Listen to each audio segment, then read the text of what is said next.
Doom doo doom doom doom doo doom doom doom doo doo doo doo doo doo doo doo. Do do do do do do do do do do do do do do do do do do do do. Greetings, travelers. Welcome to another episode of the recovery, the knee recovery bike stream, Bible devotional, maybe drawing stream. So hopefully we can try and get a little bit deeper into learning more about God's Word, learning more about God's mysteries within His Word, and to maybe try and continue to practice using our words, or maybe practicing how to try and glorify God a little bit, or even just getting a little bit deeper into the Word, right? And then also, still haven't, I guess the orthos they still haven't called me back yet. I guess they're just really busy or something. I guess a lot of people tear their ACLs and stuff. So we're here trying to just continue to recover. I'm pretty sure my knee's going to get back to almost normal again. And I think it is. It still feels a little sore for some reason, so that's a little weird. So let's see here. So we're going to get into the Bible study devotional. I hope you guys had a good Sunday, a good Easter, and let's see here. Let's put this back on here, and then let's see what verses we're going to get into. I literally have no idea what we're going to get into today. But the thing is, we can always just find. This is the crazy thing about like looking up commentaries, right? Because actually, prior to this, what I used to do is I used to just like look up either questions or like I look up a verse, and then if you type in like the verse and then put in sermon at the end of it on YouTube, that's what I used to do a lot. And I used to just like listen to a bunch of sermons, right? But at this point, I think it's kind of interesting learning to kind of pronounce the words and read the word through your own voice. And that's something that's very, very different than how I was doing it for years, and actually for probably most of the journey that I've gotten into studying God's Word, right? It's never been really using my own voice for the longest time, right? Until I started doing these Bible study devotionals and kind of like reading aloud. And I think there's just something strange about it still, and I'm just wondering... Yeah, so let's see here. What are we going to get into? I mean, we could get into the tongue, right? We've done so many Bible studies on that one, right? I mean, I guess, you know what? Here's a good one. Maybe we can, I'm thinking of like, lately it's been kind of interesting how we're doing these Bible studies, right? Because generally how I do these Bible studies is either we'll look into some chapters, or there's some verses that I've underlined, and we'll kind of look up those verses. Sometimes I'll try and find combos to the verses, right? Because here's the other thing, right? If you notice a lot of pastors and a lot of people that do their Bible studies and devotionals, and just if you listen to other believers, many times, now they don't call them combos, right? But I like to call them combos, where they'll combo these verses out, because there's this strange like combo system that you can find. Like this combo, this verse will go into this one, will go into this one, will go into that one, right? And they all kind of like link together, right? And sometimes it's actually very, very intriguing trying to find those, right? And I think that's another aspect of what's kept me in the Word for so long, is because there is that aspect of just how the Word is structured within the verses, right? So sometimes we do it that way. Sometimes we look up a random word, right? Like we'll look up like the word zeal, or just mystery, and then just put in Bible verse, and then sometimes we'll read those Bible verses, and then that's a good way to find combos too. And then the other way is sometimes also we go into looking at questions, right? We'll put in the question like, oh, well, you know, like today we'll go into like a pretty simple question, right? But I actually haven't done a Bible study on it, or I've listened to sermons on it. I've heard many pastors bring it up over the years, but I think the one that we might go into is what is God's timing, right? And trusting God's timing. I guess that's how we can start it off, right? So what we'll do is we'll go into, and I'll just type it in right here. We'll just type in trusting God's timing Bible verses, because I think this is a very important one as well. Because sometimes it's hard to trust God's timing, right? So that's what we're going to get into today. Let's see here. So we found, okay, so this is what I did. I put trusting God's timing, and then I put this verse. Oh, what's up, man? Hey, what's up, dude? And I put in trusting God's timing, and see all these verses that come up? And here's the other weird thing, right? I think this is the other strange thing about doing these Bible studies, is that there's been so many times where, like, I thought I knew some verses, and then, like, I'll read some of these ones that they bring up or that other people combo into it, and I'm like, what in the world, bro? I've totally forgotten about those verses. And I think it's strange, actually, how certain verses, like, people innately remember in their own mind, right? And I just find that so bizarre, right? That some people will remember some verses, and then some verses are so far away out of their mind, right? And I think this is the big aspect of, like, you know, the whole parable where Jesus goes into building your foundation on the rock and not the sand. When the storms of life happen to us, right? I think this is the biggest part of where, like, God's word kind of starts hitting, like, the rubber meets the road, when it really starts getting implemented into your life, because there's been so many times, like, just like, there's been countless times where, like, I'll either get super frustrated or I'll get kind of sad or depressed or anxious and stuff. And though I've read so many verses, right? I've read so many verses, did so many Bible studies on these kinds of things, right? It still kind of like trips me up at that point, right? And there's many points where I actually could have had some verses remembered in my own mind, but for some odd reason, sometimes, like, your emotions take over, and those verses and those studies that you've done are just so far, like, they're not even in your mind at the time, right? And it's a very interesting aspect, right? And I think that's also a good thing about trying to learn how to build our foundation on the rock, right? And sometimes that goes into, like, sudden moments, right? Where you can, like, it's almost like the fight or flight thing, right? It's like sometimes, like, there's, like, this instinctual, like, you want to just react to things, right? But, yeah, it's good to try and memorize some verses, right? So anyway, we're going to get into this. We're going to read these ones about God's timing. Let's see here. Ecclesiastes 3:1, for everything there is a season and a time for every matter under heaven. Okay, interesting. Habakkuk 2:3, for still the vision awaits its appropriated time. It hastens to the end. It will not lie. If it seems slow, wait for it. It shall surely come. It will not delay. That one's kind of confusing, huh?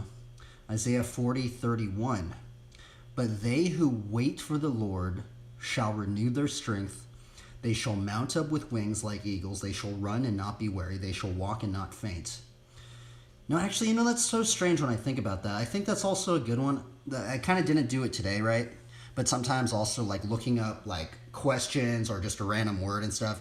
I think it'd be interesting. Like, I think, you know, it would be interesting not only to, like, hear believers, but I think it would be interesting if we were, like, imagine observing, like, pastors, right? That have their own big congregations. It'd be so interesting to, like, get them and to have no phones in front of them, no Bibles or anything, and you just give them, like, okay, we're going to give you the word zeal. What do all these different pastors, are they all going to bring up the same verses, or do they have they memorized different ones, right? And I think that would be a very intriguing aspect to see which verses people bring up, and you know, because, like, nowadays you can just, like, look it up, right? You could just be like, oh, well, zeal, Bible verses, what's going to come up, right? But I think what really is interesting is the things that we truly remember in our own mind, right? It's like, you know, I can read that's the other thing, is I can read so many of these studies and commentaries. You can listen to so many sermons, but I don't think, if it's not really in your mind at the time, sometimes it's like, you know, sometimes you can get affected by that. And for me personally, I feel like I'm one of those people that I have to continually, like, I'm maybe just a super slow learner. Like, I kind of have to, like, just get it. I just have to, like, keep doing it until I can finally remember it, right? But even just this one, Isaiah 40:31, I've read that verse so many times, but I didn't even think about that verse. I've totally forgotten. It says, but they who wait for the Lord shall renew their strength. They shall mount up with wings like eagles. They shall run and not be weary. They shall walk and not faint. And by the way, this is another reason why I've remembered, why didn't remember that first part, but the part with the wings, right? I think most people have heard about it. But this is actually one of the reasons why I started drawing a lot of characters with wings, or just giving some attributes of them with wings. Because not only does it say, because it'd be interesting if it says, oh, well, angels only are going to mount up with wings, right? But it says, but they who wait for the Lord.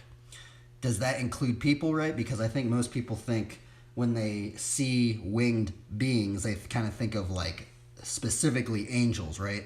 But because of Isaiah 40, sometimes I go, I wonder if that's just everybody that waits for the Lord. They shall mount up with wings like eagles, right? I don't know. So let's see here. Let's continue onward. Psalms 27:14. Wait for the Lord, be strong, and let your heart take courage. Wait for the Lord. Ecclesiastes 3:11. He made everything beautiful in its time. Also, he has put eternity into man's heart, yet so that he cannot find out what God has done from beginning to the end. Ecclesiastes 8:6. For there is a time and a way for everything, although man's troubles lie heavy on him. And they're bringing up a lot of Ecclesiastes, right? Galatians 6:9. Let us not grow weary of doing good, for in due season we will reap if we do not give up. Let us not grow weary of doing good. I wonder if there's there is actually maybe that aspect, right, of becoming weary. There's a lot of verses that say weary.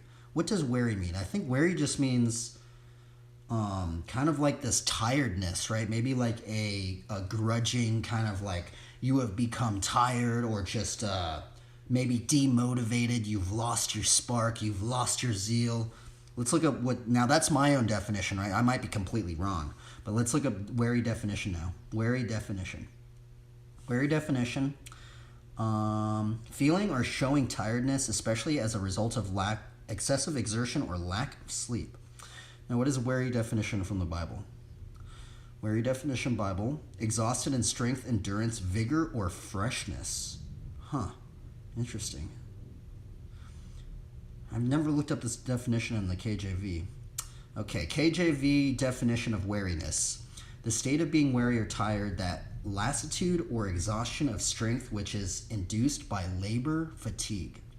With weariness, wine oppressed. Weary, having the strength much exhausted by toil or violent exertion, tired, fatigued. Having the patience exhausted or the mind yielding to discouragement. Wow. Now, see, that's the interesting thing, right? Because this is from the KJV 1611 Bible definition, right? Now, we just read the modern definition, but I think that's what's really interesting is the Bible definition of weariness, or weary. It says, or the mind yielding to discouragement. Now, that's such an interesting one. Or the mind yielding to discouragement. So it's in some degree, I'm wondering, let's look up discouragement Bible verses now. Discouragement Bible verses. I think discouragement is a very big one, actually. I don't think I've even ever done a Bible study on discouragement, but I'm pretty sure that affects most people. That affects me. I think that affects everybody, right? Discouragement, right? Now, what causes discouragement?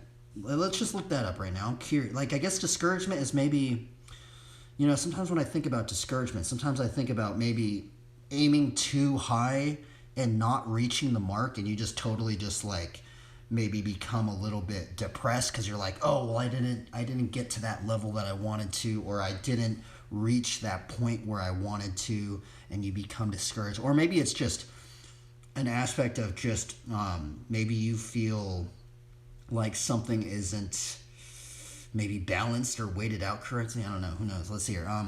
What causes discouragement? Now, see, this is going to go into the weariness thing. And so this is the weird thing about doing these Bible studies, right?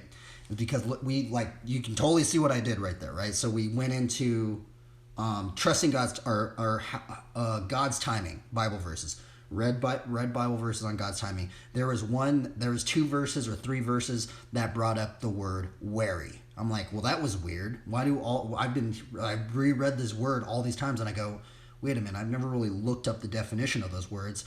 I gave my own definition of that, and then it was weird that we read the modern definition of weary and then the Bible definition of weary. The biblical definition of weary brought up like discouragement, right? Like getting discouragement placed upon you and stuff like that, right? And so now it's on the whole, now we're getting in the whole aspect of, okay, well, if God is telling us to not grow weary, to not be weary, maybe we can learn a little bit more and maybe gain some more armor for discouragement if discouragement causes weariness, right? So isn't that weird, right? And it's weird because like I never would have thought about all this stuff unless I just looked all that stuff up right now, right? It's just so weird. It's like, I don't know, like sometimes that's the whole thing is sometimes I like comboing things out, right? Like we haven't even gone to a commentary yet. Let's see here. Let's see. What are the roots of discouragement? Let's see here. Now this is from Sangha Live. I have no idea what this is, but it says discouragement develops when the comparing mind holds unrealistic expectations, demands perfection, and craves for measurable progress, predictable results, or signposts of success. This obstacle of discouragement has roots in conceit and the comparing mind. Interesting, huh? I mean, when I think about comparisons, right, and comparing, that almost gets into the whole realm of coveting, right? Coveting. You know, I've been told coveting leads to jealousy and envy, and sometimes those go into a whole range of other emotions of sadness and depression and anger and frustration, and those two emotions, those four emotions right up in there go so deep into so many other things, right? So I think it's interesting looking into discouragement, right? Discouragement. I mean, let's look up let's look up discouragement Bible verses. Let's see here. Discouragement Bible verses. So these are what's coming up for this one.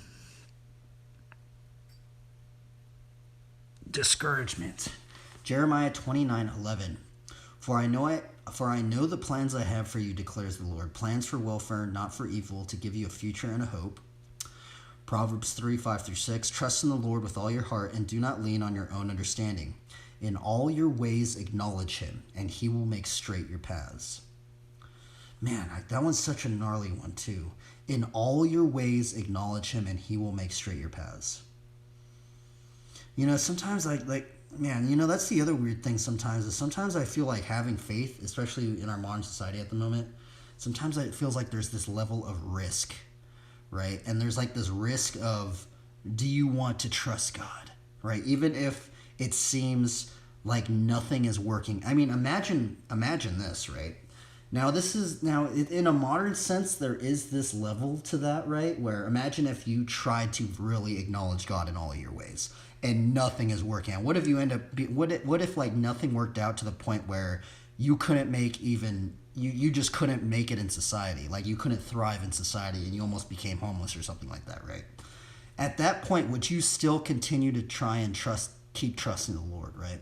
That would be a very difficult situation, right? And I think that's the aspect of faith, right? And I guess this also goes into God's timing, right? And why I bring that up is because I think if we read a lot of the stories within a lot of the characters within Scripture, right? There's this common trope, actually, that I'm starting to notice within a lot of characters, right? And just a lot of stories is that there's this aspect of God almost like putting people in some sort of unorthodox situation, right? Like these prophets that had to go live out in the wilderness, or even Moses, you know, leading everybody out into the wilderness for 40 years, or, you know, John being out in the wilderness, living on wild locusts and honey, right? And just all these strange scenarios that end up happening, right? And I think it's almost this level of, imagine if we took modern era people within the faith and put them in those very same situations that these characters that Scripture so often brings up, right? I'm wondering, like, man, could our faith last? Could it stand the test of time, right? Could it stand the test of that maybe the Lord would even place upon some of these people, right? And that's the other very, very strange thing. And sometimes it's even strange just thinking about martyrs and just even the act of martyrdom, right? And thinking how, man, some of those people literally died in agony at times, and they still were for the faith, right? And it's like nowadays you think, even maybe if some slight digression happens in someone's life, maybe they might start doubting God and being like, oh, well, this isn't working out. Let's just give up on it, right? When people have literally died for the faith. It's just if you really, really look into that, man, it's just gnarly just thinking about that, right? Anyway, let's continue onward. Joshua 1:9, have I not commanded you? Be strong, courageous, do not be frightened, and do not be dismayed, for the Lord your God is with you wherever you go. John 16:33, I have said these things to you, that in me you may have peace. In the world you will have tribulation. But take heart, I have overcome the world. 2 Corinthians 12:9, but he said to me, my grace is sufficient for you, for my power is made perfect in weakness. Therefore I will boast all the more gladly of my weaknesses, so that the power of Christ may rest upon me. Man, I love that verse, by the way. 2 Corinthians 12:9, right? Sometimes I wonder, the whole aspect of discouragement, right? Now, sometimes, I'm wondering if there's a level of how do we heal discouragement, right? I mean, at what levels does discouragement make people do things, right? I'm wondering, have people totally gone off the rails because of discouragement? Have they went into depression and sadness? Have there been, how many suicides have happened because of discouragement? And I'm not saying this one aspect of discouragement has caused all these things, or anger and jealousy and all these things, but it maybe could be a little starting point to a lot of other things, right? And sometimes I wonder how could we heal discouragement? Let's look that up right now. How do you heal discouragement in others? That's actually a very interesting question, right? How would you, that's the other weird thing, is how would you, if we were to ask people, right? Imagine if there was a bunch of people discouraged right now in their life, right? And we were to ask people, okay, how are we going to heal these people that are discouraged, right? In some ways, I think, I'm wondering, if showing our failures would help a lot of other people out. I'm wondering if that could help. Nothing's even coming up. That's the other weird thing, right? I said, how do you heal discouragement in others, right? Nothing's really coming up. It says,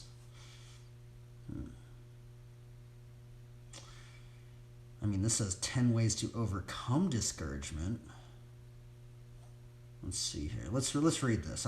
This is the first time I've saw this site. It says all around Jesus. Let's read this. 10 ways to overcome discouragement as Christians. Are you discouraged? Here are the top 10 ways to overcome discouragement as Christians. So maybe if we read this, maybe we can find a little bit of maybe how to heal discouragement in others, right? And also ourselves. Okay, let's see here. I'm going to read this commentary. Discouragement is a part of life, but you can overcome it by using these strategies. A matter of fact, discouragement happens to the best of us. So if you're discouraged or have found yourself discouraged before, you are perfectly okay. Discouragement can set in at any time. It could be right after a failure, disappointment, or even success. As was the case in Elijah in 1 Kings 19:4. After winning a major victory against the prophets of Baal, in the preceding chapter, Elijah had asked God to prove himself to the prophets of Baal by sending down fire to consume the offering he had prepared for God. God did as Elijah requested, thereby putting the prophets of Baal to shame, because their own god Baal could not consume their offering by fire. Humanly speaking, this was a great achievement, and Elijah should have been proud of his ability to command God. I know I would have been or might have been proud, but not Elijah. He was discouraged when he considered all the prophets Baal had been killed by Jezebel. Read his reactions below. But he himself went into a day's journey into the wilderness. Oh my goodness. They're bringing up the wilderness. I was literally just talking about this. Right? Okay, into the wilderness, and came and sat down under a broom tree. And he prayed that he might die, and said, it is enough now. Lord, take my life, for I am no better than I am no better than my fathers. 1 Kings 19:4. Wow, that's a very, man, it's so strange. I honestly haven't really heard too many. I don't even think I've heard a single. I haven't heard this in a long time, but it's so strange to even just read that verse, right? That's 1 Kings 19:4, and that was like a prayer to God from Elijah, basically asking God to take his own life. Isn't that gnarly? Wow, that's brutal, man. Oh, let's see here. Elijah, that had been mightily used by God, wanted to die. Sad, right? Yeah. And this goes to show that nobody is immune to feelings of discouragement. Therefore, the essence of this post is to encourage you to take heart and provide tips for overcoming discouragement. And so that's the other weird thing about thinking about what we just read right there, right? And it's just so strange that I brought up the things about the wilderness and God using these people in very unorthodox, obscure, weird ways at times, right? And I mean, that's the other weird thing. Imagine God using you in some weird way. Imagine if you had to go out and live in the wilderness. I mean, and that's the other weird thing is sometimes when I hear people bring up the word wilderness, it's like, I know there are different definitions of a wilderness journey. Sometimes we are all on our own little interesting aspects of a wilderness journey. But sometimes, especially in the Old Testament, the wilderness kind of meant living out in the wilds, right? Like living out in the nature, in the natural, away from society and all these things, right? It's very weird at times.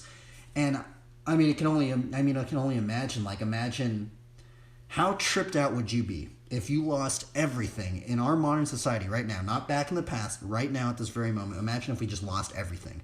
Just the clothes on our backs, we just get thrown out in the wilderness, right? Just right now, boom, we lose everything, lost your job, lost all your money, lost everything. But what if God did something crazy for you, right? Would you still be in that aspect of that's what I'm thinking about Elijah, because he's in the wilderness, all this crazy stuff happening, and I'm thinking, man, even God using Elijah, being so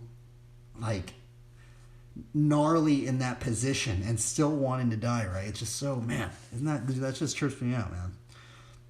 Okay, let's continue onward with this. This is a very interesting commentary, by the way. What is discouragement? Discouragement means having low spirits. In other words, what used to excite you no longer seems exciting. Your favorite pastime now seems like a chore. It could also mean having a feeling of despondency where hope is fading fast away. Okay, let's see here. Discouragement is a weapon of the devil. The devil is our arch enemy as Christians, and he's against anything and anyone that glorifies God. Therefore, don't be surprised that he employs all tactics to derail us in our pursuit of God and God's kingdom. One of his favorite tactics is discouragement because it's subtle and can pass unnoticed, unlike some of his more pronounced tactics. For instance, if you keep falling sick, you could easily recognize that it's a spiritual attack. But in discouragement, it's possible to have a rational explanation for all that had led you to that state. For example, in Elijah's mind, wanting to die because of Jezebel had killed some of God's prophets seemed like a plausible reason. But if he had taken time to reflect on the day's victory, he would have been in a euphoric state.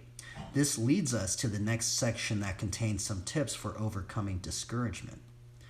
Okay, overcoming discouragement. Okay, overcoming discouragement by praying. One way to overcome discouragement is to pray. We have earlier established that discouragement can be an attack from the devil, so it's best to pray. Pray against every spirit of discouragement attacking you. Bind them in the name of Jesus and command them to leave you alone. For we do not wrestle against flesh and blood, but against principalities, against powers, against the rulers of the darkness of this age, against the spiritual hosts of wickedness in heavenly places. Ephesians 6:12. And that's right before they go into the armor of God, I'm pretty sure. Let's see here. And we know that the effectual fervent prayer of a righteous man is power-packed and avails much. James 5:16. Okay, let's see here. Listening to spirit-filled songs is another way to overcome discouragement. Another way to overcome discouragement is to listen to spirit-filled songs. I have found that listening to spirit-filled songs when I feel down goes a long way to lift my spirits and energize me. Do the same, and before long your spirit will be lighter and you will have ease to pray and decree what you want. Remember Saul. Each time an evil spirit troubled him, the antidote was worship. Interesting. Let's see here. And so it was whenever the Spirit from God was upon Saul, that David would take a harp and play it with his hand. Then Saul would become refreshed and well, and distressing spirit would depart from him. 1 Samuel 16:23. Now that's strange. Now, I mean, that's just, I'm not, it sounds like some sort of strange RPG thing of like the bardic stuff, right? It's interesting thinking like David was playing his harp, right? And then like people were getting refreshed from that, right? Oh, that does make sense, right? Music does do a lot of things to people. Let's see here. But that's the other weird thing. It says playing the harp. It doesn't really say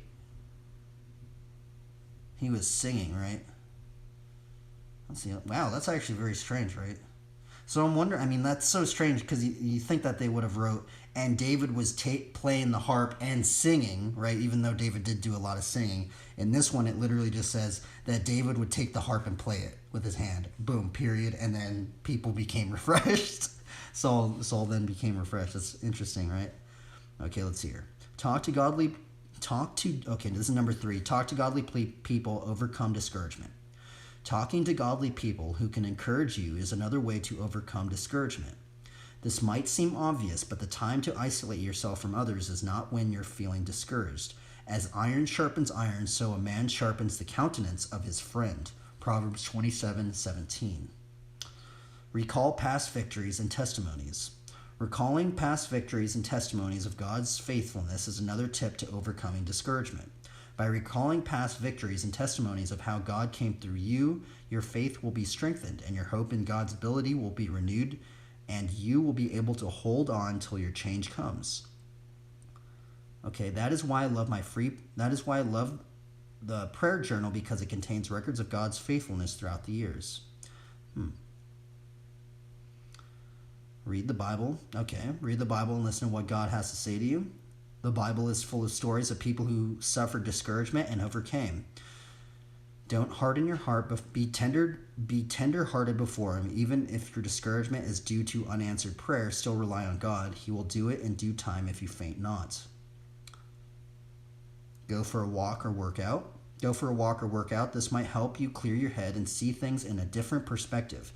It could also offer an awesome opportunity to pray and worship God. Seek godly support from those with similar experiences. Seek support from godly people who have had similar experiences to yours but overcame. Listen to them and learn from them. The emphasis is on godly people because then you're sure that their recommendations will align with God's word. Encourage yourself in the Lord. Be like David and encourage yourself in the Lord. That was what he did when he got back from trying to fight as an ally of the Philistines. He returned to his base with his men and discovered the entire king of Ziklag was burnt, and their wives and children had been taken captive by the Amalekites. And the people contemplated stoning David. At that point, it seemed all hell was let loose over David, and he had no supporter. He encouraged himself in the Lord. 1 Samuel 30, 1-6. And David was greatly distressed, for people spake of stoning him, because the soul of all the people was grieved, every man for his sons and for his daughters. But David encouraged himself in the Lord his God. 1 Samuel 36. Man, that's very strange, huh? But David encouraged himself in the... It almost seems like he just ran out of all the options, maybe. And he was just like... that's what happens to a lot of people, by the way. And many times, because especially in our modern society, sometimes we have so many things that says, oh, we're going to heal you over here. We're going to heal you. We're going to heal you. All these things are going to heal you, right? But it's just, I think in most cases, sometimes God has to strip everything away for sometimes people to finally come to a realization that how powerful God's word is, right? And that's the other strange thing, right? Sometimes God does have to strip people away from things just in order to, at times, even get their attention, right? Let's see here. So the next time you feel discouraged, be like David and encourage yourself in the Lord. And this actually reminded me of something very interesting now. I've heard this actually from many pastors, right? Is that at many times, even if you don't even really believe in God, right? I mean, imagine if you were wrongfully convicted of something and you were going to go to jail for 10 years. Do you think that you would pray maybe a little bit? Or do you think most people would maybe at least they had no other option, nothing left to do but to maybe try and look to God for some answers, right? And many times it's like, but the thing is then, okay, so imagine in that aspect, we have people that could be put to jail for 10 years and they didn't do anything wrong. Or what about this other aspect of something really, really good happens? Would you still say a prayer to the Lord to like maybe thank him or something like that, right? I think in most cases people would want to ask God for help in a time of distress, discouragement, some crazy thing that happened to them, and not really in the good seasons, right? So that's another interesting aspect and to think about, right? Okay, let's see here. Be intentional about listening to good news. Deliberately seek out good news. Deliberately seeking out and listening to good news will help lighten your mood and lift your spirits. Okay, conclusion. And then we'll be done with this Bible study. I guess this Bible study will be on discouragement. God's timing, discouragement, weariness, something like that. I don't know. In this post, we have examined the topic of discouragement and established that nobody is immune from discouragement. Plus, it can set in at any time. We have equally established that discouragement sometimes is an attack from the devil and should be treated as such because we are not ignorant of the devil's devices. 2 Corinthians 12:11. Similarly, we looked up 10 ways to overcome discouragement, including praying and listening to the Spirit-filled songs. Now, see, here's the other thing. Is like I think one thing that they didn't really go into is how do we heal discouragement in others, right? They actually didn't go into that, right? I guess maybe they did. Maybe they did bring up the playing the harp thing, right? So, maybe that could be one, right? Intriguing. Well, that was a strange Bible study. And that was a Bible study on discouragement. Okay, I know these Bible studies are really weird, but I know they're very... And here's the other thing, is I could just do these Bible studies, like, not on stream, right?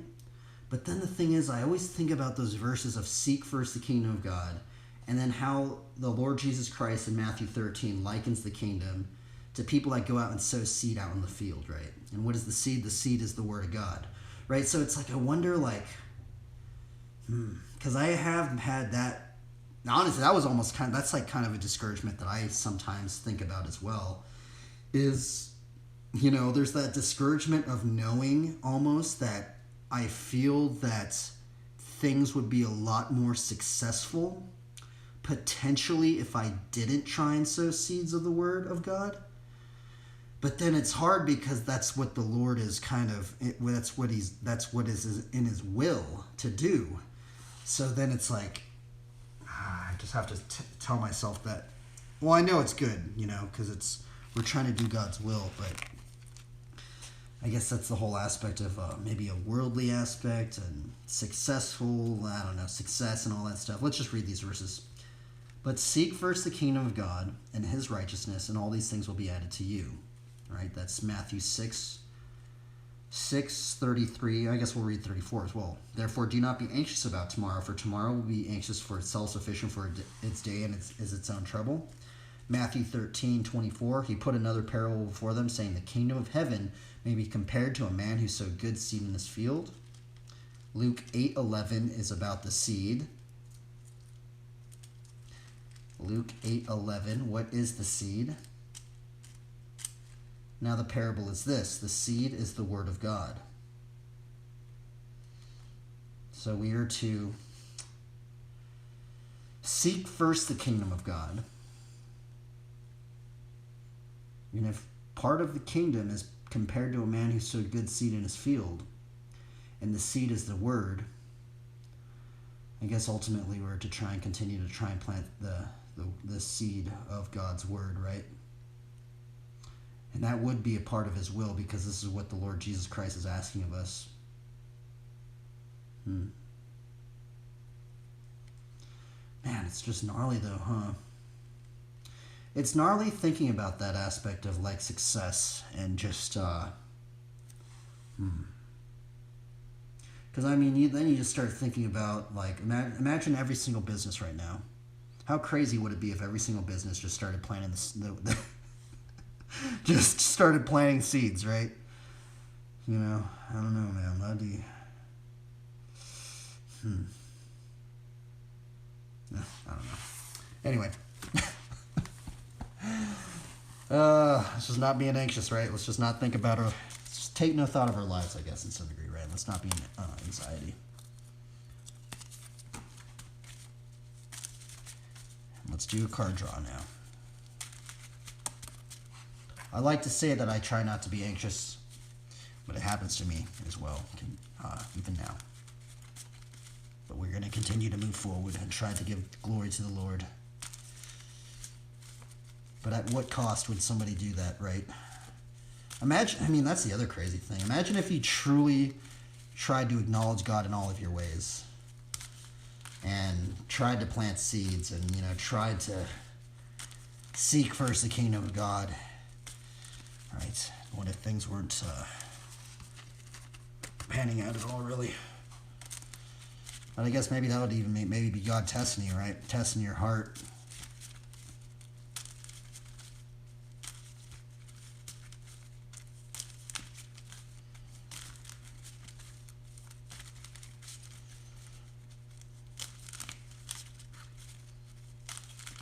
All right, let's see what the card draw of the day will be.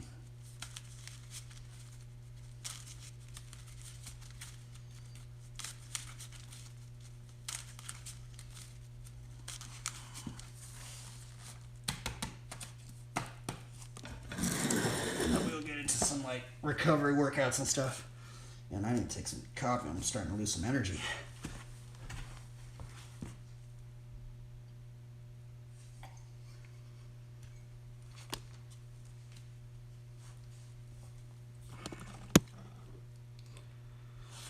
Okay, let's do this. First card of the day. Let's cut it again. Okay, first card of the day. Which will it be? Ooh, okay. Interesting. It's the first card of the day. Rafiq of the Many. Actually a gnarly card. I like the flavor text on it as well. Many sigils, one purpose. Sounds weird, but this kind of just reminds me of... even the aspect of just planting seeds of faith, you know?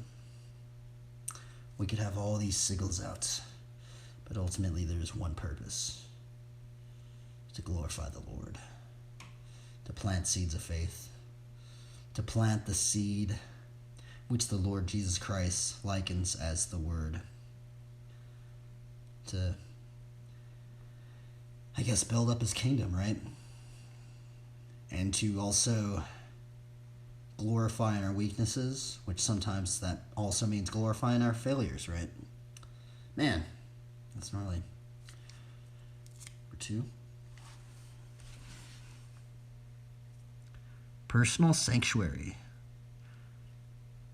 Man, it's so... Man, I know it sounds so weird, but... Ah, man, sometimes when I look at this artwork, it's like... Because I've picked up some of these cards, like when I remember some of these states I was in, right? I mean, this one I got in Long Beach. Wait, I'm pretty sure I got this one in Long Beach. And I just remember, like, at the time I just saw it, I'm like, man, it's so weird. Because, you know, like, this is a Paladin card, right? It does say Paladin. Paladin of the Northern Verge. And then just seeing her, and everything's all corrupted, and she just has her little book right there, right? And it's weird because, like, since it is a Paladin card... it reminded me of, like, just the Paladin class, and it reminds me of, you know, many times in many RPG games, Paladins, they have to, you saw a lot of them have, like, auras and stuff, right? And it's not like you put auras in the midst of things. Sometimes you do it right in the beginning, and you put your blessings right in the beginning, and then boom, and then you go do stuff, and this card kind of reminded me of that in some weird way. Number 3. Avison, Angel of Hope. Number 4. Sephiroth Skyblade. That thing's gnarly. Number 5. Wow, a lot of angels. Victory's Herald. Another angel? Are you kidding me, bro? This might be the most angels I've ever got consecutively. Aegis Angel. Is it going to be another one? Oh, no. We got a merfolk. Skywatcher Adept. That was gnarly, though.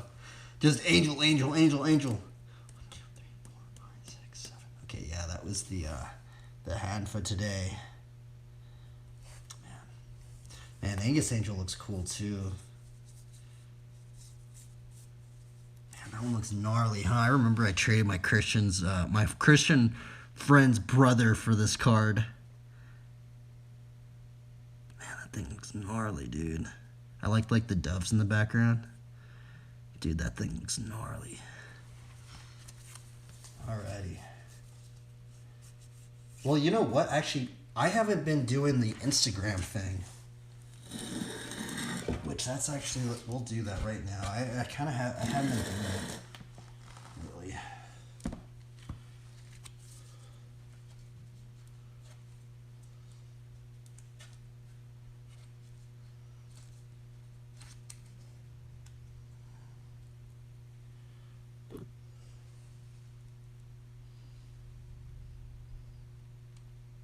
I guess we wouldn't need to do it.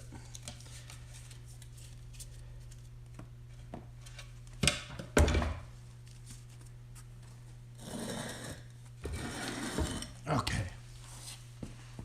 Let's do some knee exercises, I guess.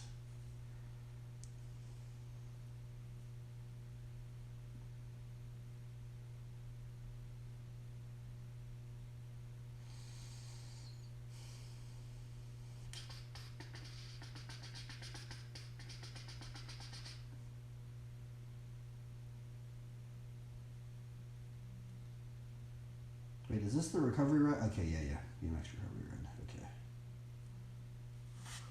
Okay. Let's put this up on here. I'll do some of those knee exercises and stuff. Chug this coffee. Cheers to anybody that watches this thing. I have to peer in, I guess, these weird streams.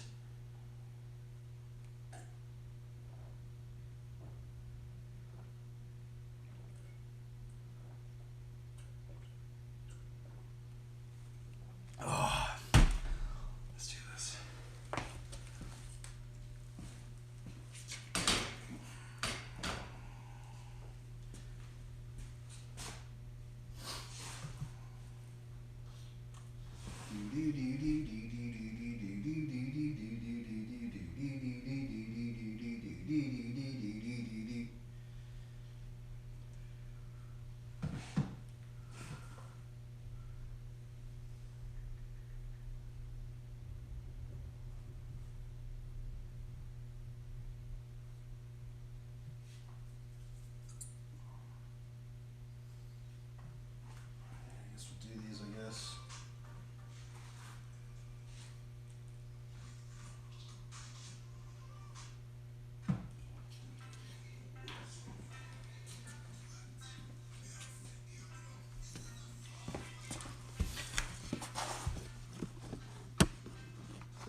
Okay, we're gonna do some, I am wearing the brace thing, but we're gonna just do some like knee stretch things.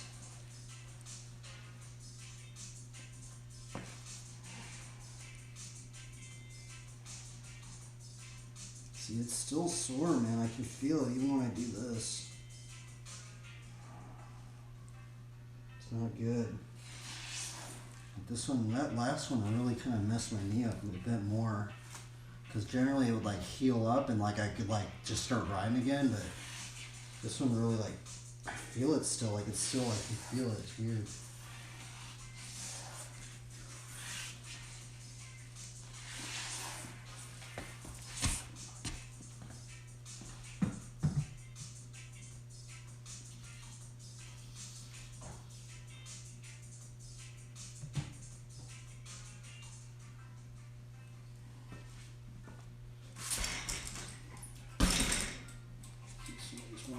on like squat things.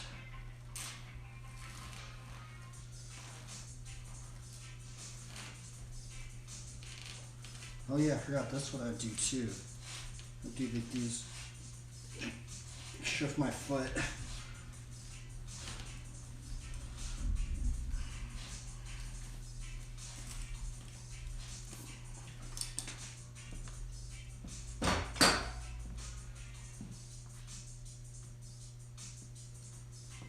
Let's do the stair thing.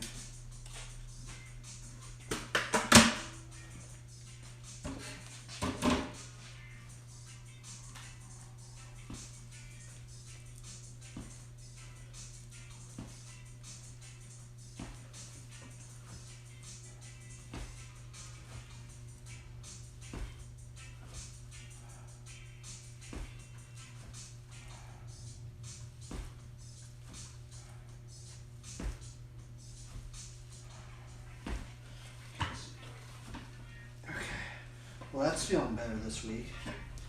And generally, I know when I'm getting a little bit better because I can do this top step.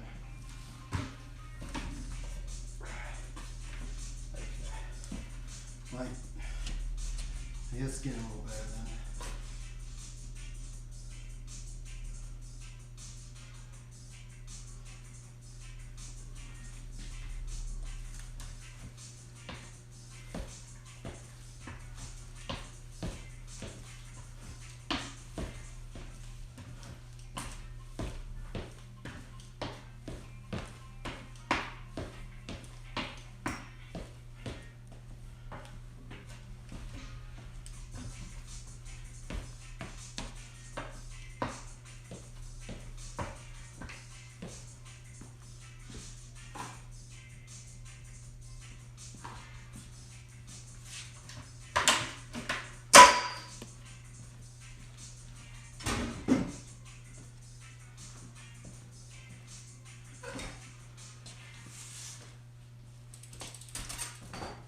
PSI.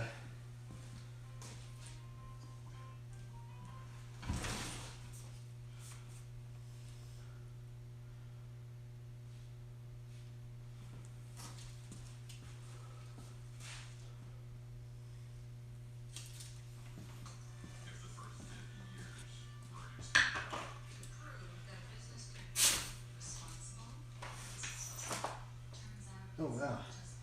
I'll get this PSI.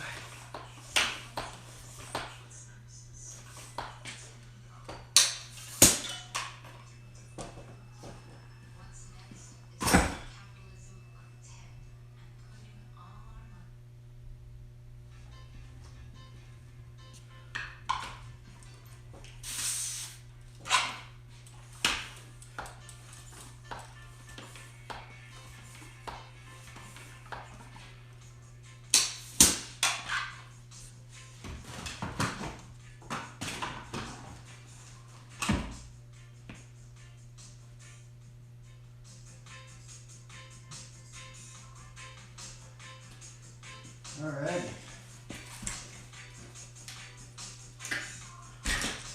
You want to warm up again with the fire hydrant.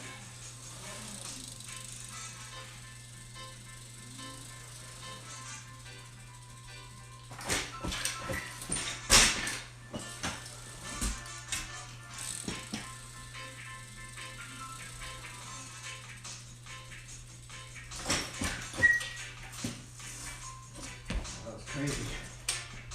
Look at tail up to foot jam 360.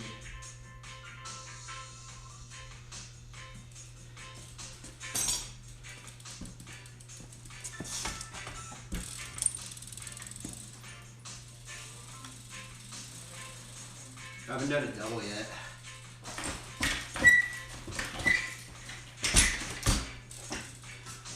Alrighty.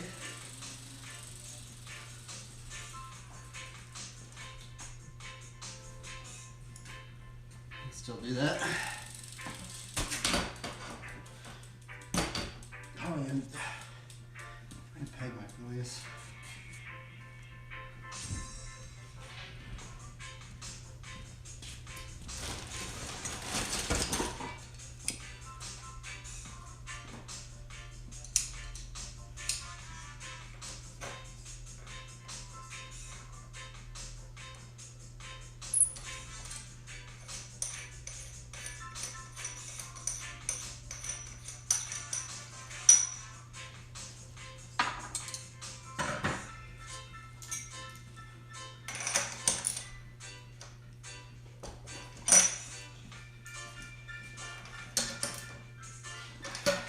So tight.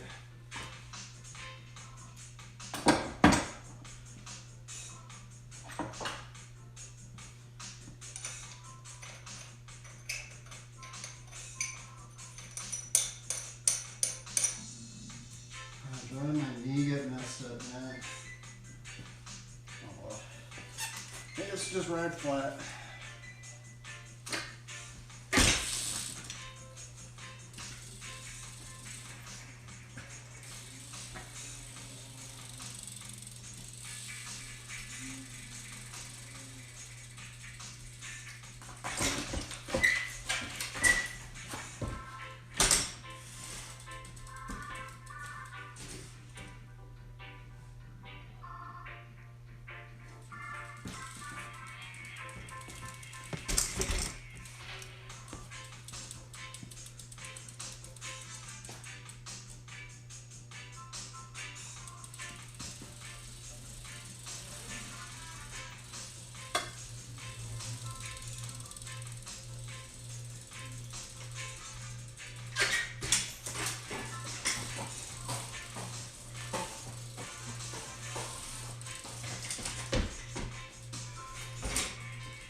Like a dirt sheen on my tire. I think I gotta clean up.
Oh, darn. I really like doing that.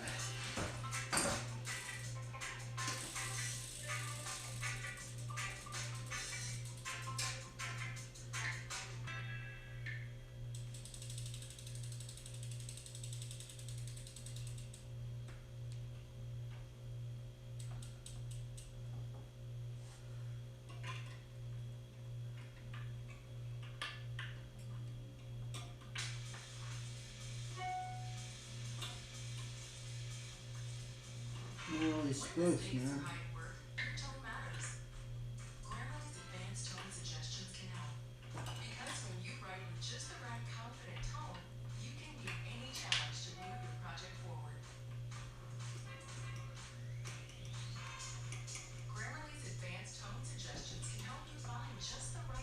That spoke's all messed up.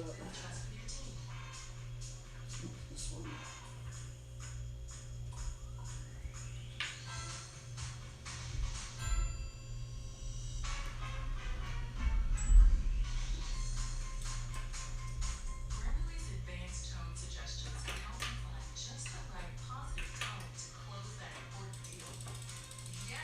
What is this?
beautiful sign.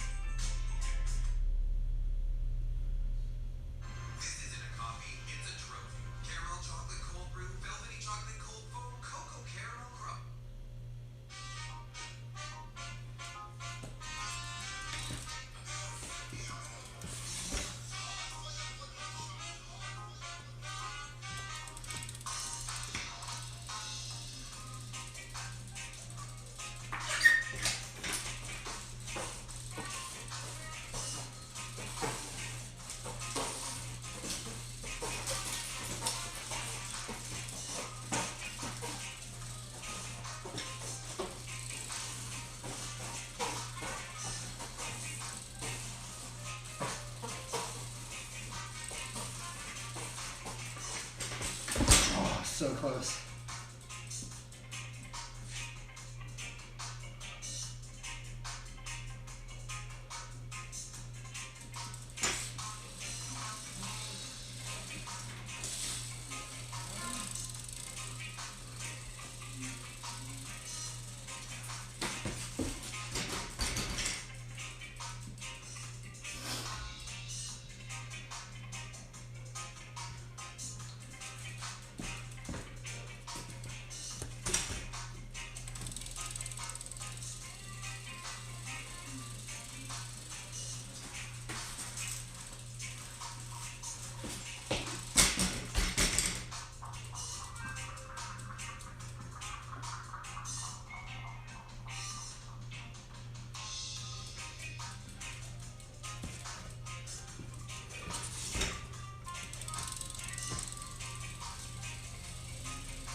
Close on that.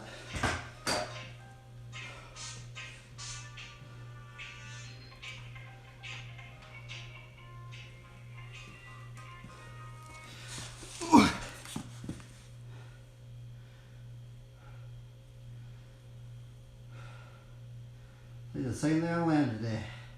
Or no, that's the first thing I landed today.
trip.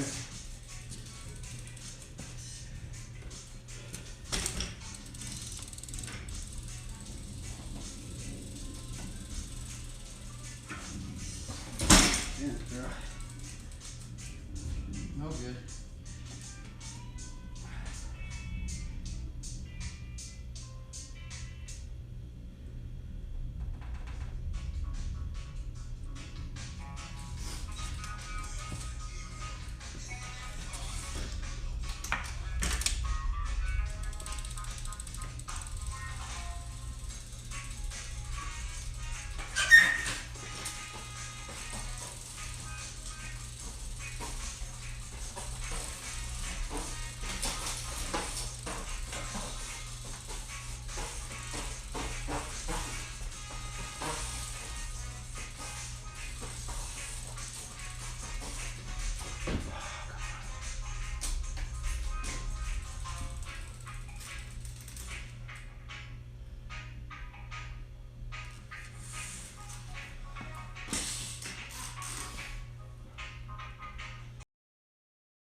But when I get hurt, man. I guess there is a lot still going on here.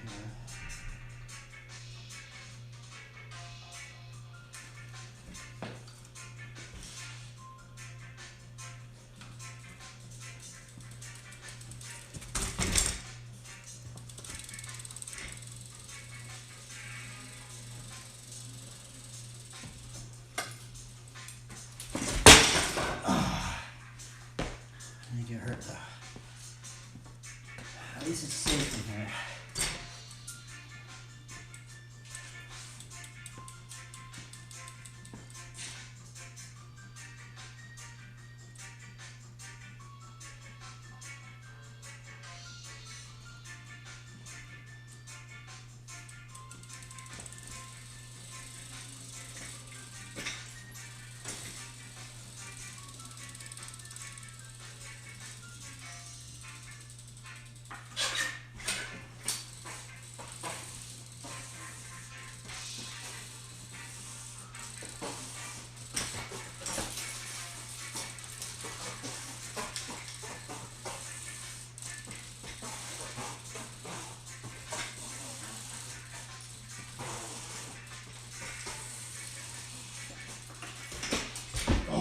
So close on that one.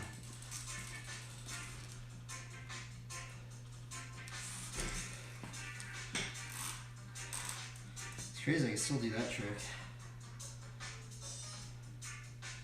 Trick's so hard. I'm worrying about a decade. I think I can, but I don't want to do it. I don't want to risk it.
Just maybe we'll get it a drawing now.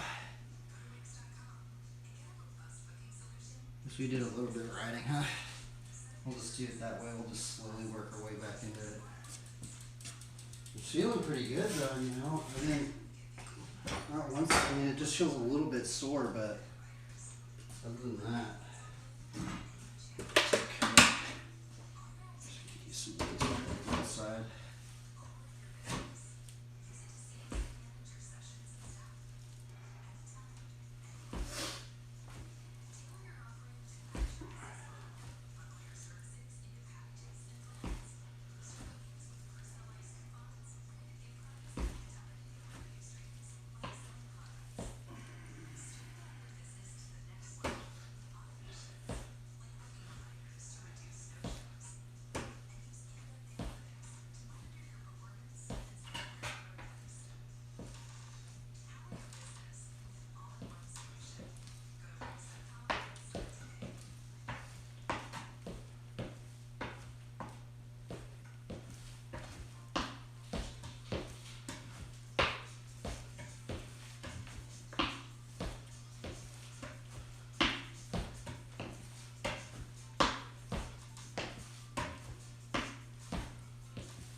Alright.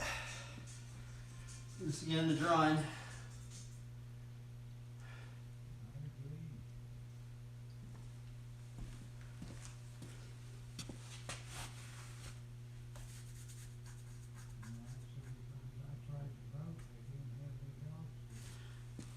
Okay, let's see.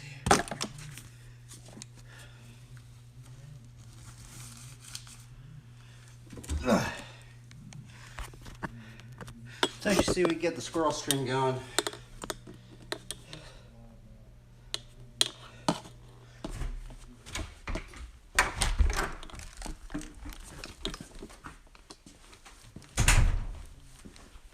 We're gonna be able to watch the squirrel today.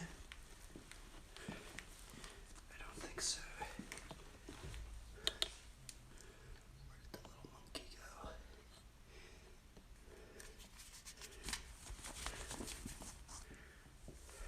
I guess I gotta take this thing off.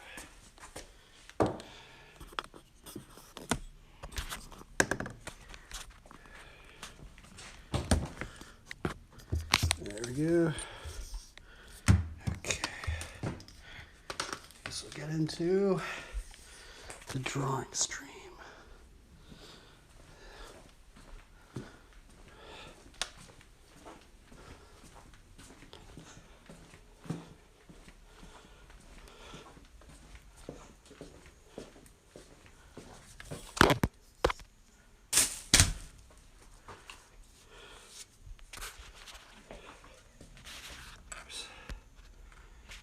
Okay, let's see here.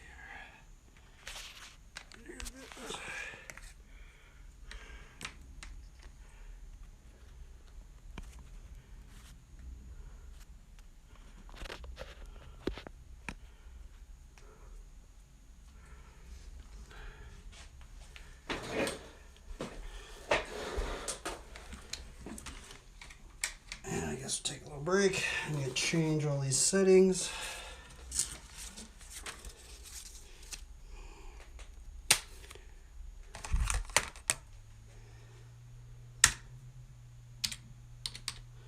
You get some more paper going too. So that's what we'll do.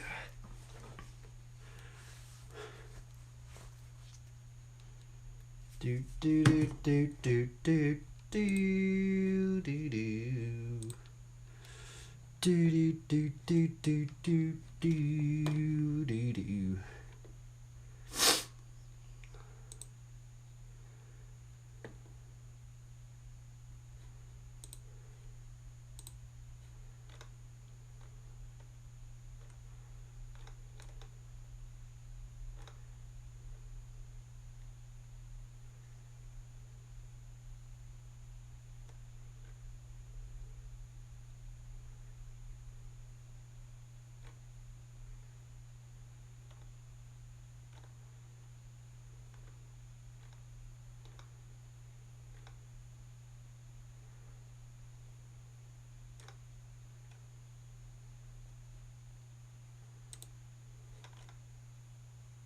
Looking for the best cinematic stock footage? Heads up, everyone! Go to artlist.io.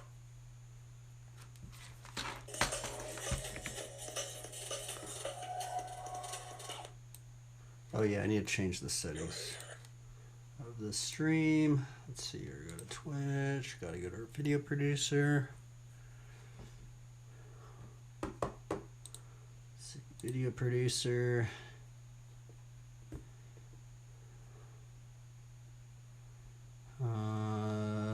Stream manager. You need to switch it to art now. Okay, let's see here. Edit stream info. Now we are doing art. Done. Okay. So I guess I should open that up so I can see the chat.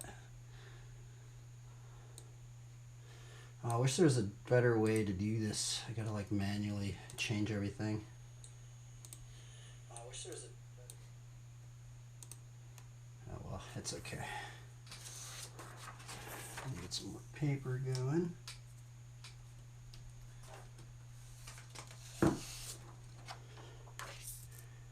This is some music. Not sure what we're gonna draw. The finest one of a kind. Just what you will ever need grows on your head. Old Spice has their products. Living with schizophrenia, people wonder if I'm able to have a social life. They think I can't hang out with my friends, but I can. Wait, what is this? Is this copyright free right here? A new one? Oh, I hope it is. Oh, it's copyrighted, darn. That one looks so good. Fudge. It's okay.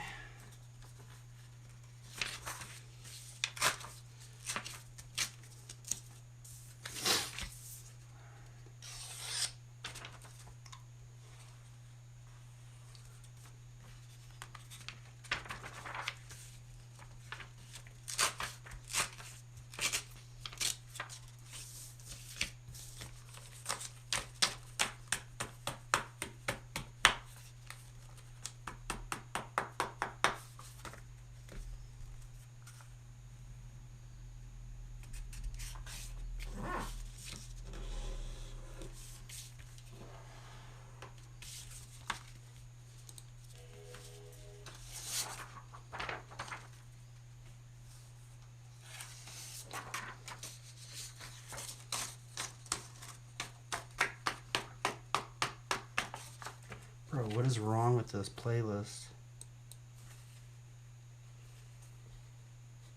Oh, it's because it's in HD.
Ugh.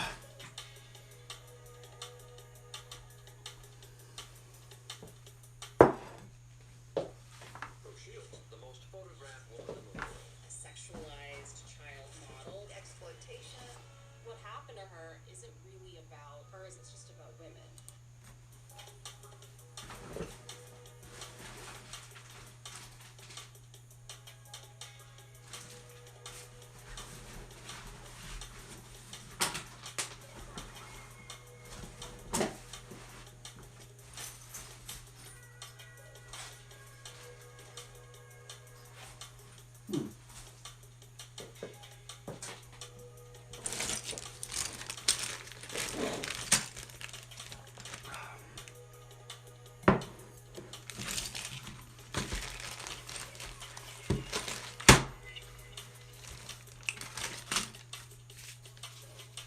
I'm just getting everything together right now.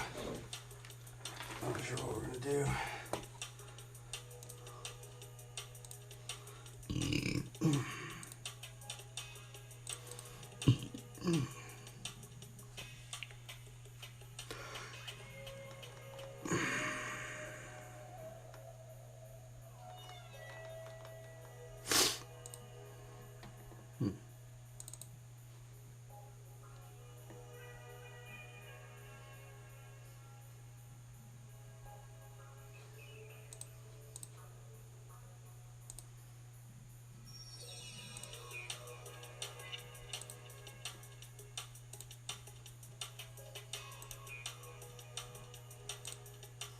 I might start with some perspective stuff.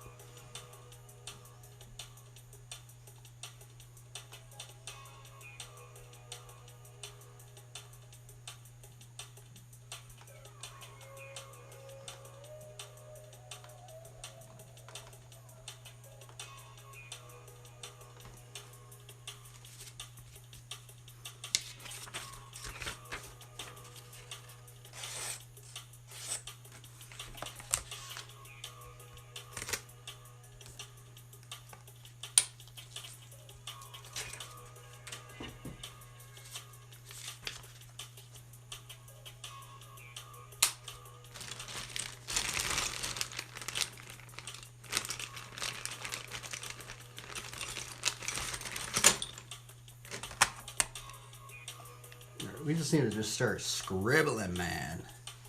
I kind of want to draw like a bike character with like a wagon or something in the back.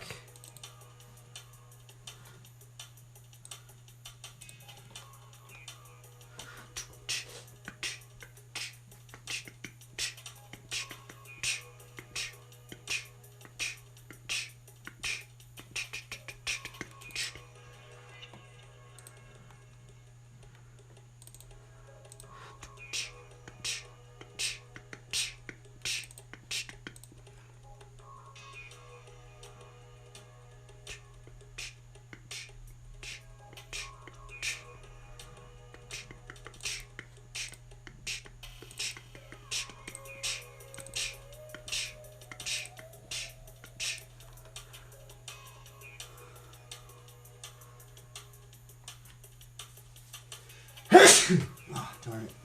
Allergies again, me, man. The allergies!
Try and draw this little scene.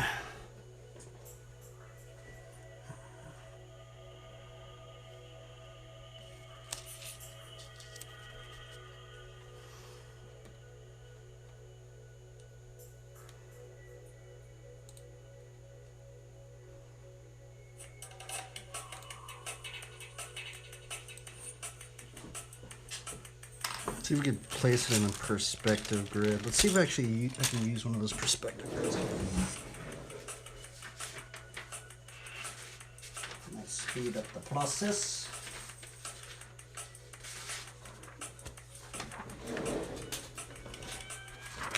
I guess I shouldn't even use the perspective grid for the first layer, maybe.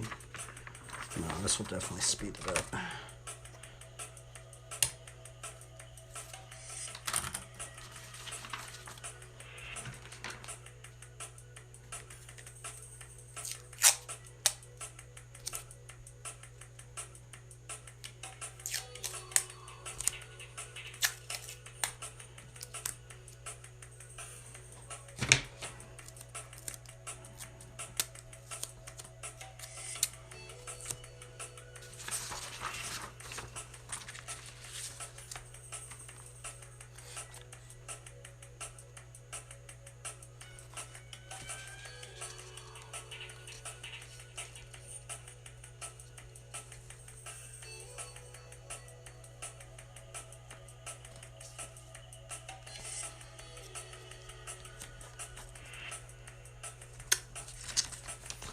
A little further.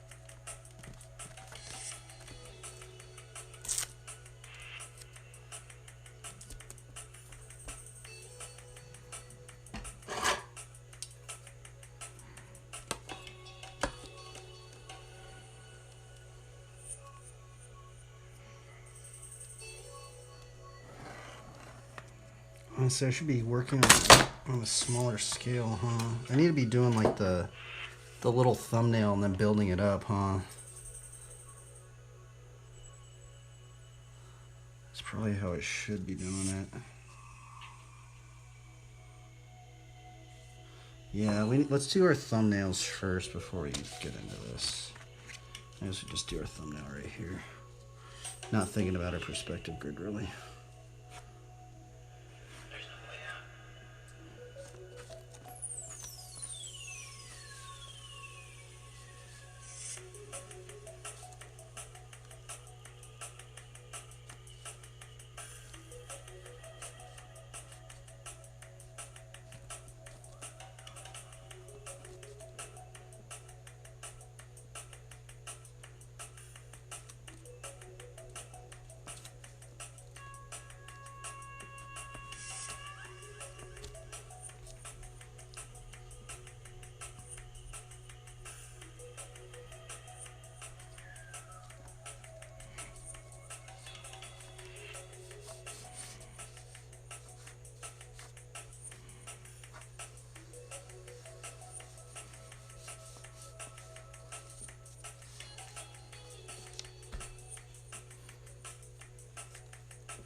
Kind of digging this.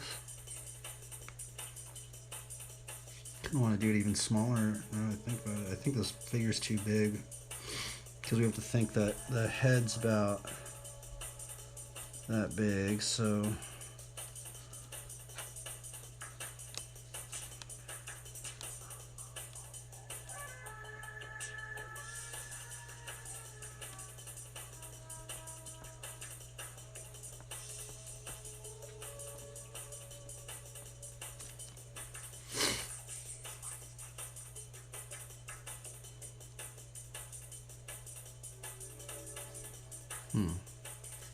then we could figure out.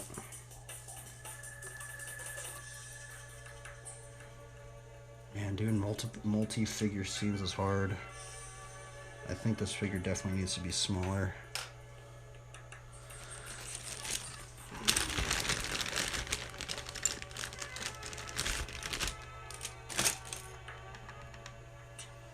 I do like this dude, like holding like wheat, a harvest part or something.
I mean, I guess I kind of know the bike already, but I guess we can continue to refine. I mean, I guess we could just take this one and start refining it down more within this perspective grid. I guess we could just figure some stuff out. Now let's keep drawing it smaller. Do one more. I guess we just draw it on here as well. Just take this scene right up in here and just do a really small one.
Oh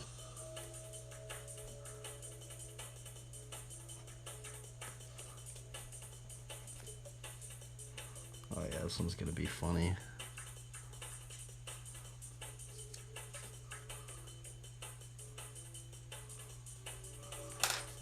I think the hard part is how am I going to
I was kind of working on it a little bit.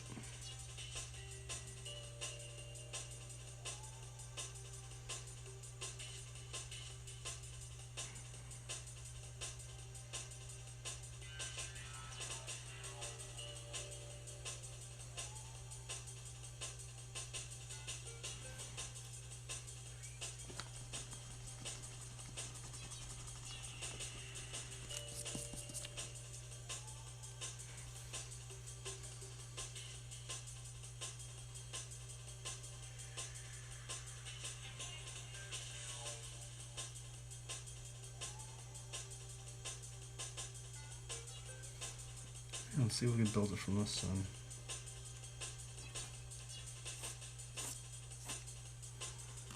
I just don't really know the character though.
Alright, let's try and build this one up then, I guess. Kinda don't know what I'm gonna do in the background though.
Alright, let's try and build this thing up now. I'm going to try and take, I guess, this thumbnail and build it up.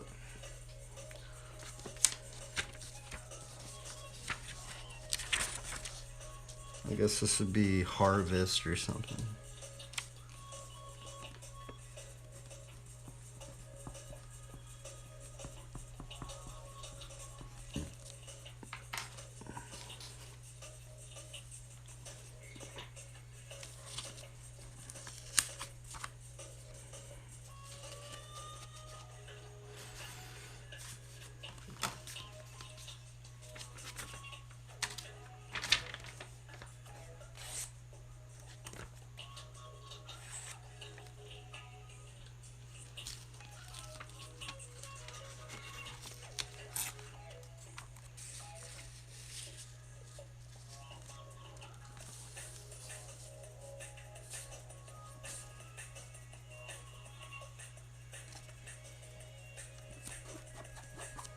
Now this either is going to be a pain or it's going to work out today.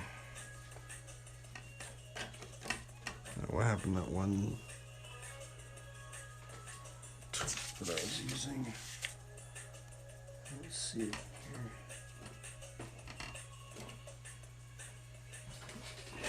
I had everything organized.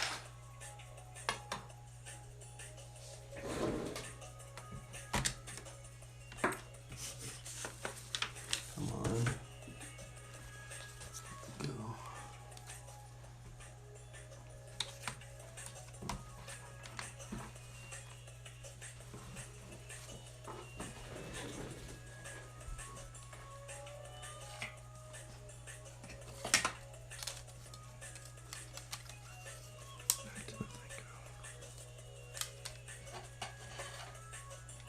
There's these ones. Where's the other one? It's right in here.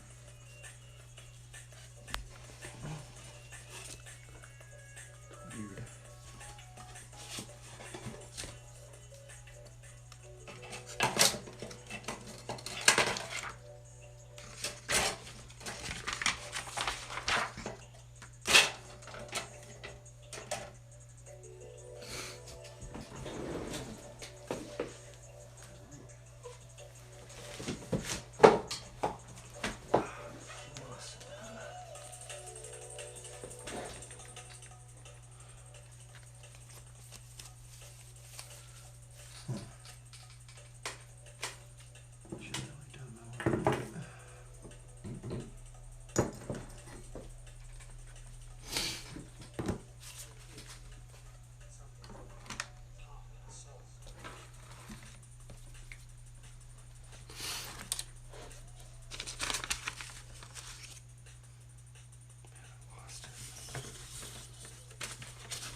Oh, there it is.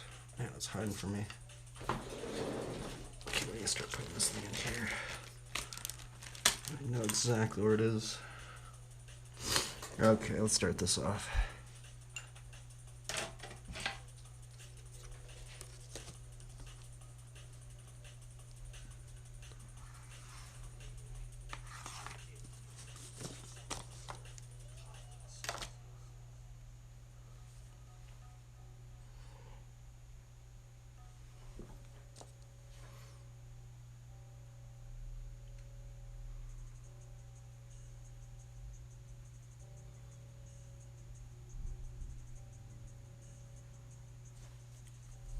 I guess that's the other thing, is this stuff can go way off of the perspective line. Because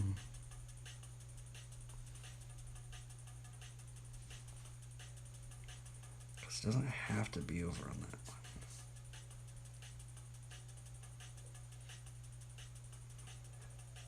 I guess as long as it...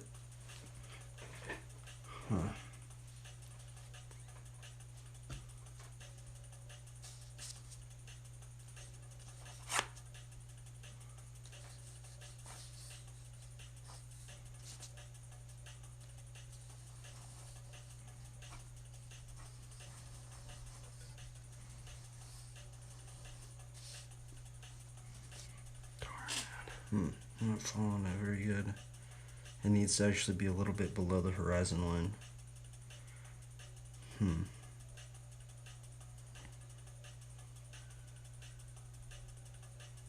Yeah, the bars need to be like right there. I'm gonna try and follow this thumbnail.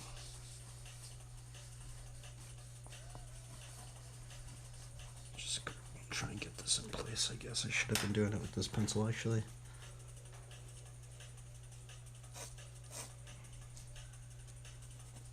It's not even gonna be able to fit in here, darn. How small am I gonna have to draw this?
Okay, so this is how tall is.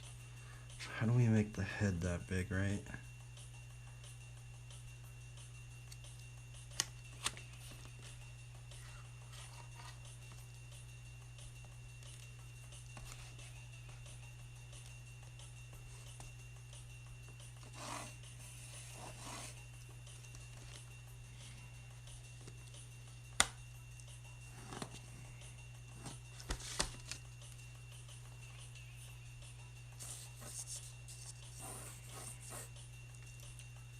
Does that mean that's how big this figure would be? I think it would be, huh?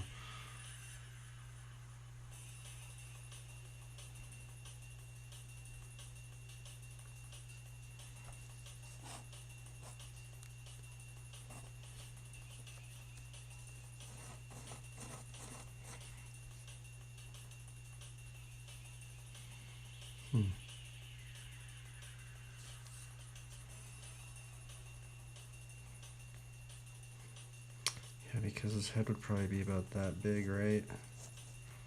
I mean, it says it would be this big, but it does not seem that way, huh?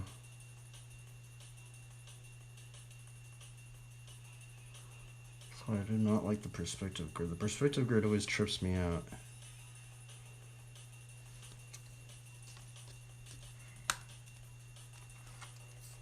There's no way that figure would be this big. But it's saying that it would be.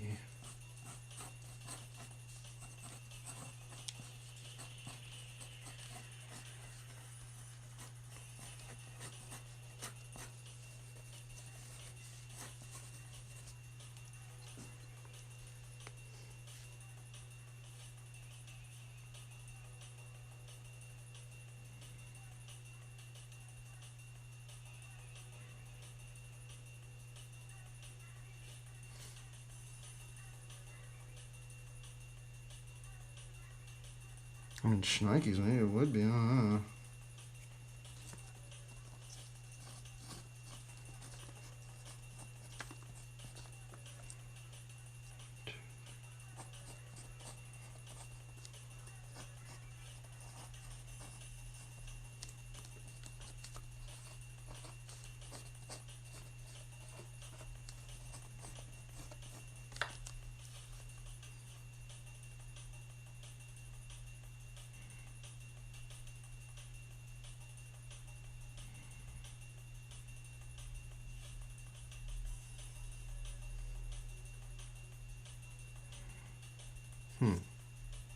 Oh, I'm so bad at perspective, bro. This is so challenging.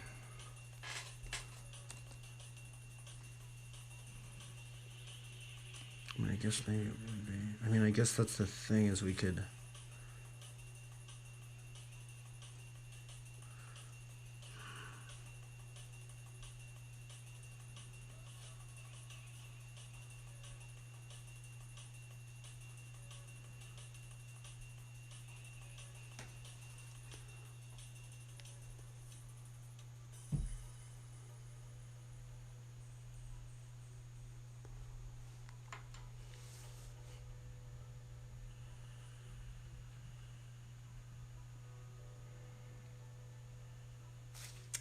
Let's keep layering this one up, I guess. This one's confusing me. Just a second, we're just gonna keep building it up, I guess. I need to make sure that this is correct.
no, I think this, yeah, you know, I think this head would be bigger, I think.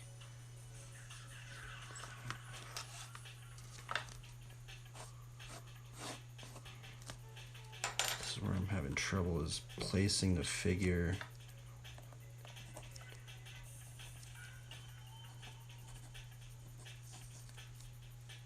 Oh, that does not look right.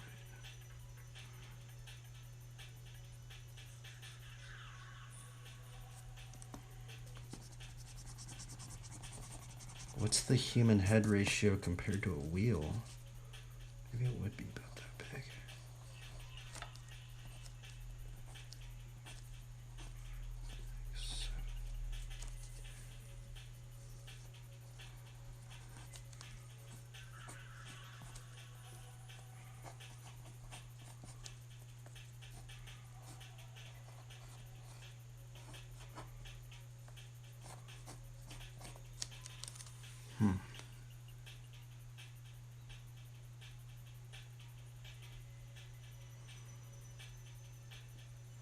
I mean, I guess what we could do is we could take that point right there and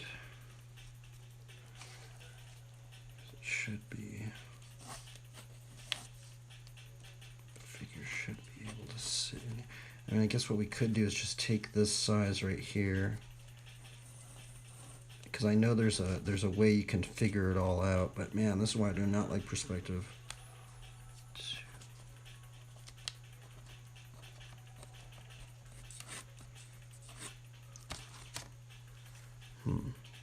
Because I know there should be a way to gauge it.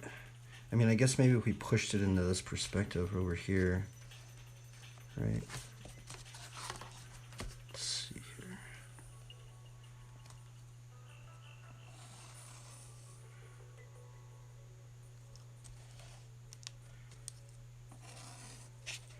So the head would be maybe about that big then. Right, because if that one was, okay, yeah. Yeah, multi-figure stuff's definitely where it starts getting tricky, because then you have to, because we're going to think that the head is about this big compared to the wheel. So if that comes out over here, then 7, yeah, it should be about that. So then, what do we build the figure from that point?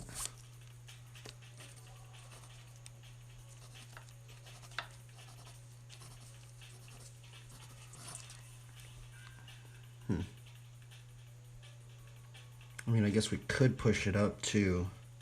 It doesn't necessarily have to be right here. Huh.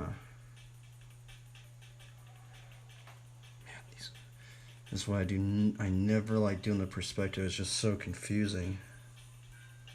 Because my thumbnail was wrong then. That's what I don't like about the perspective grid, because once you start doing your thumbnails and then you put your thumbnail into the perspective grid, things just start getting wonkified, man. So weird. Bad at it. I'm very bad at perspective. I tried to really learn it, but now it's just confusing to me. I feel like it just takes more time instead of me just eyeballing it.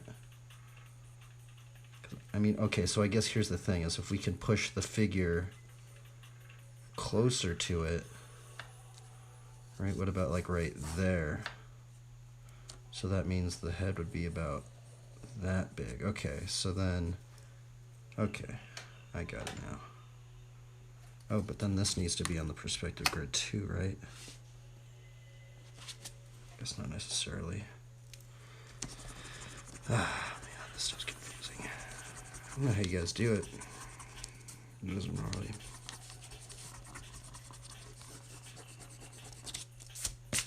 Oops. Okay, so if we're gonna push our, this is gonna be where his foot is, so.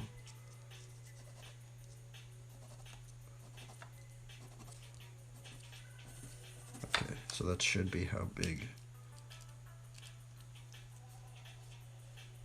Yeah, okay, so this is getting pushed over here. It's about, this is about as big as the human head.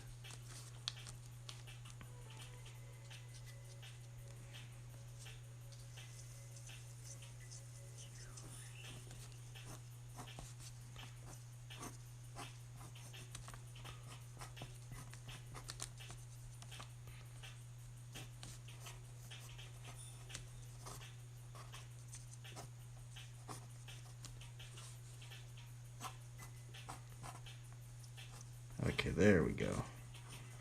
Now it's looking more like it.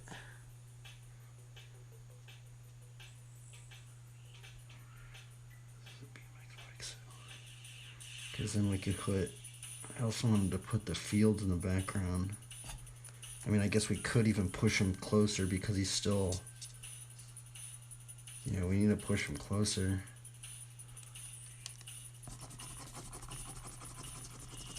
But at least we know this perspective size now a bit. And I actually need to check the gauge of a human head compared to a BMX wheel. What is that? I always like mess it up. I actually don't really know. Human head compared to BMX wheel, because that's such a good gauge to see the rest of the proportions of it. Okay, let's see here. Let's give it a... What I'm going to do is I'm going to look up some bike checks. We're going to figure out how big this human head is compared to a wheel. So I'm going to type in BMX bike check. Images. Let's see how big a human head is. Yeah, a human head is roughly, for a BMX wheel, it's roughly about that big, I think.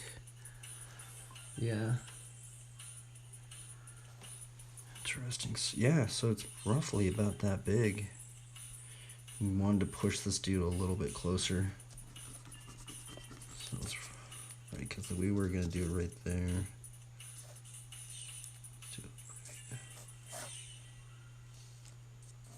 I guess we could just roughly just even...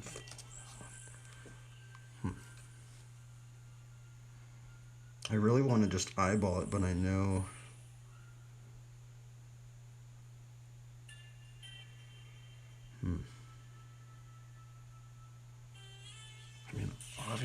I think we could even just take it like this and just push it over here. Maybe that's what I should do.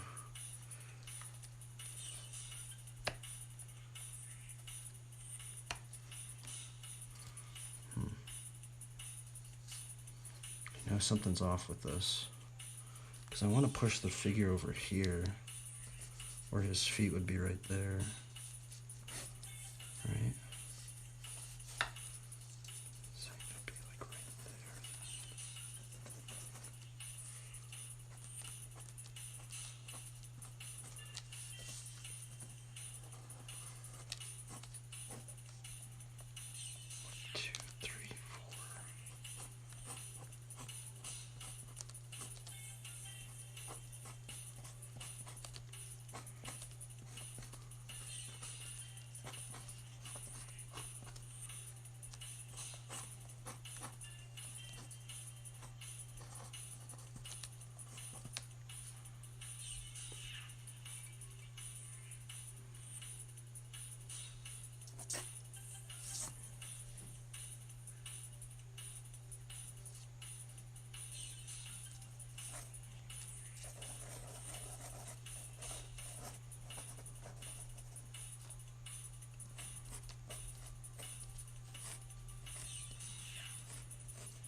feel like I need to make it even smaller. Yeah. Fudge, bro.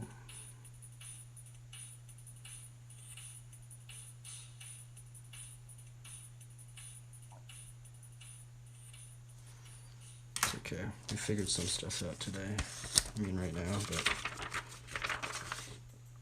Yeah, I actually think I need to do it even smaller if I want to make it like the harvest is plentiful, right?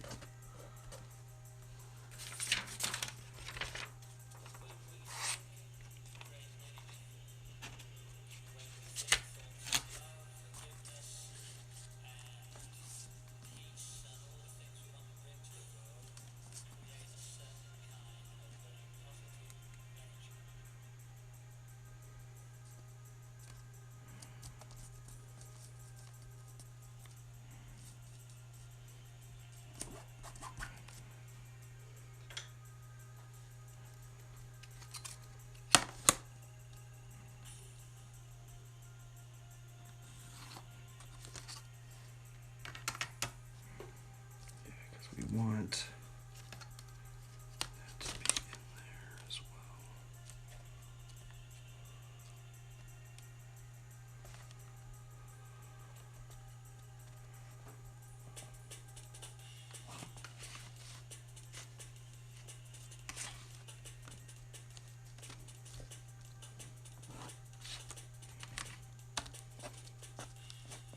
Trying to follow my thumbnail as close as possible.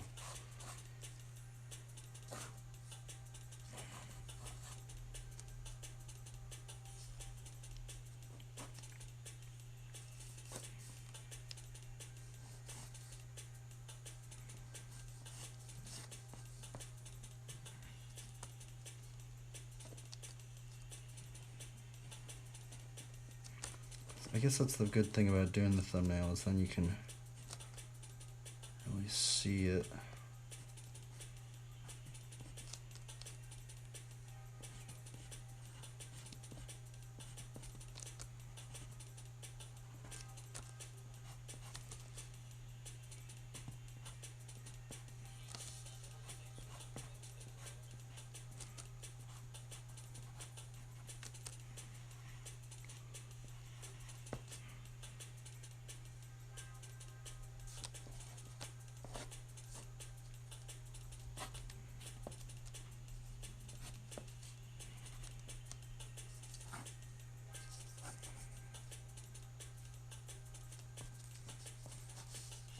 Okay.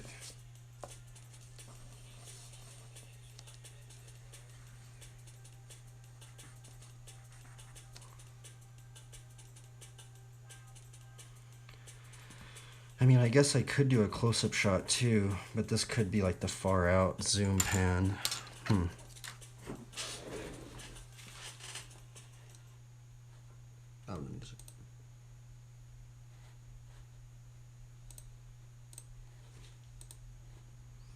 Oh no, is this on copyright? I think it is. Oh no, it's not on copyright. Wow, I need to save this one.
I just want to put a horse right there.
Oh, I still feel like I need to push this over this way.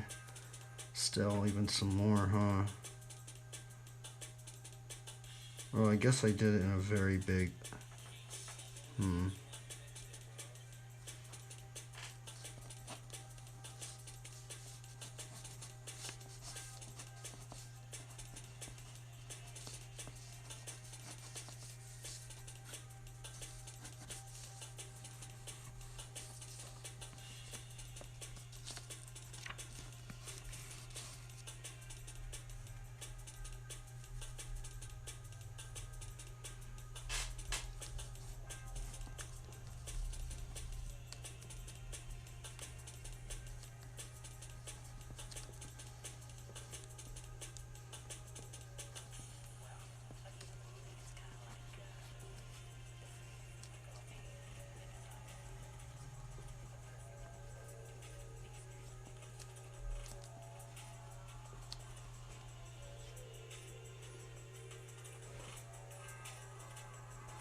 Yeah, I think it's starting to work out now.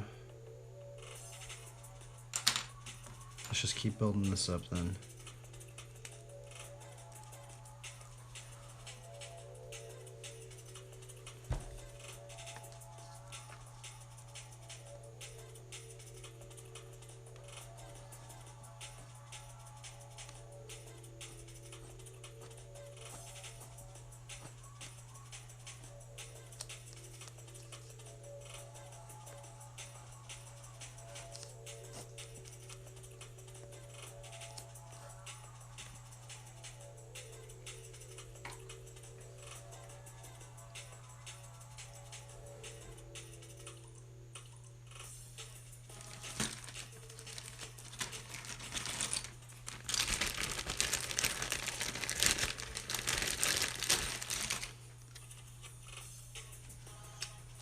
We need to change this.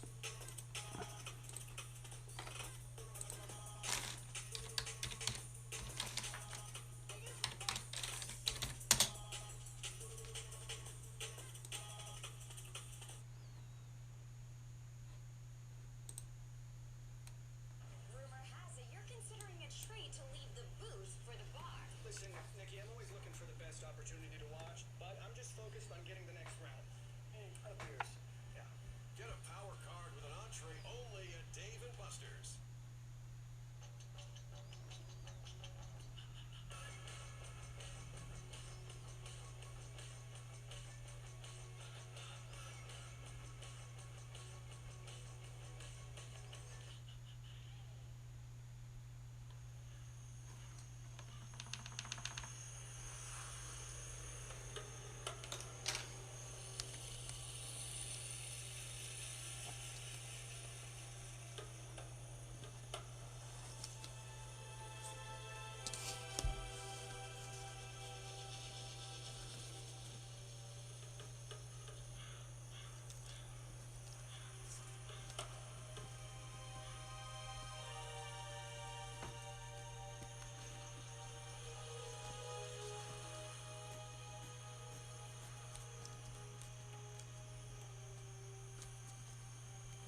See, this one's this closer up version. I don't know which one to really do. But I guess this one has the donkey and stuff, so we could put a little bit more in this one.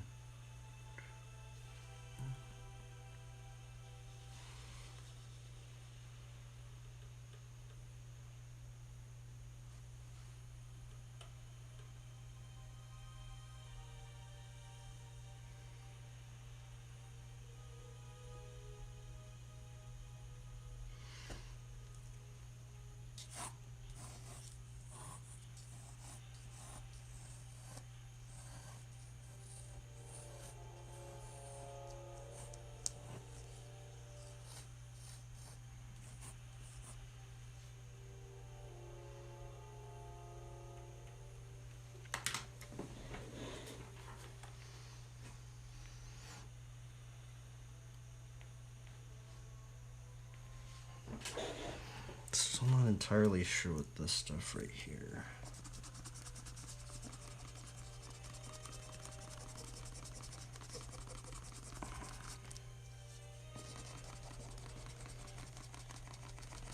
I'm like trying to figure out how do we make a field look like a field.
I think we got a little bit of it down now.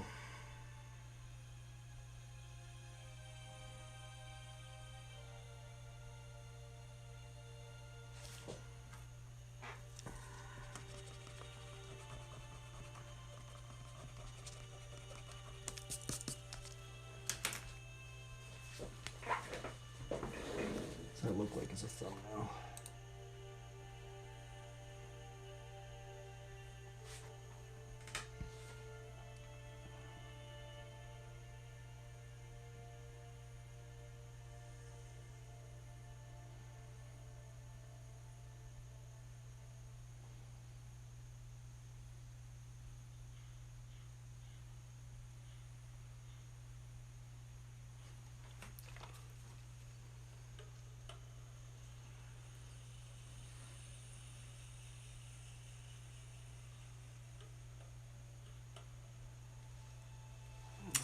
Break. I think we're getting it a little bit more down where we're wanting it though. Getting a little closer. Still hard though, but we're getting a little closer at least.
Like wondering how I'm going to do this part right here.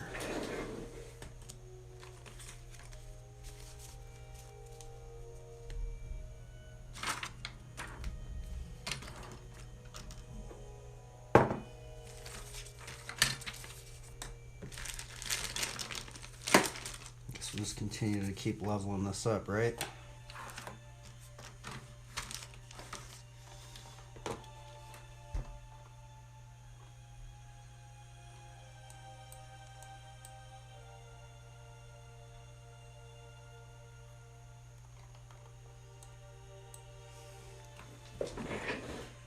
Just keep leveling this up, I guess. We have one more.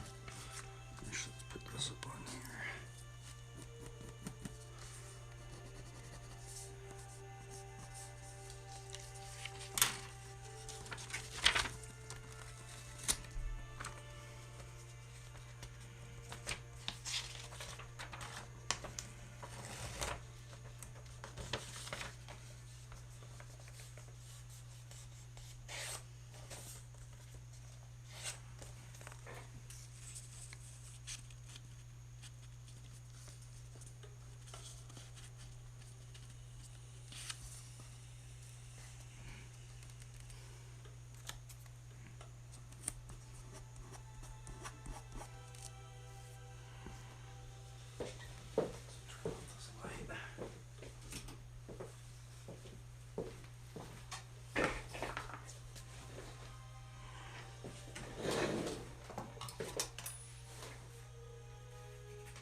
I guess I just start doing it with maybe this layer.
Just keep grinding, I guess. I feel like I gotta just keep just doing it with this pencil.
do I...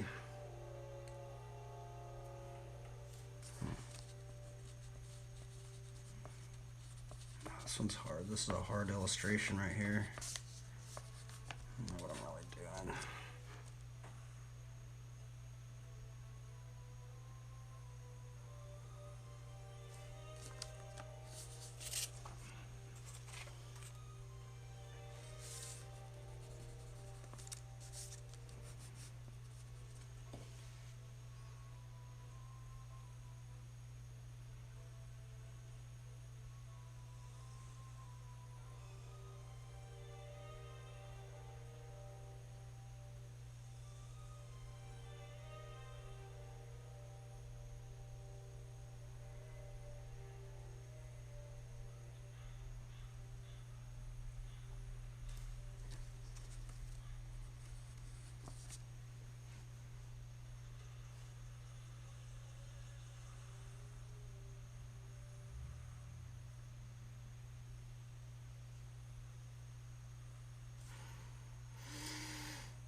I guess maybe I could just push more of these back here, huh?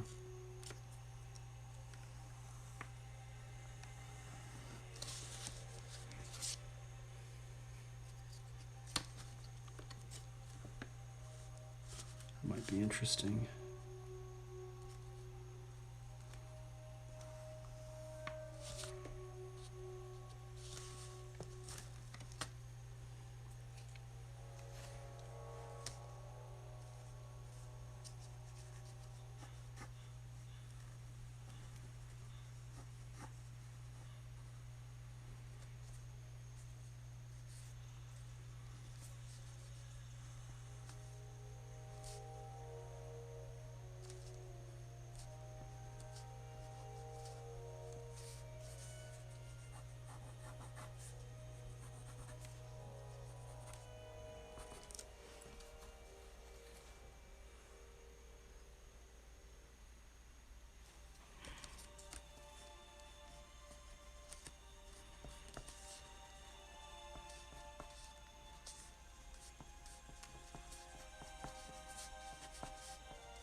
I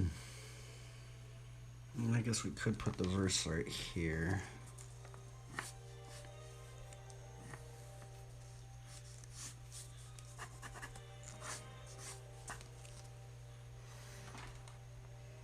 Okay, it's starting to come to fruition a little bit.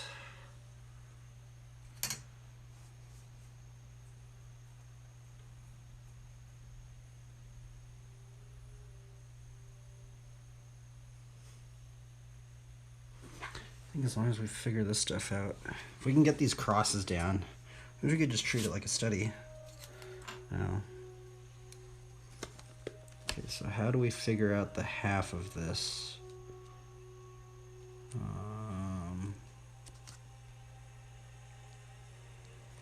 Fudge, how do we do this again?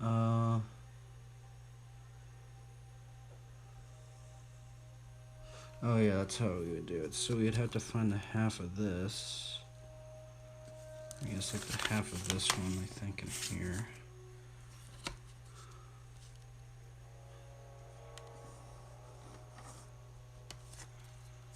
Half of this one.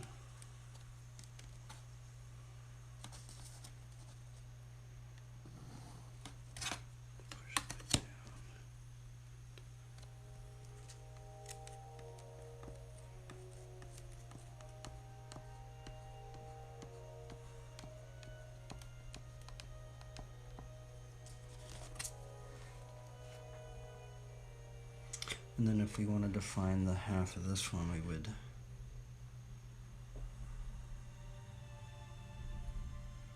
how would we find the half of that one?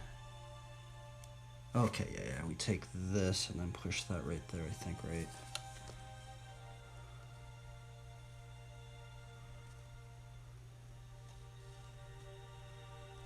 I think.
Rob Bayo, proportions and dimensions are great. Do you have an art background? I guess I have been drawing for a long time. I did study on the internet. I don't really have a degree or anything. I don't have any degree, honestly. I kind of failed schooling because I drew too much, honestly, unfortunately. But if you go on my art I do have a link on my art Instagram. You could see all my past work. But lately I've been kind of going on been kind of wanting to help plant some seeds of faith, so I've been kind of going more on a biblical inspiration kick as of late. Been quite interesting. It has been interesting, I will say that.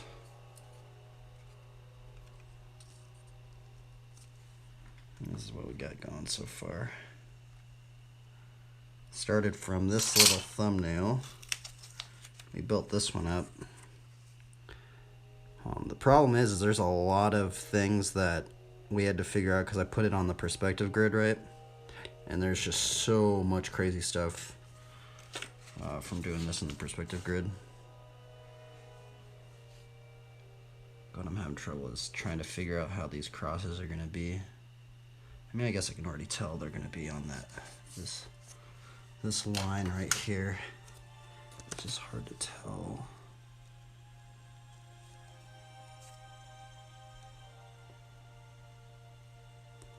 Okay, yeah, so that one should be right there. Right there.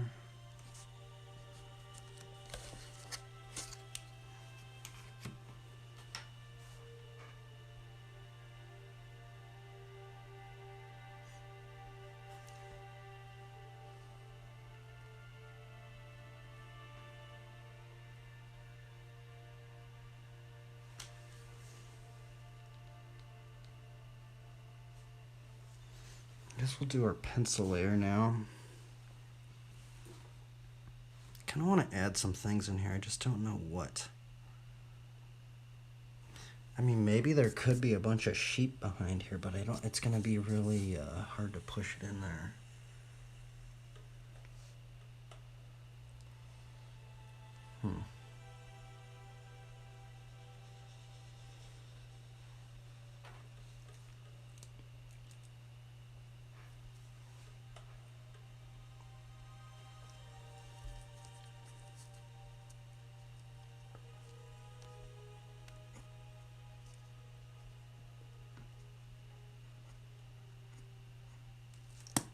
No.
Yeah, this thing's gonna be hard to depict. This one's actually a very, very strange scene.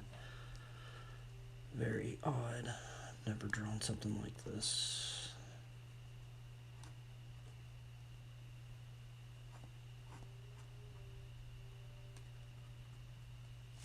This pencil's really weird too.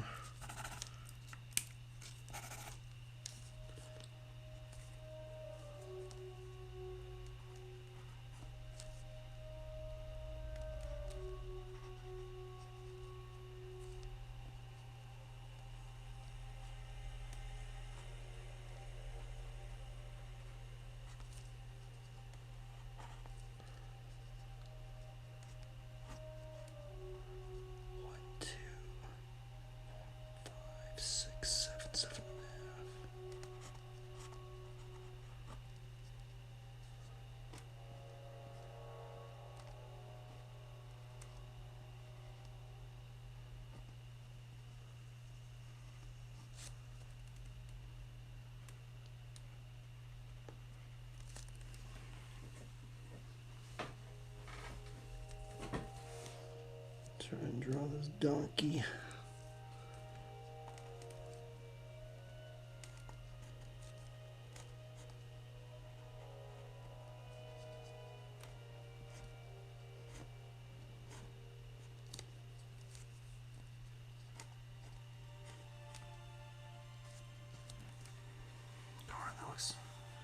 So hard. This is a very weird scene to draw.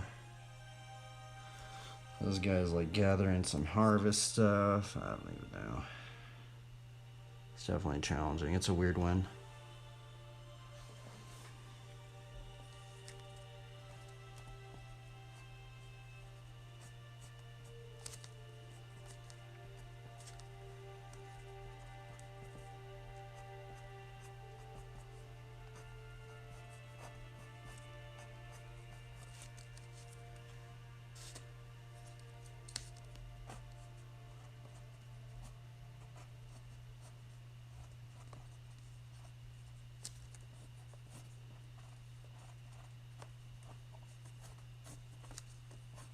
It's weird because normally I'm drawing like characters, so I don't really do scenes and stuff. It's kind of like we're entering new territory that I'm not very good at, but it is a challenge.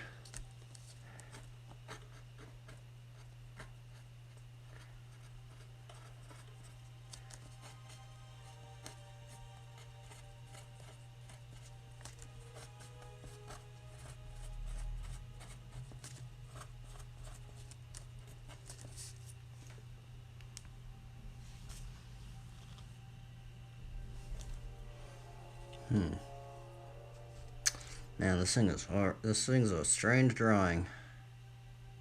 It's so hard. It's very challenging to depict. It's so weird.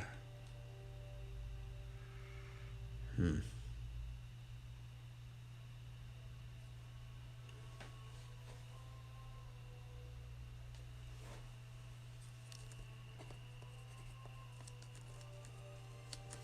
of like, how should I depict this part?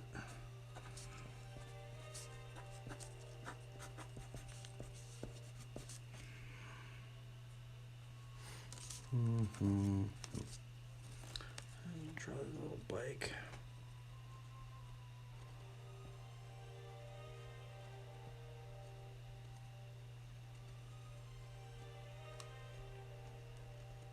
Oop. Pencil broke.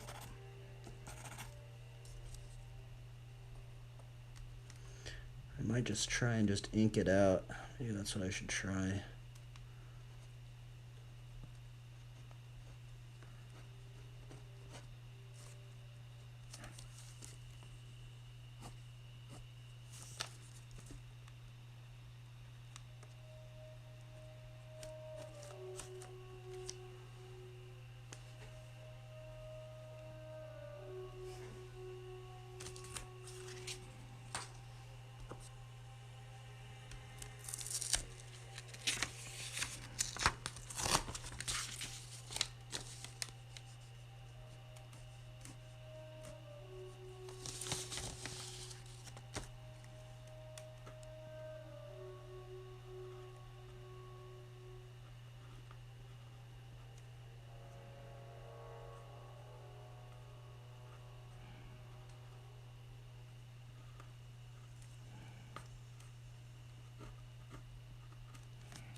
Hmm.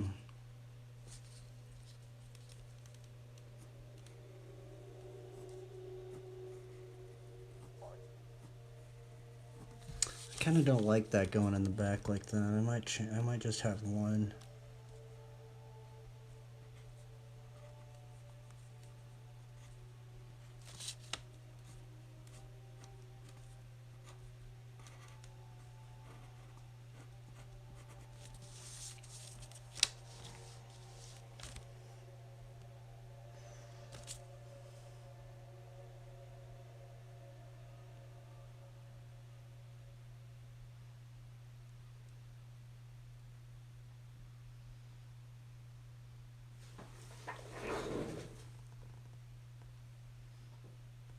Oh, chick streaming. Check out her stream.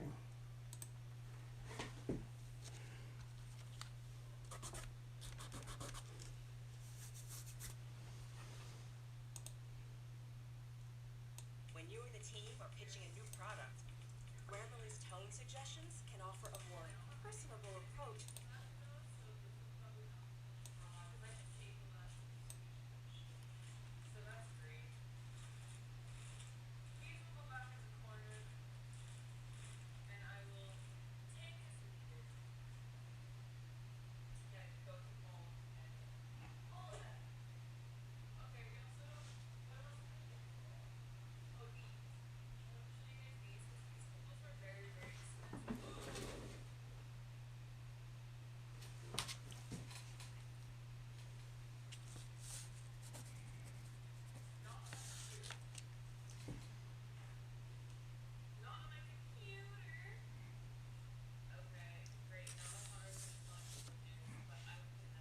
I think I might just start putting some.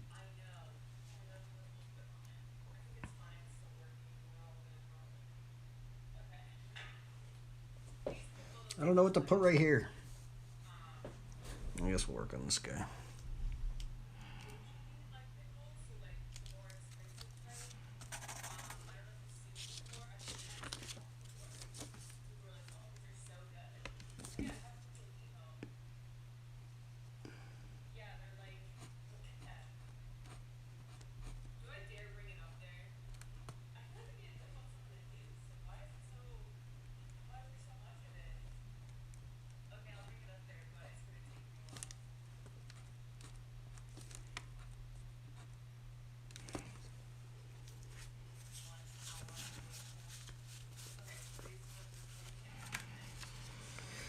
Okay, so we have the trapezius.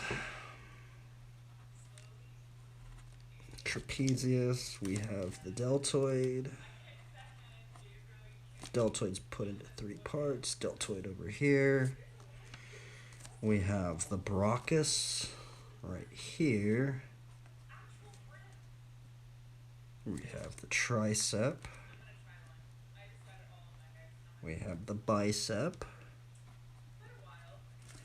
We have the forearm muscle that goes down like that. We have the indication of the elbow. We have the latissimus, the lats, which are very hard to get. We have the obliques going down into the belt.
kind of want to just put a building right here, but I don't know. Because the thing is that this building would be very small, I think.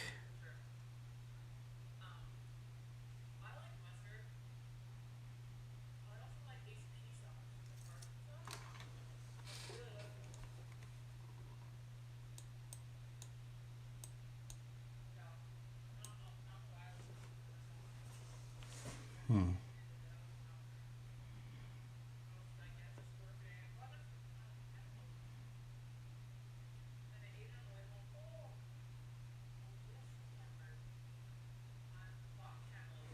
This is what we could do. Instead of doing it like that, we could just have like clouds.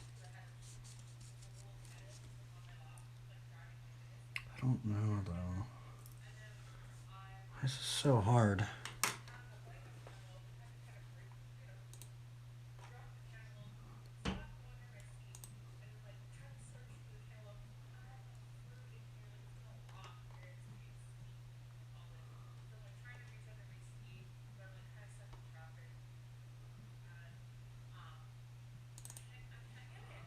Yeah, that's the thing, is if I did do it, I'd have to push it into that background. I mean, I guess we could try, but...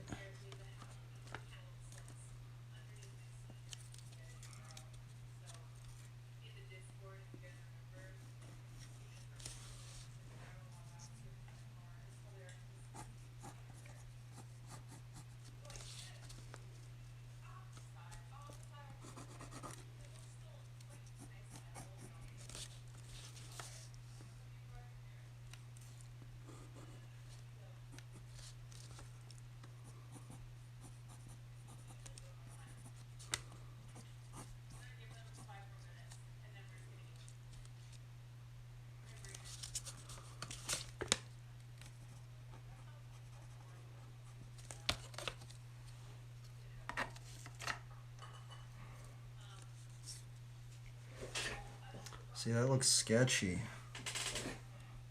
Maybe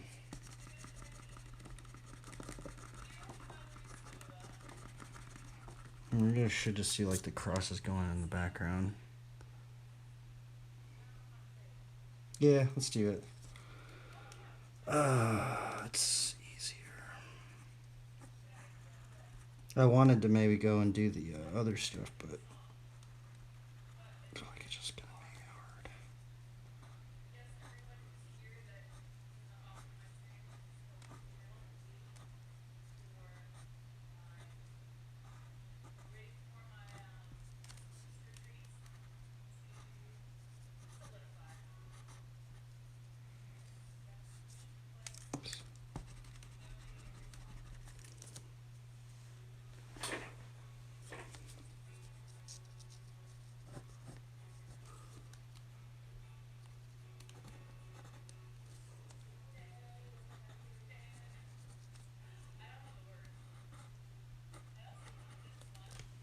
Why does this one look so weird? Where is that ruler at? How did I do with that ruler?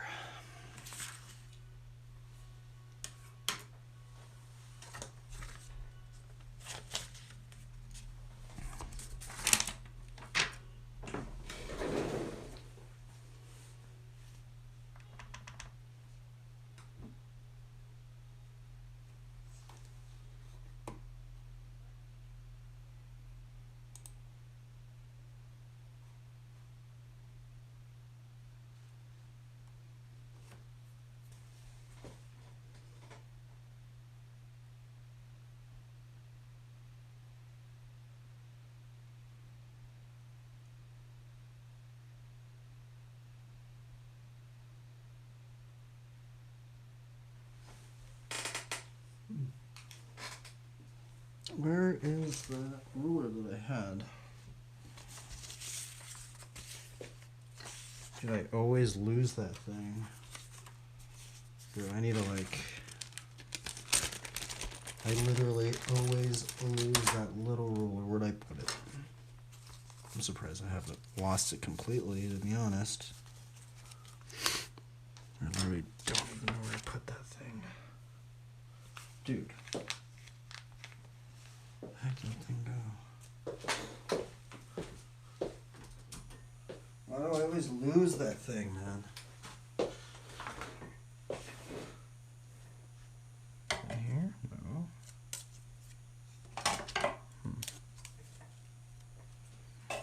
I was literally just using that thing.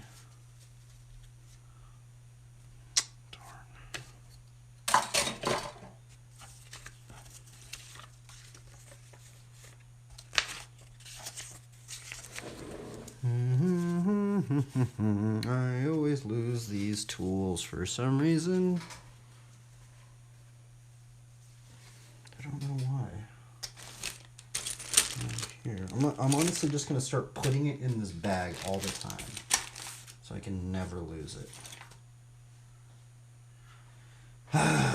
Fudge.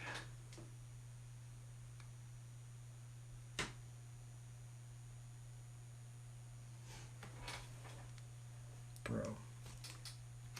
It's not here.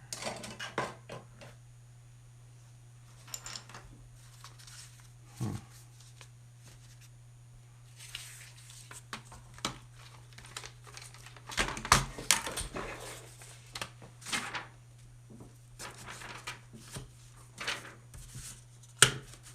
Just losing that thing like bad, bro.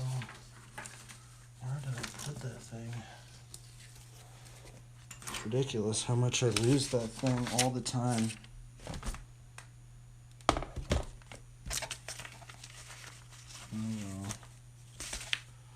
I like put a highlighter thing on it too, and I still lose it. It's ridiculous. Oh, there it is. It's on the ground. That's where I lost it.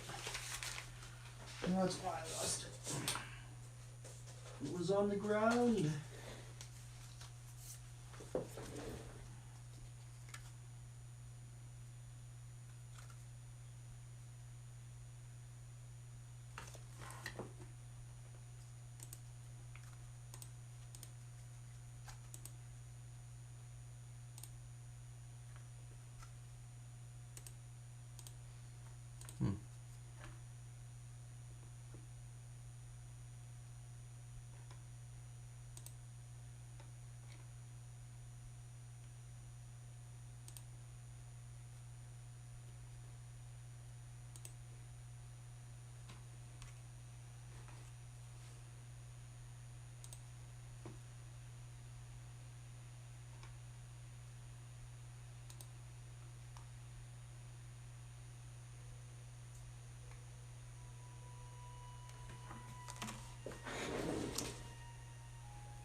Found this little ruler.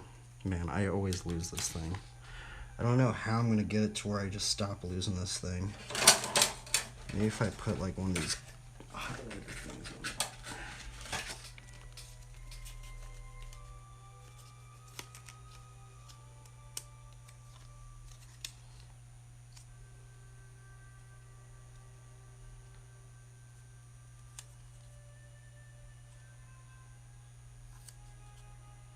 I'm gonna do that.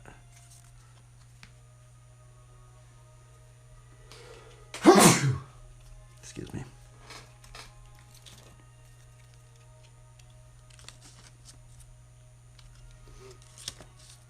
Oh, I need a bigger ruler. This thing ain't gonna work. Budge.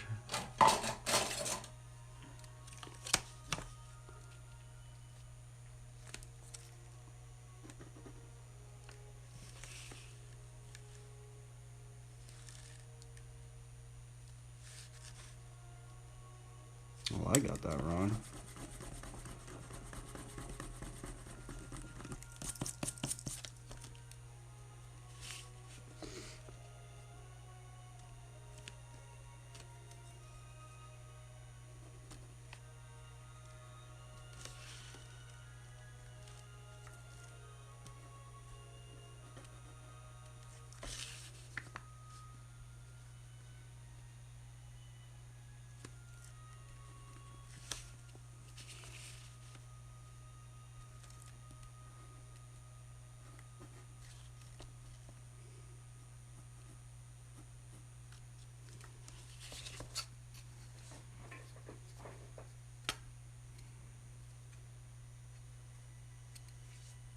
kind of feel like I got this a little too far out, huh?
We drew a bicycle!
Oh, look at that. I totally got that wrong.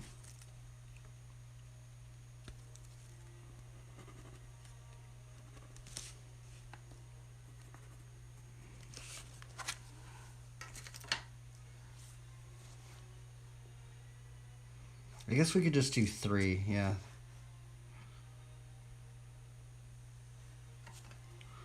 Yeah, let's do 3.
Totally got that one wrong.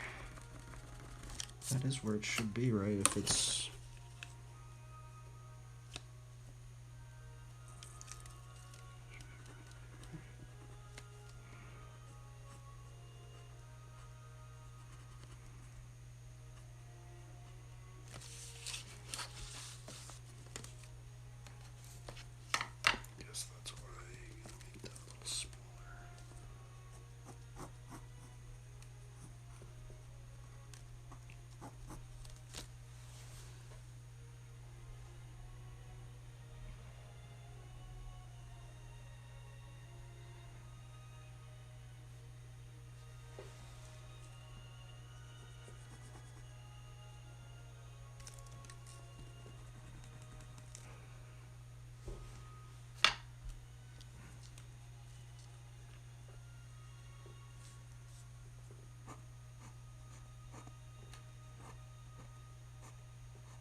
Oops. Come on. There we go.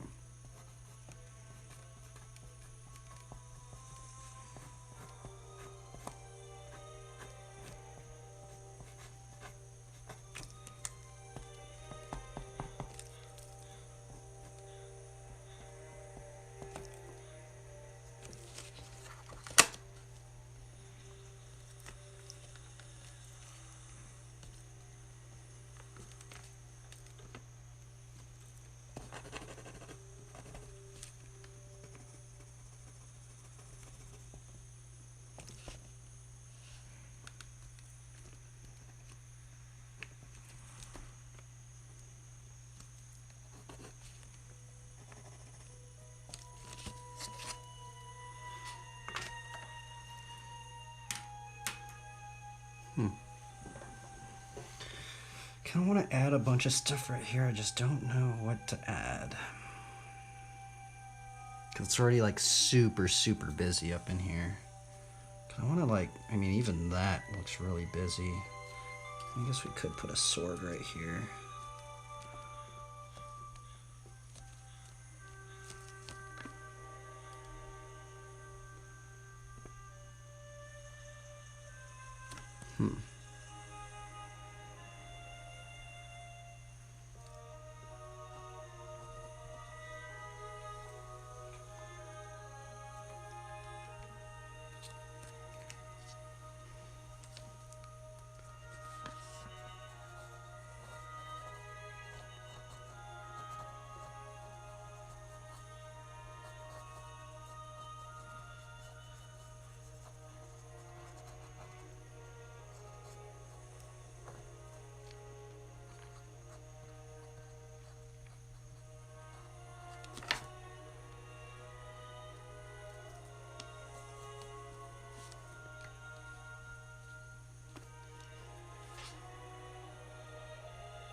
Do do do do do do.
I totally just ripped that paper right there.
There we go. Yep, I already did the Bible talk. Did a Bible study on discouragement. It's actually a very interesting Bible study because discouragement goes into a lot of things. I haven't really done a Bible study. I think today was the first day I've ever really looked into discouragement. The reason why I went into discouragement today was because of weariness. There's many verses that bring up about being wary. You know, don't be wary, stuff like that. And then I looked up the Bible definition for wary, and sometimes wariness in the biblical definition of the KJV 1611, it means like a strong presence of discouragement, right? And then that kind of got me into a whole skew of like, okay, well, how do we not get discouraged? To not get wary, right? So yeah. Now we're doing a drawing on Matthew, or inspired by Matthew 9:37. He said, "He saith unto his disciples, the harvest truly is plenteous, but the laborers are few." This one was very, very challenging today. I'm not good at these perspective scenes. They're very, very, very hard for me. I just feel like I just don't know. I feel like I'm just guessing a lot of what I'm even doing.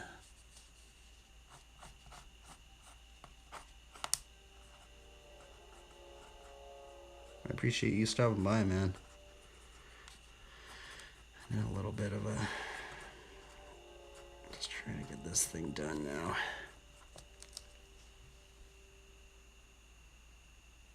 Proverbs 3:15. What is Proverbs 3:15? I guess we can look it up together. I have my little Bible right here. I love having these little Bibles, right? I can just open it up. Proverbs 3:15. Is that the one, acknowledge God in all your ways? Proverbs 3:15, huh?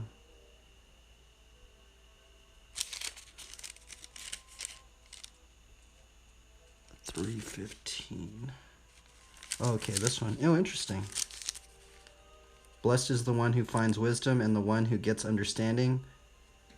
For the gain from her is better than gain from silver, and her profit better than gold. She is more precious than jewels, and nothing you can desire can compare with her. Very interesting, yeah. You know, that is a very interesting one, thinking about that, how wisdom is kind of put into a female aspect, right? It's very interesting, actually.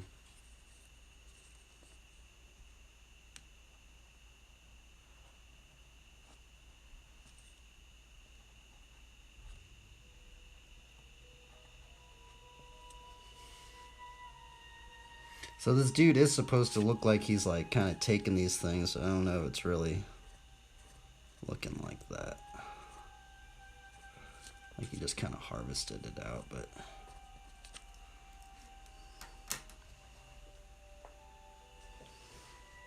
I think I might try and ink it out right now.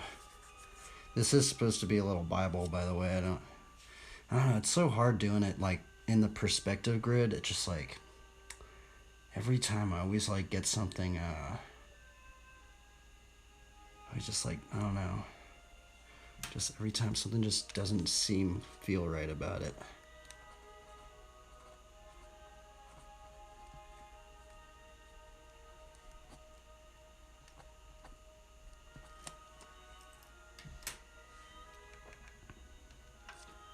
Yeah, I might try and ink it out. Kind of like, I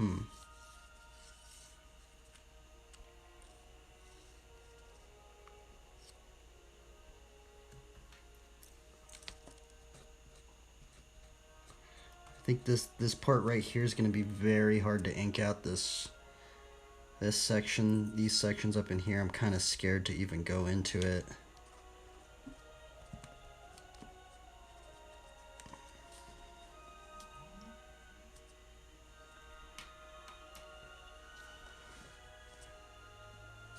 I was going to put some building. I guess maybe I could put some buildings in the background, but it's kind of like, it's so busy right here. I mean, I was thinking maybe we could put a little building right here, maybe. But I'm not too sure.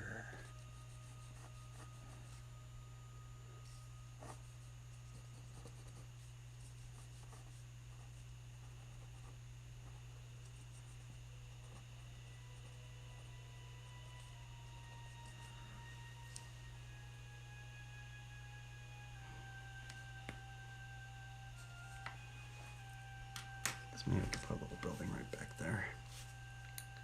This is supposed to be a little helmet. I need to make it look like it's can fit on that guy's head.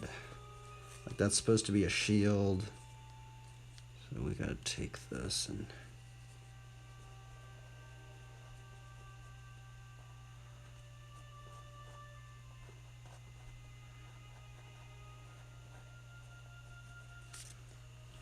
like his armor and stuff.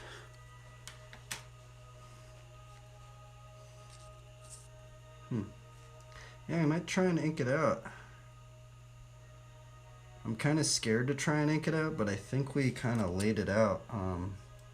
I mean, what I might do is I might even like just quickly, just very subtly, maybe even, I think maybe I should do it with like even the blue colored pencil. And just maybe get some of these shadows going. So let's just see where our light source would be. I kind of think, maybe the light source could be, now this is a very important aspect, right? Thinking about where our light source is going to be. It could be over here.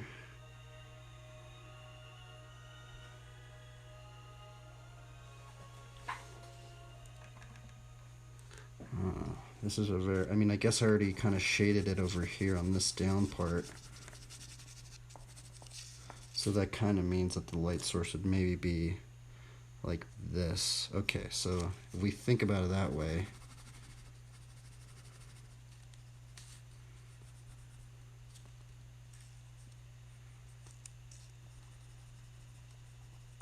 so if the light source is kind of coming down like this, so that means that these, I think, would get shaded in.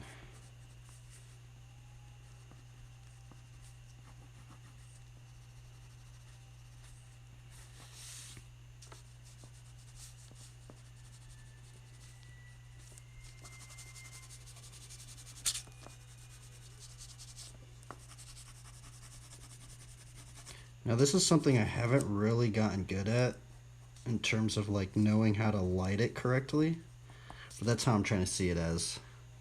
I think these big blocks right here are kind of indicating where the light's coming, and I'm gonna assume that the light would be like right here if it was like. So that means like this entire thing right here would be in shadow.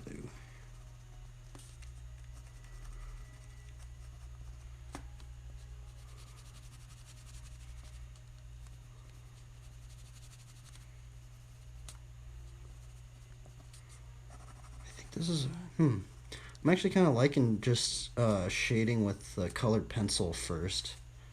It's kind of not as intimidating.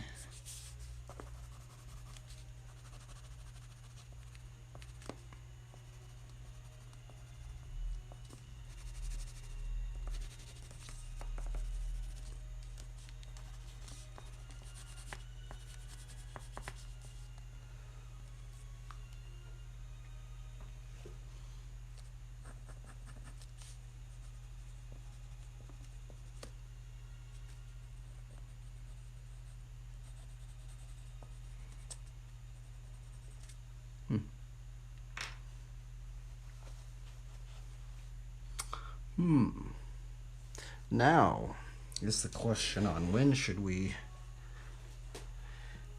try to ink this thing.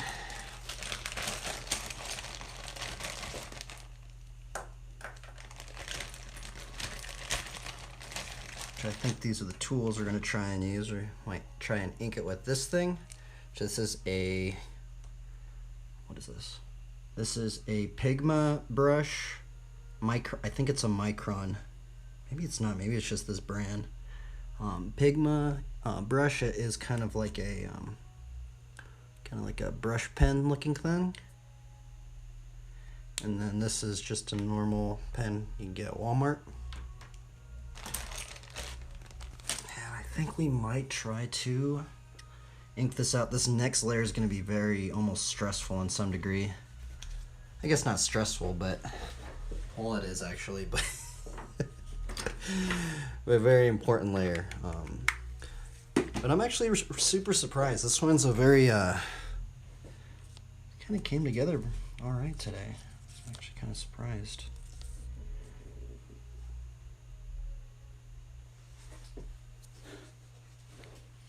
I kind of want to even maybe just keep it like this. I might not even try and ink it out, but I think I am. Right back. I'm gonna use the restroom real quick.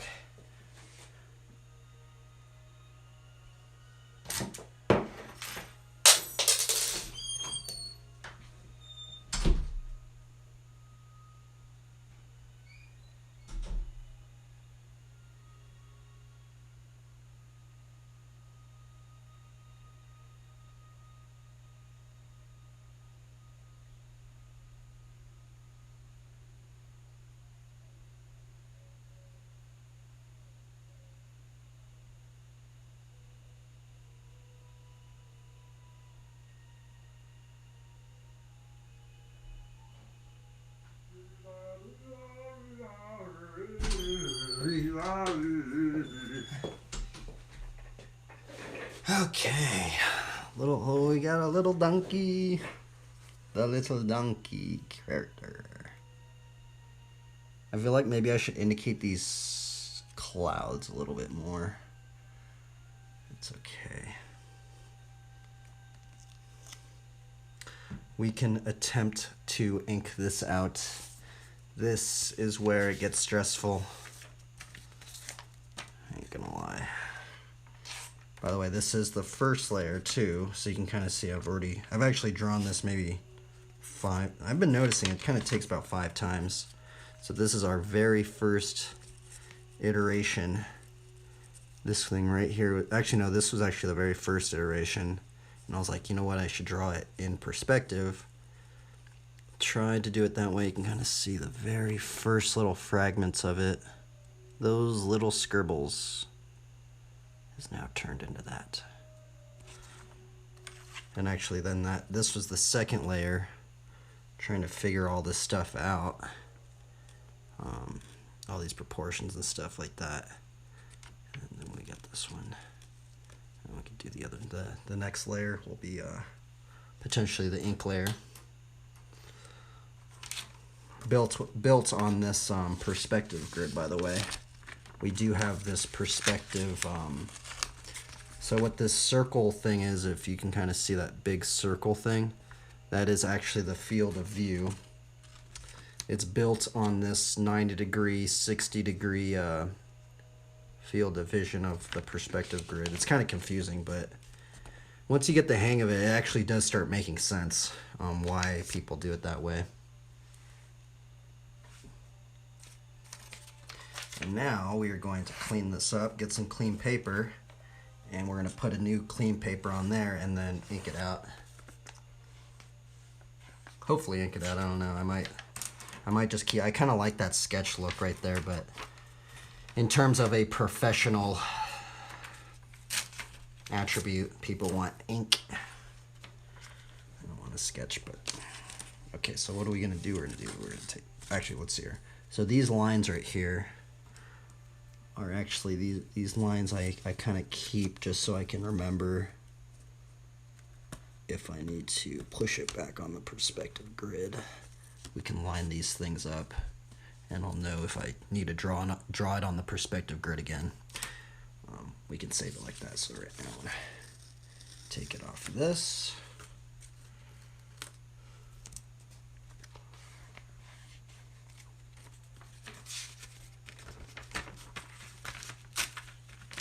Okay, I think I'm gonna use this one. Oops. I think we need this at the moment. Oh my goodness, I just ripped the paper. Oh no. Well, I guess I'm just going to tape it up. That's actually the second time I've done that. I need to be really careful now. Keep tearing it right there. And this tape, I thought that's why I used this tape. This is like painting masking tape. I guess it's still like tears the paper. So I have this thing that I made. This, I don't know, I think this is from like a folder or something. What I do is I use these little clipper things. I'm gonna put on this thing like this. Actually, I'll turn off the light.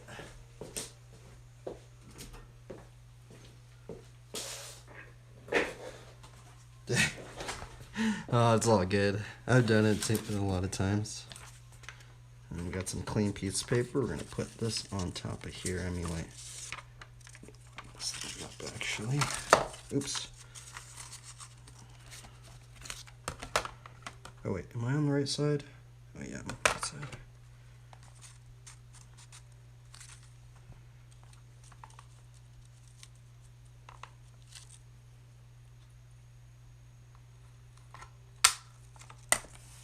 And we are ready to start inking. Actually, I think we're gonna put a little bit of tape at the bottom. It's kind of like raising up. It's gonna mess me up a little bit, so I've been actually using a lot of tape lately. We're gonna just tape that down right there. Make sure it's nice and clean. We're going to take this out, and this will be our test layer, just to make sure that Actually, what I might do now is I think I'm going to warm up with a graffiti piece real quick. So that's actually what I'm going to do. I forgot that this is actually, before I actually start inking this out, I actually want to warm up with my hand for ink. And what I'm going to do for the warm up for the ink is not worry about this first. We're actually going to do a graffiti piece real quick, which I actually used to do that kind of stuff back in the day, but I'm going to put some music on real quick.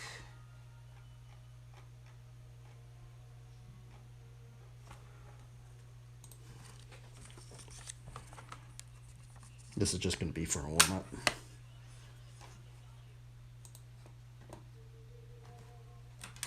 Okay, so let's see here. So what's cool about like these graffiti pieces is like, It's very stress-free at times, and it kind of helps me to just practice inking in some degree.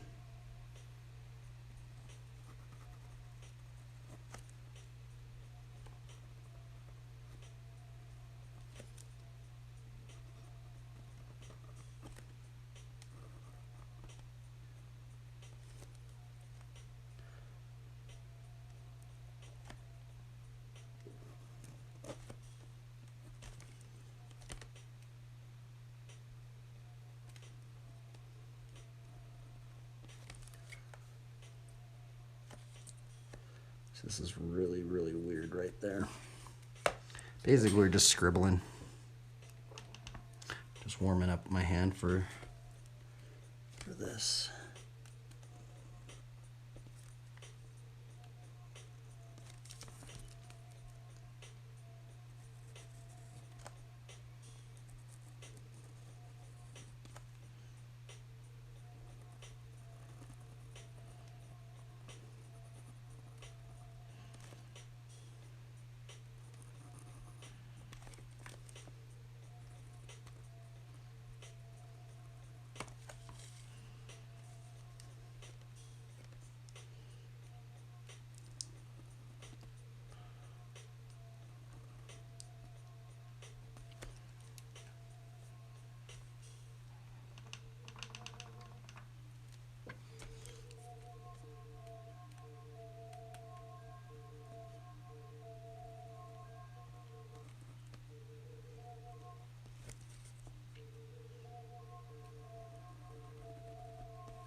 And I've been messing up these top parts a lot lately with my letters.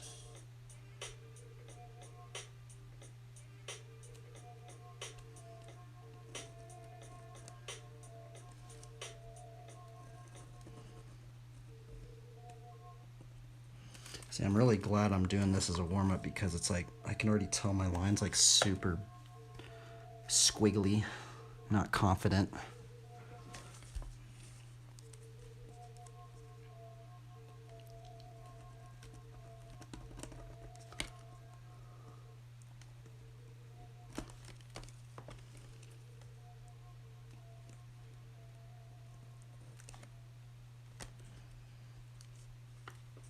It's electric in here tonight, folks, thanks to the slam dunk deal at Dave & Buster's.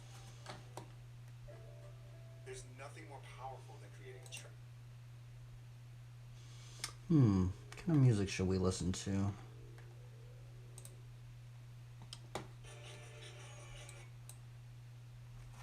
Listen to this, I guess, real quick while we warm up.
Ooh, this is really, really weird right here.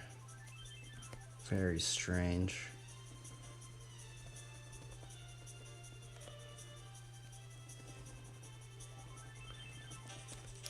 Oh, that's weird. We kind of like It's strange doing these things. See, it's like you almost have to just go with your mistakes, right? And I think that's why I kind of like doing these as like a full-on ink exercise, because I can't erase this, right? So, in some degree, it's like a good exercise to ink.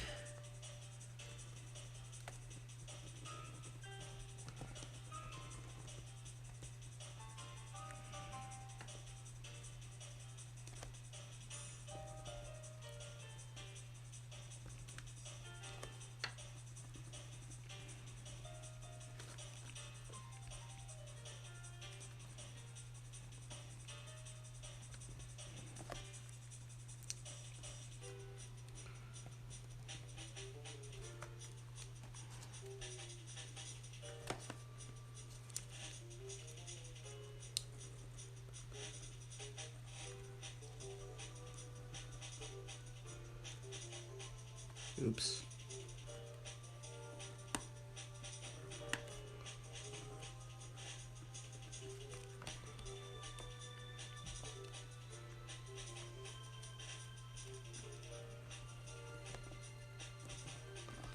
This one turned out terrible. Oh well.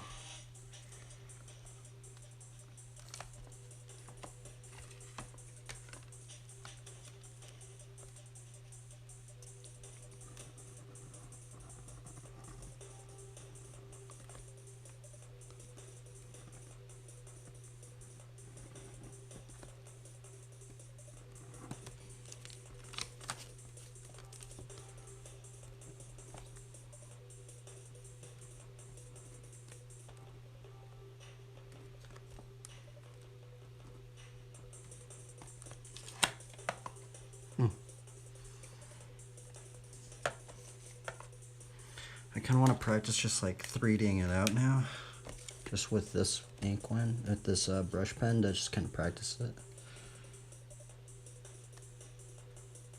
Because I want to just like maybe just do a big outline on it first.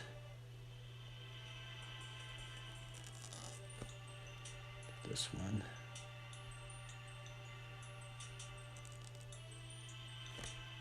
We should do our outline last, but it's okay.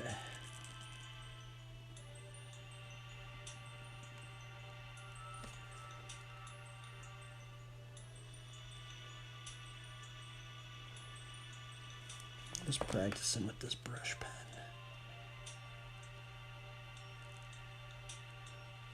Oops.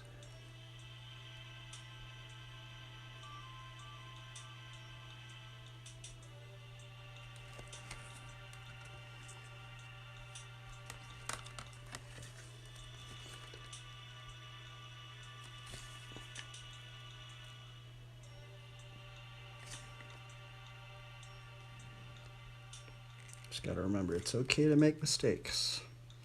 It's just a warm-up.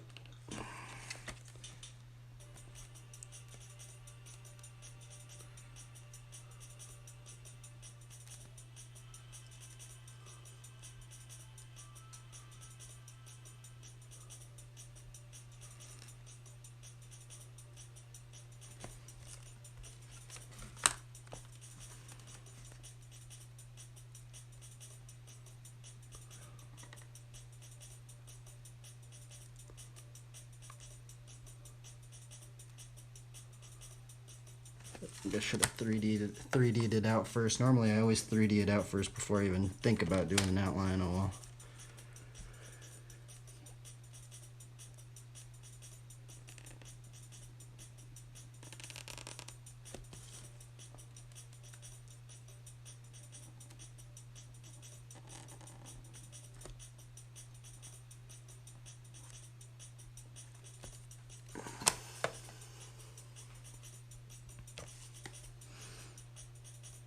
Let's try and 3D it out then.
get it done.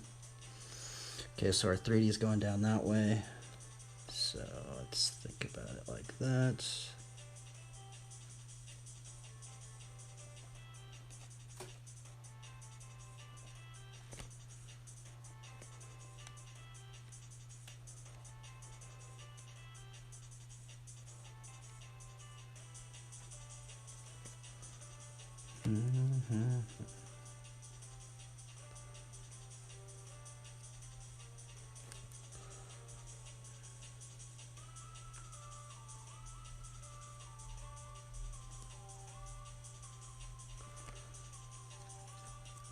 I'm like scared to ink, man. See, but I'm glad I did this warm up, because if I would have just like went straight cold into inking, I feel like I would have been like way more stressed out. So hopefully we can just get all the bad lines out of the way right now.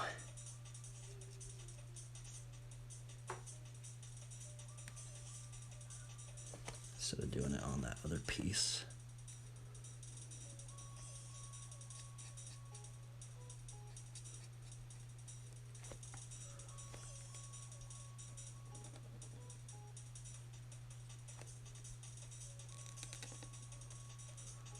I'm also trying to learn this brush pen more, because I do want to get more like 3D lines like this.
Oops. Kind of like confused what I did right here.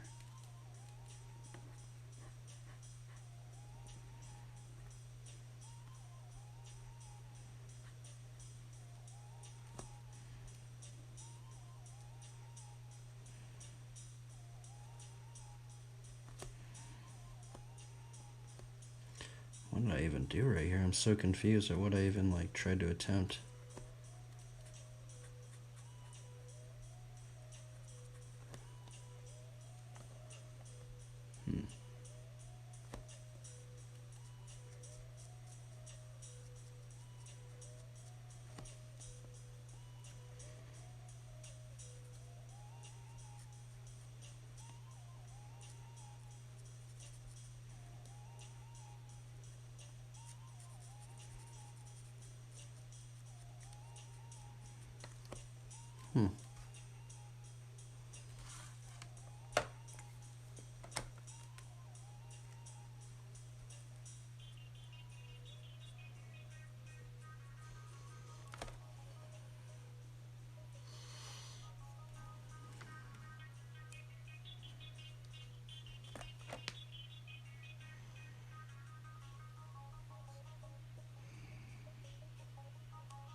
forgot a 3D right there.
That was choppy.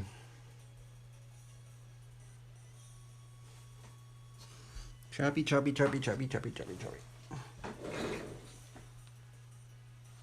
just rushed that one for sure. I was rushing things. This was just a warm-up anyway, so... Warm-up, pen warm-up.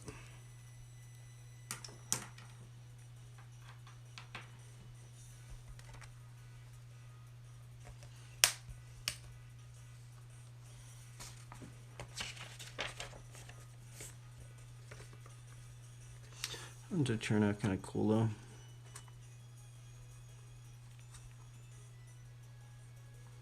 There's definitely some new things I'm starting to do. See, like this thick line into this skinny line, and then like this right here.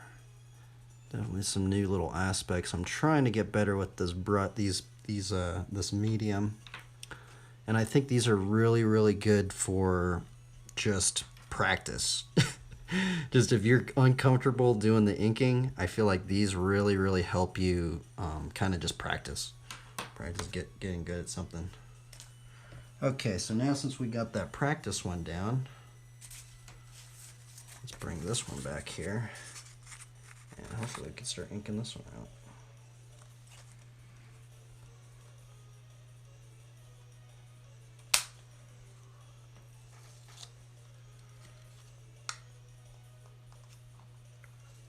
Hopefully I'm not as rusty. Oh my goodness, this paper got a little bent right there. I might have to use a different piece of paper.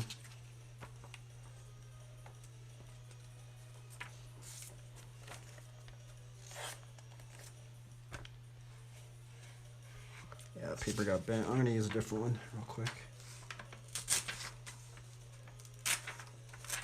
Okie dokie. Let's use this one. This paper got bent.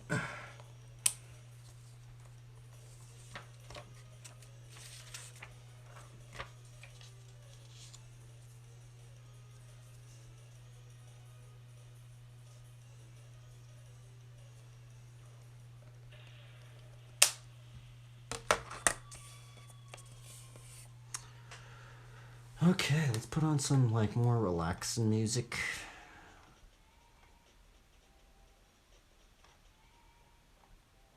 What should we listen to?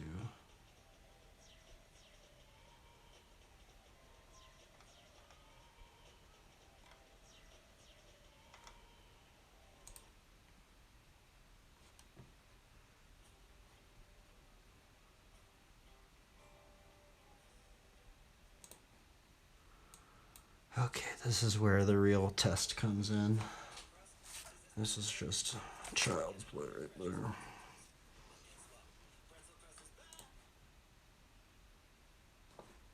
This is where the hard stuff starts happening. I'm probably gonna get frustrated, but it's okay. I need to get better at inking, and I guess the only way to get better at inking is just to keep failing over and over and over again. Alright, let's do this. Let's see how this one turns out.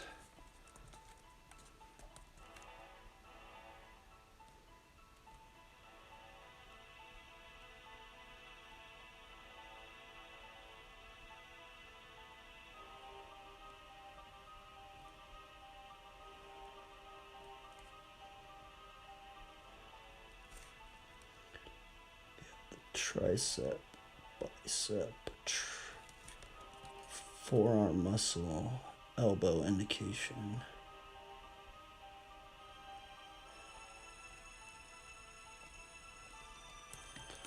First part of the rein. We have the collarbone. We have the pec, abdominals, the deltoid on the other side, bicep, indication of the elbow.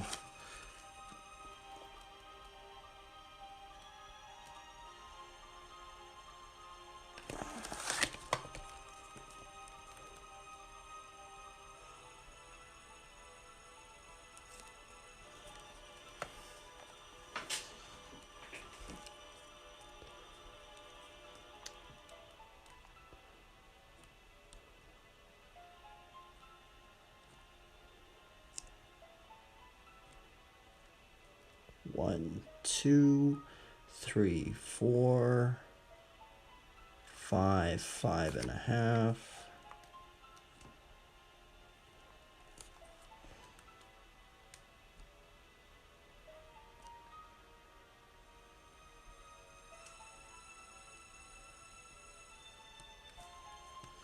Can also start thinking about the shadow, because the light source is coming in this way. So I'm trying to remember that when I'm inking this out, is that our light source is coming down that way, so.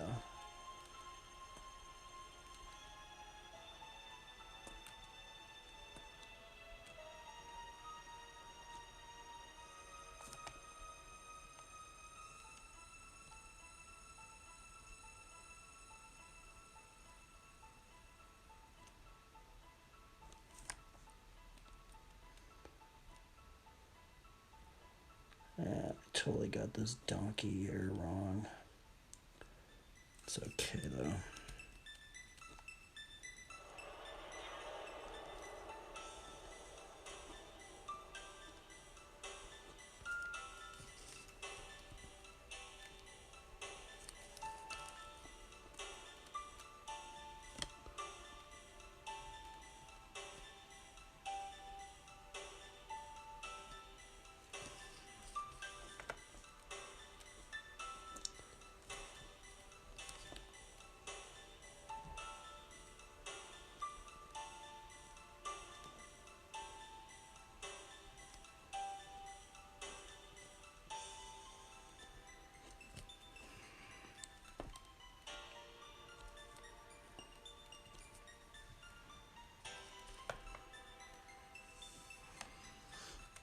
There is a little bit I'm starting to improv out, which is kind of interesting.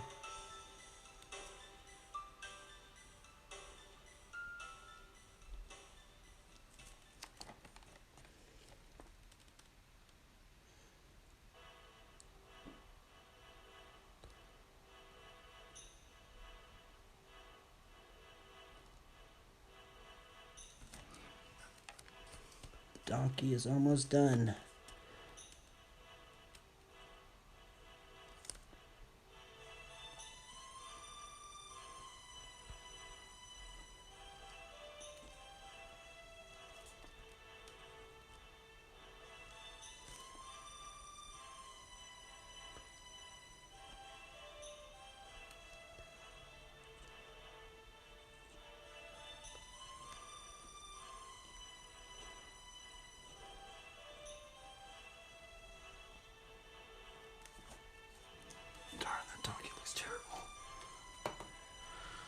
It's okay.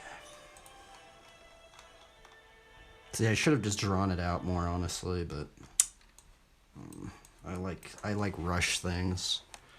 I should have drawn it. I should have done another pencil layer, because I got a lot of these proportions wrong, but it's, oh well, I can't go back now.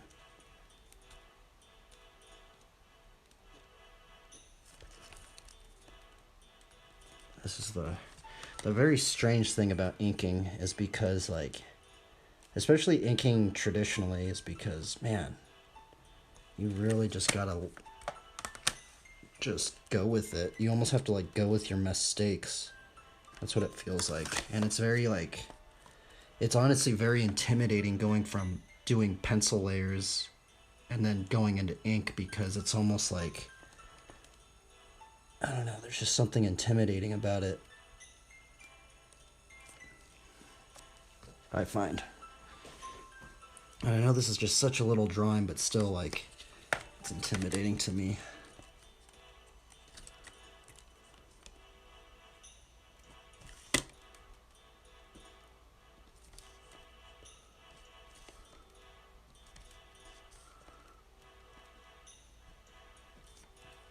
A little Bible.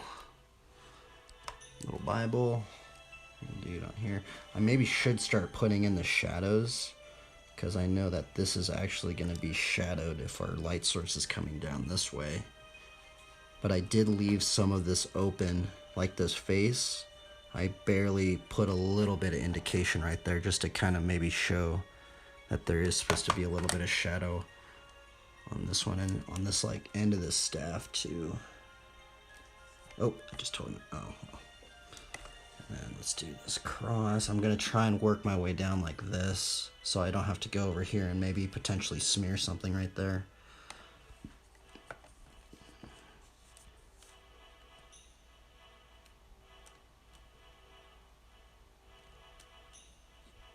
So I am going to break those lines up right there, because we do know that our light source is like that, or hopefully it's like that.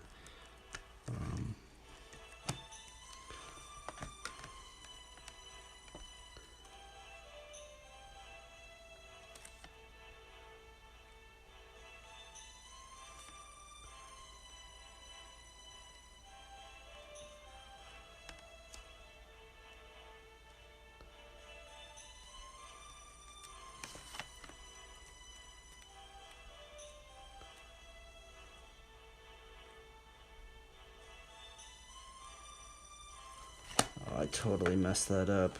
Darn. Oh well, we're just gonna have to go with it. There ain't no going back now, we just gotta go with it.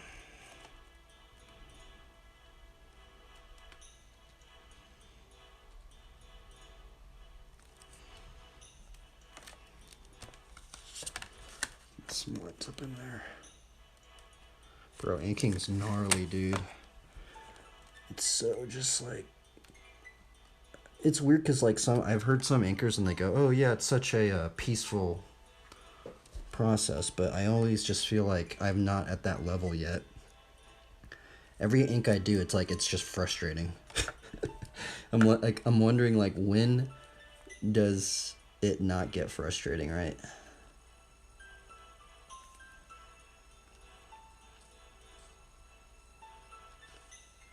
I think I might do that stuff maybe at the end. Let's kind of just work our way down, hitting these major.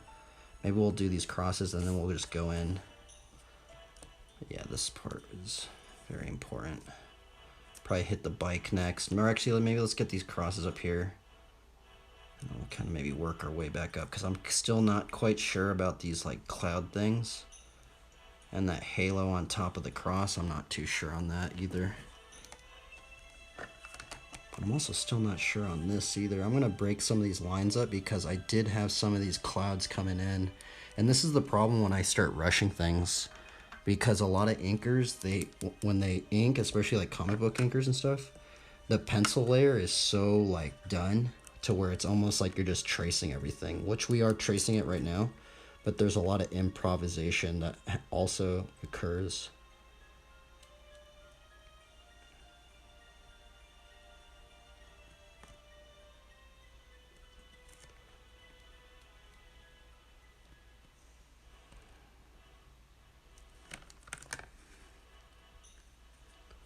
Which I think that's the very interesting part, is when people start improvising, or improvisation, like what they indicate, what they don't indicate, what they leave out.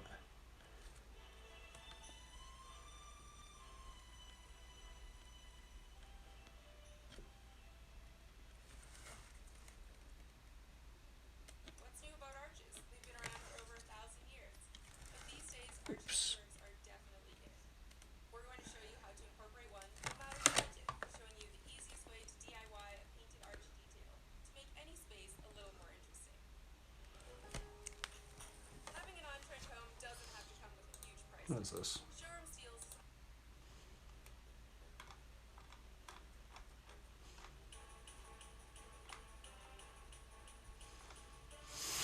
I need some different music.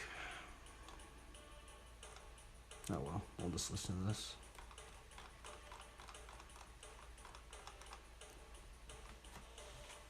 Thanks, man.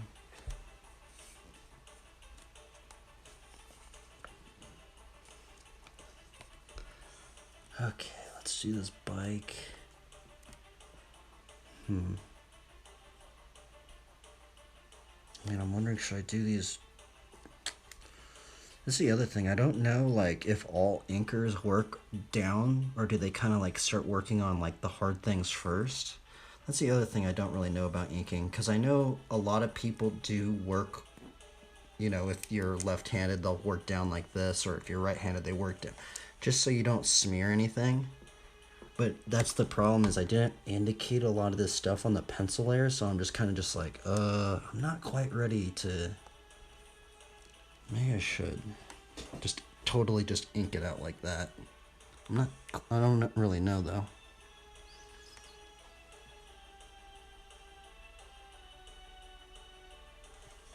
Oh well. Maybe I should do it that way. Guess maybe speed it up.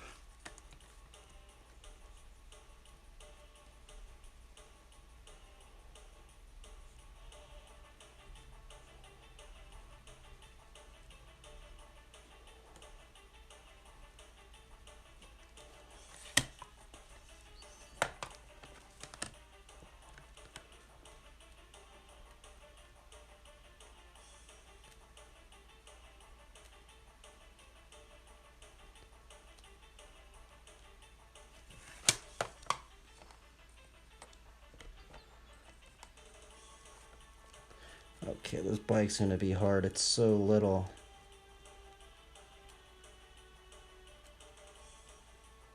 Holy Toledo, this thing's gonna be challenging. I should have actually started with the bike before everything else. I don't know what I was thinking. Oh my goodness, this is gonna be gnarly. Bruh. Holy Toledo, this is gonna be crazy. Oh well, we're just going for it now. No turning back, we're just gonna try and finish it out now. Hopefully it looks okay at the end. That's the other thing, is sometimes I've noticed, like, sometimes I'll just focus in over here, and then I'll just like look at it, and I'm just like, oh my goodness, I don't even like it. But I think if I just try and stay one track mindset, we're just gonna just ink this out and just get it done. Sometimes I just end up liking it. And I forgot to put pegs, oh well.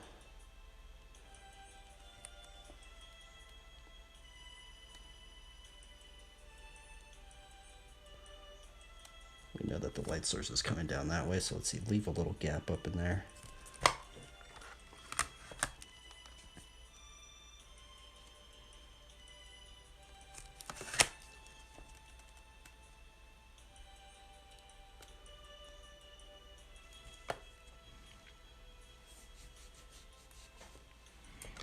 Okie dokie. Let's continue forward.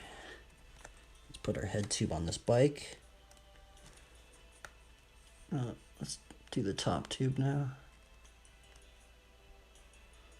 But man, I've really been enjoying drawing bikes now. It's just so... It's very, very interesting.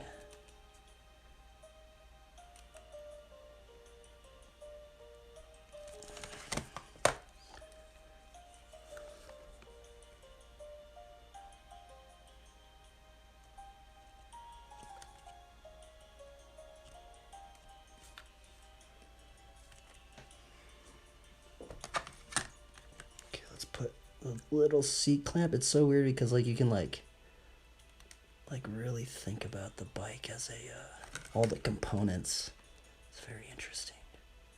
This one's actually gonna have a drop back seat post. I haven't really drawn any of this lately.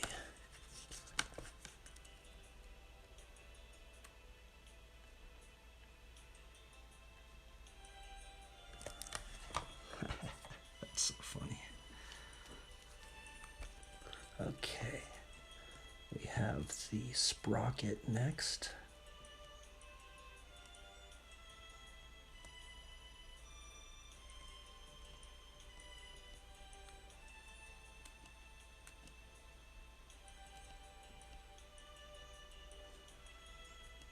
Oh my god, darn.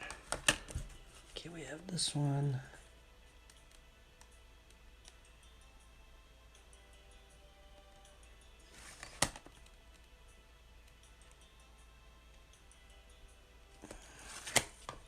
We have to put the back side of the seat stay. You're barely gonna see it. Let's put this little circle in there because we know that it is gonna be connected over to that. Let's do the tire, which is gonna be very challenging.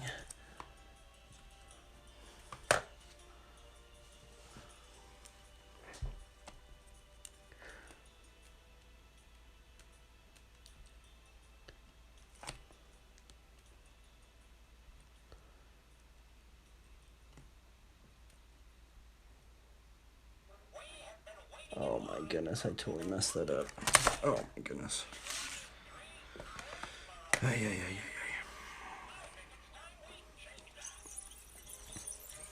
That's where we come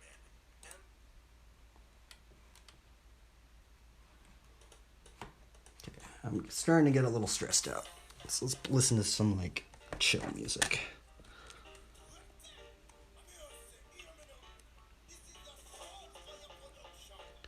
I just got to remember, I just got to just go with it now. There's like, we're at the point where there's the point of no return now.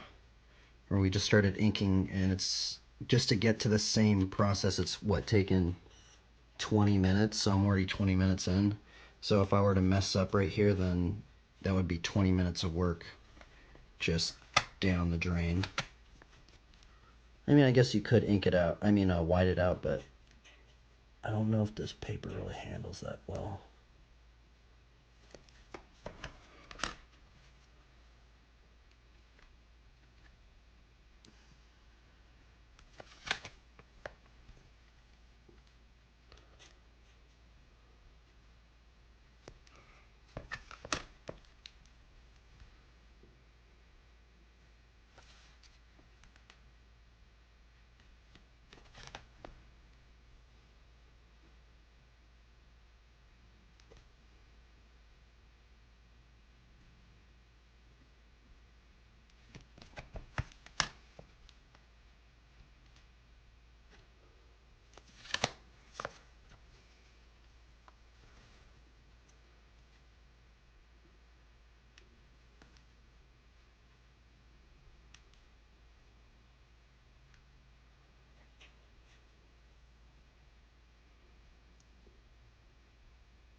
I guess let's put this little, I don't know if that's just a little church or I guess we could do it like that.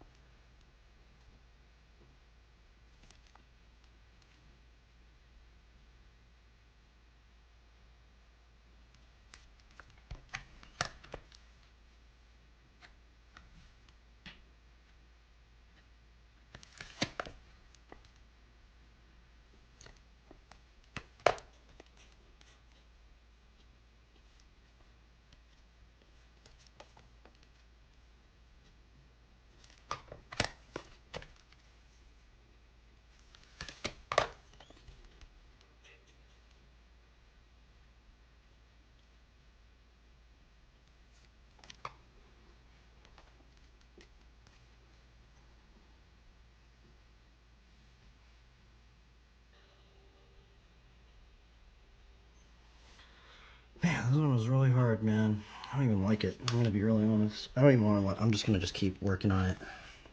I need to just. Yeah, we need to just grind it. I'm at the point where it's like, I don't really like it. I kind of want to start it over, but it's okay.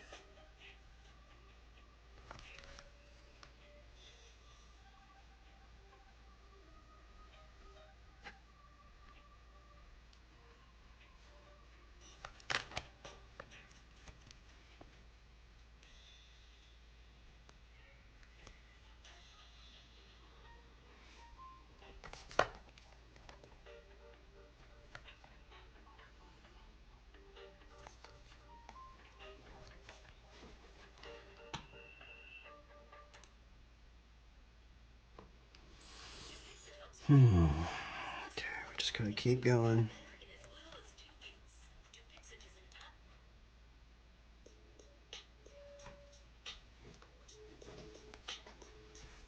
Let's do some of this up in here. Now let's.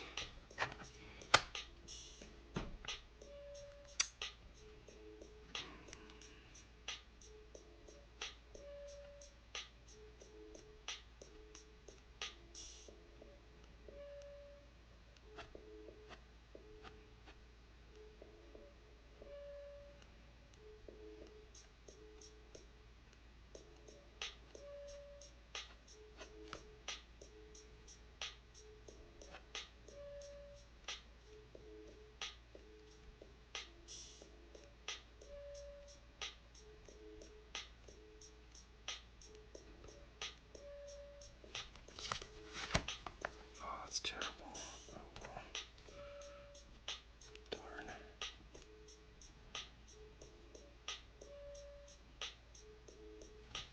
It's like hard to make it look like it's like bunch of harvest stuff.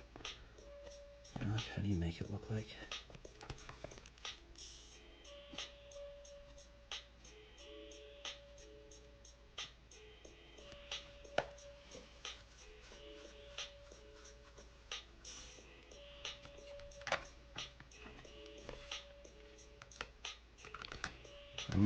I kind of want to finish some of this stuff out. I'm going to use this thing. I'm going to put my hand on it so I don't smear it.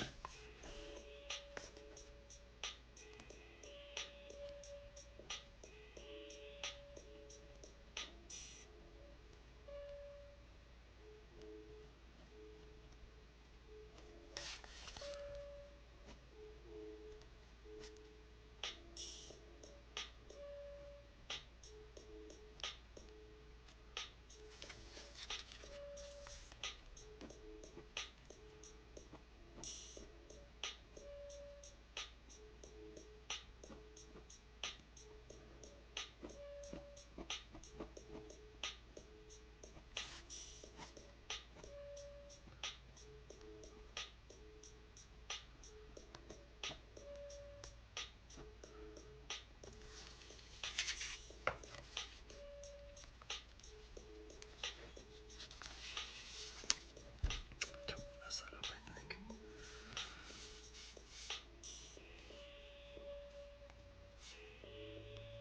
And I'm wondering if they like put in the shadow shapes.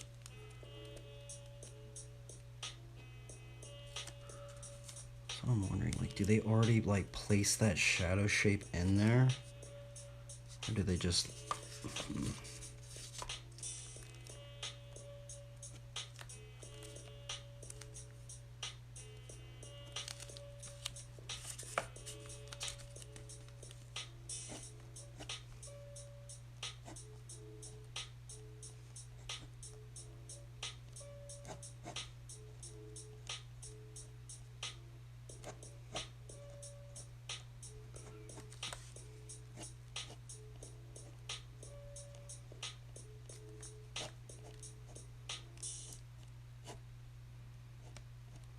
This is Kayla. She's a video editor on Fiverr, a platform for freelance services. Kayla will make an attention-grabbing social media.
What's it even look like?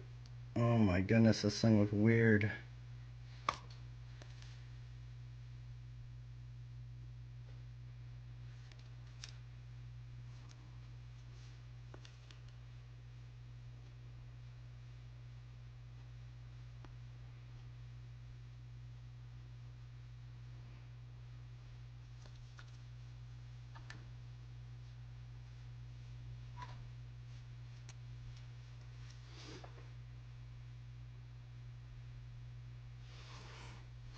I wonder if like I should just start doing that shadow.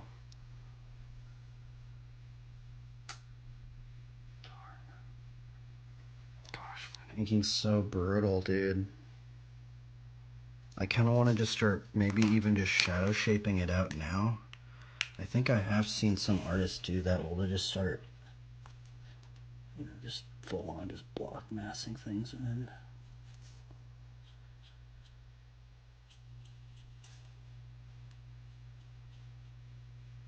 I think we should probably do it at the end, right? I've already kind of just started it out right now, so it's...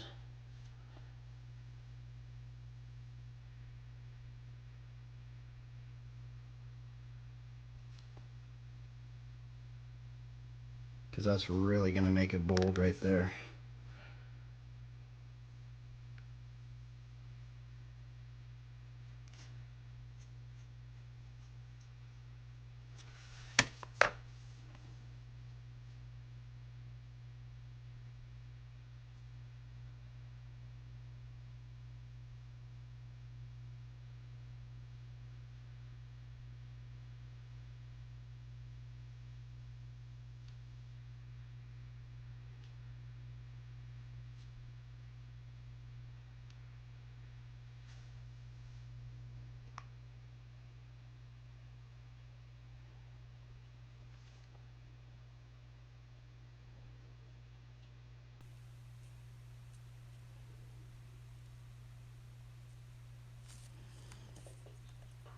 Listen, there's a good chance somebody's trying to hack your website right now.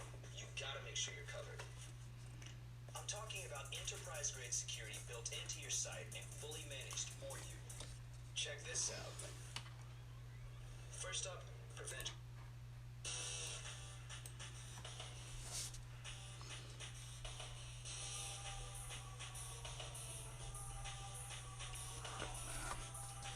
Gosh, I don't even know what I'm doing anymore.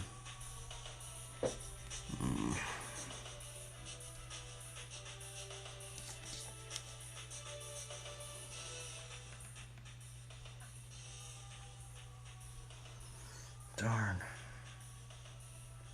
Why is inking so hard?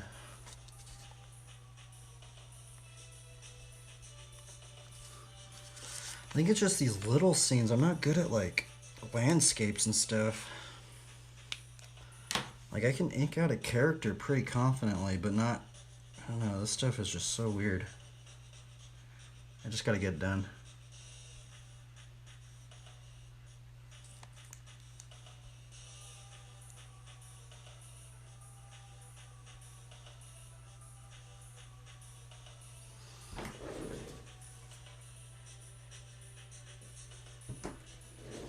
Alright, let's just get it done. There ain't no going back now, I just gotta get it done. If I don't like it, then I'll just ink it out another day. Try to ink it out.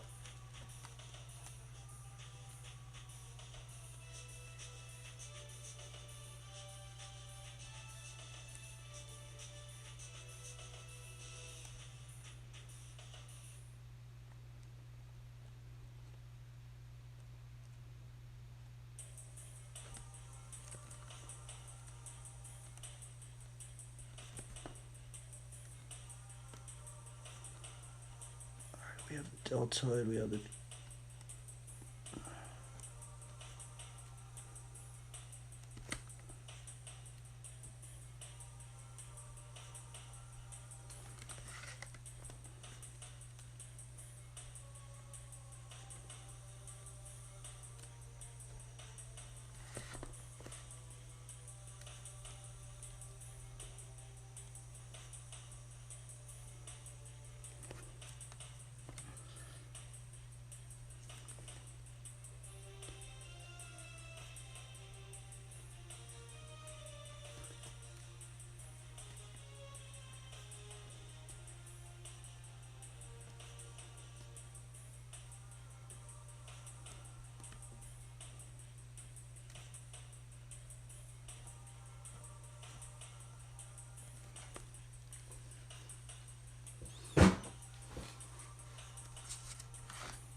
Yeah, there's so many commercials, huh?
Dude, Inking's brutal, man. Oh my goodness. I shouldn't have put that little building in there because it's like, it's just making this whole busy looking. Oh, fudge. Man, Inking's gnarly, dude.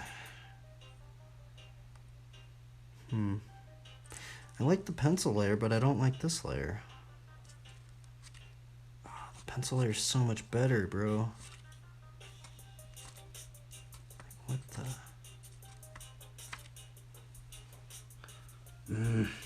I just gotta get it done. See, but I'm at the point where it's just like, I do not like it at all.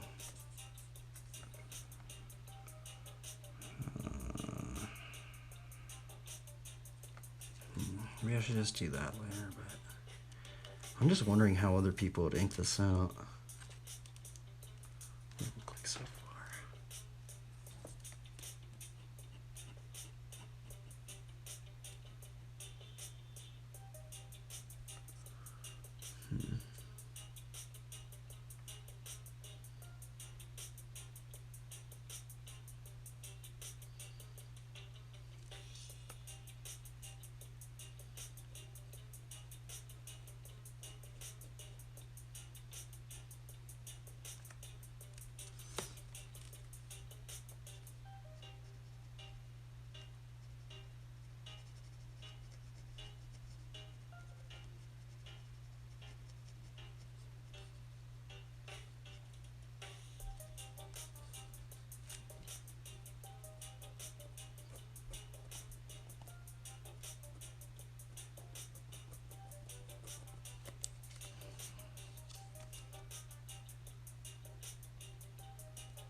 Darn, man, why is inking so hard?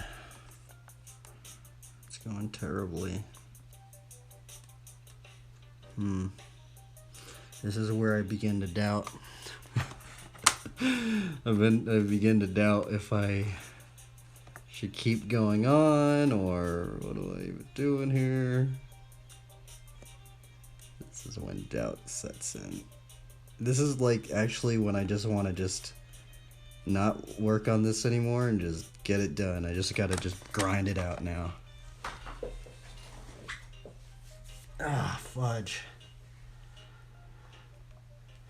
I'm just gonna get it done and then just try and maybe just like do the shadow thing and just call it a day. And let's just see how it ends up. If it doesn't end up very good, then it's all good. We'll just start over. Do a different piece, I guess, but Discover the power of 3 in the Ozempic Trizone.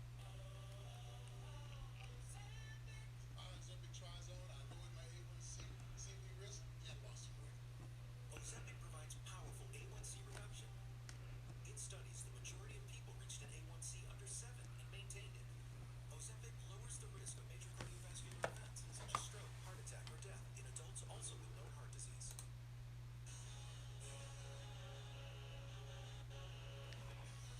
this is brutal. I might not even do like this shield thing because it's just too crowded. Like if I ink that out, like you won't even tell what that is. I don't know.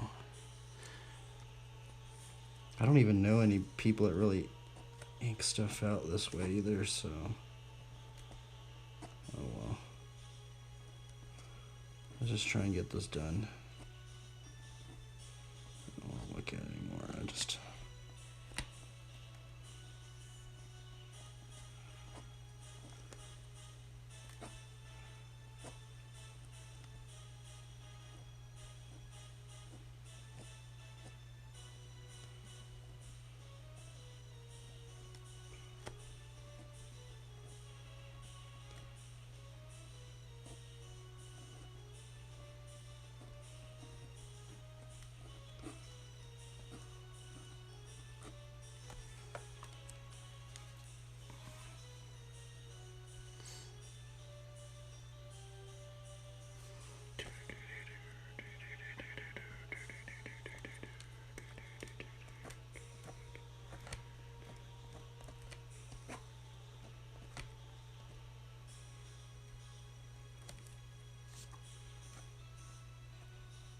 this is a strange area right up in here. I don't even know what I'm doing. And I didn't know what I was doing on the pencil area either. I just kind of oh, fudge. I should have done another pencil layer.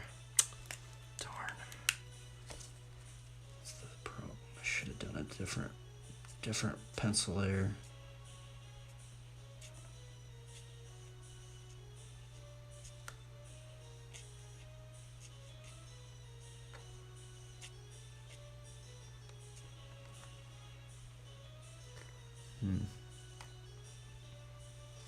I mean, this should all be in shadow, I'm pretty sure. That's the other thing. There should be a big shadow right there. Actually, this should all be in shadow, actually. And it's just so weird doing that right here. Just being like, okay, well, we're just gonna just ink that in there like that.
See, this little building right back here should be all inked out, but then it's weird because I have the bike right there. So I think I just messed it up right there. Fudge. But I know that that would be in shadow. Oh my goodness, I just messed it up right there. Yep. Or I think maybe not.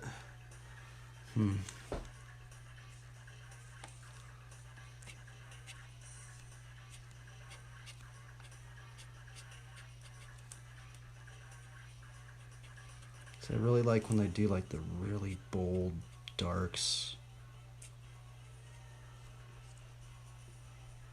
I say I think this would be in shadow too.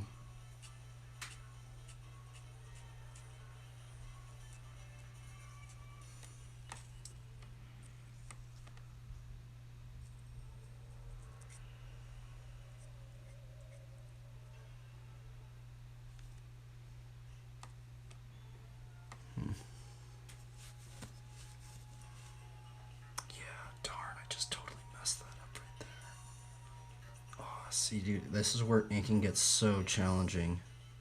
I knew I shouldn't have put that little building right there because it wasn't going to read. Because now you can't really read the bike. Brutal. Darn,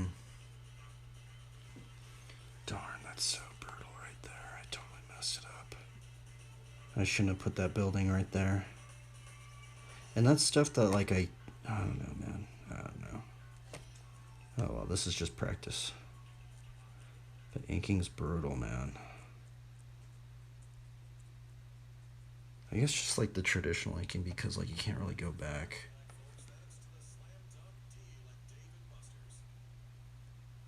That was brutal. Darn.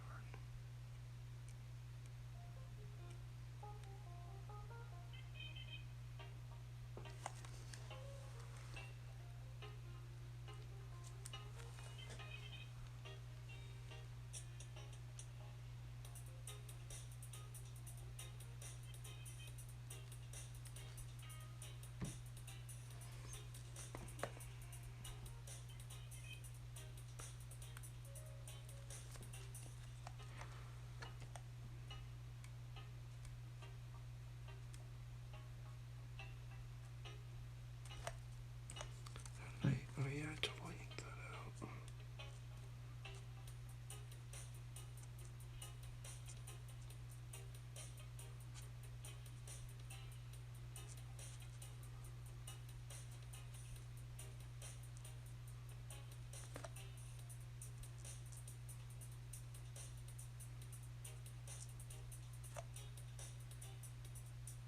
Oh my goodness, this is so brutal.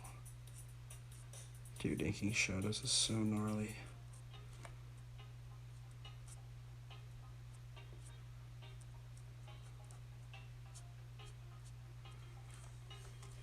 Yeah, I think I'm just gonna keep. No, my goodness, I totally messed this up.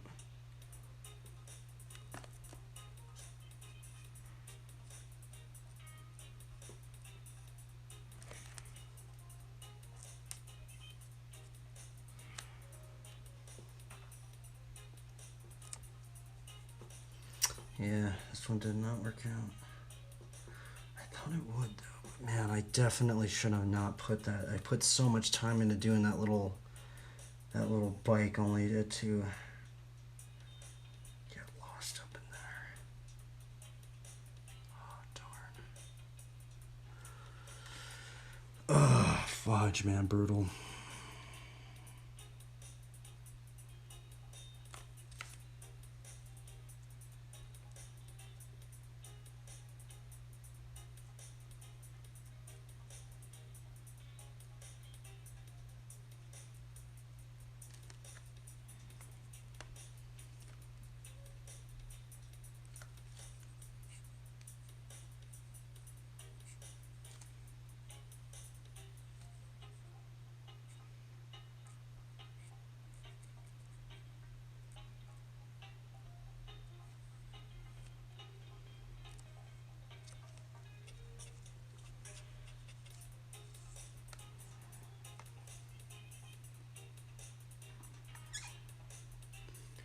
And I guess ultimately I could just do another layer on top of this one. I should have just done this pencil layer. Fudge.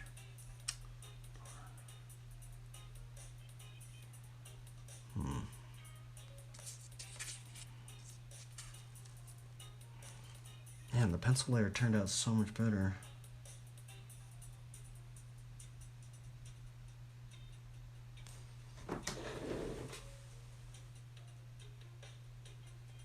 Yeah, I messed it up.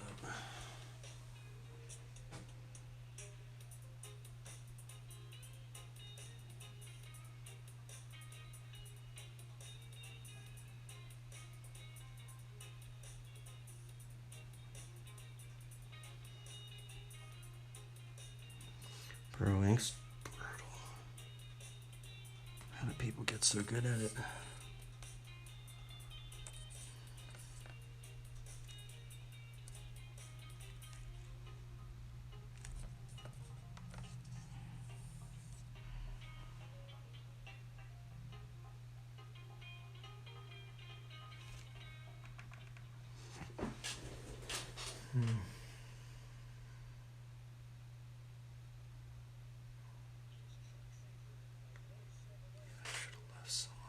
shouldn't have put it all in shadow like that. Darn. Huh.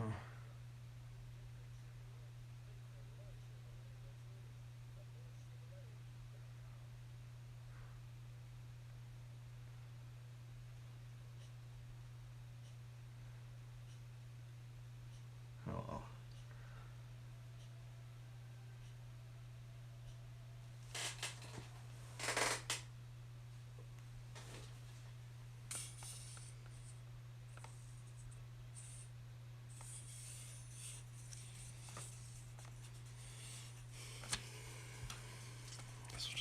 Let's just practice, I guess. I'm not gonna post this one, but we're just gonna practice it, I guess.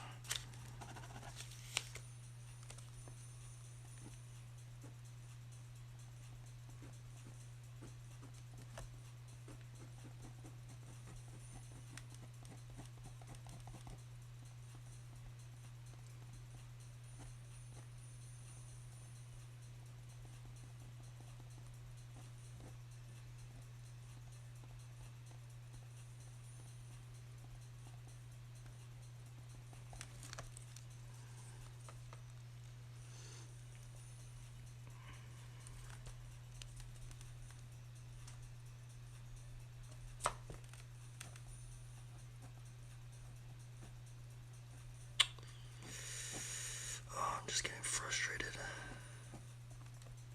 Darn.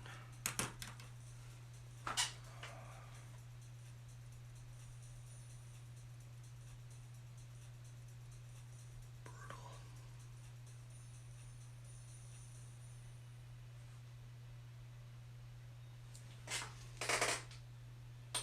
I guess we'll just try and I'm just gonna I'm already too far in. I guess we'll just try and finish it out.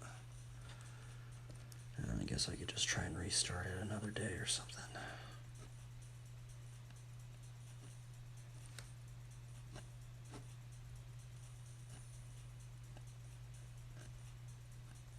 It's like now I don't even oh my goodness, man. Man, it's brutal. I shouldn't. I guess this is what I learned is I gotta start doing tighter pencils, man. Because I'm just like getting so confused and I'm starting to just rush it. Brutalness. Brutal.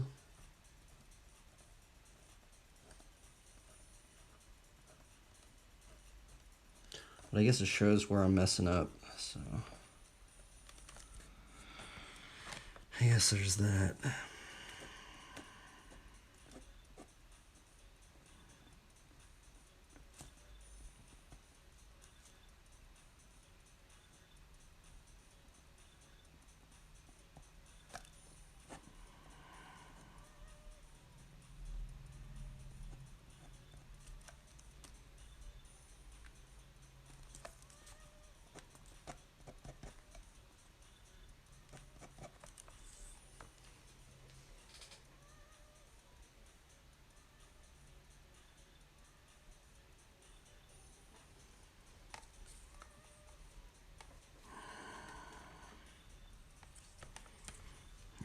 This back end part, maybe if I mean, I might be able to just kind of just wing it, I guess.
I'm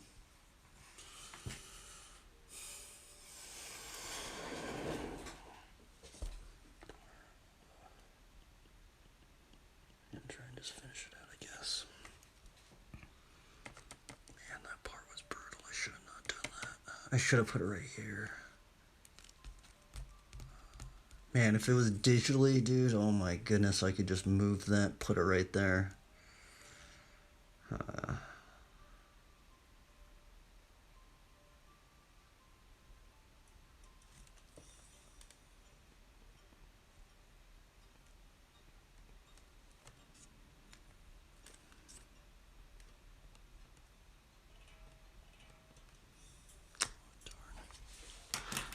Yeah, we're just gonna restart it. There's no. This is brutal. Dude, ink is so gnarly.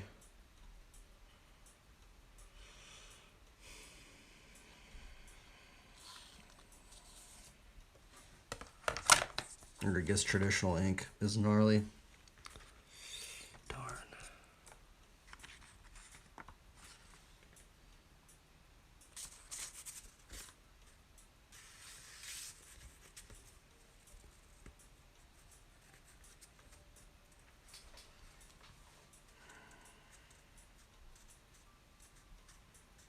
I guess we should do another pencil layer. That's what we should probably do.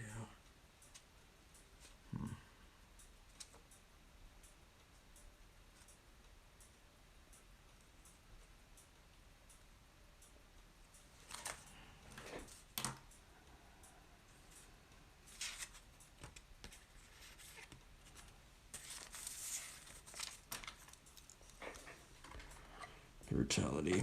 We died.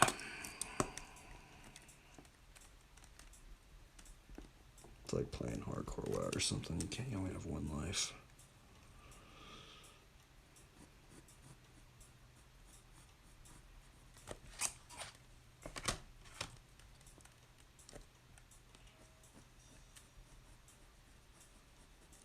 No worries. We like this layer, so that's what matters. This layer's cool.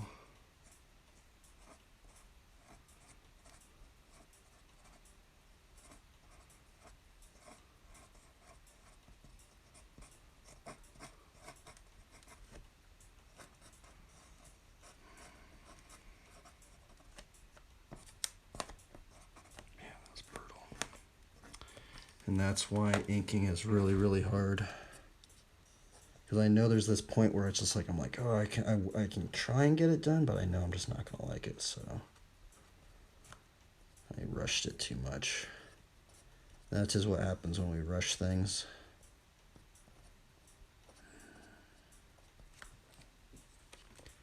Oh well.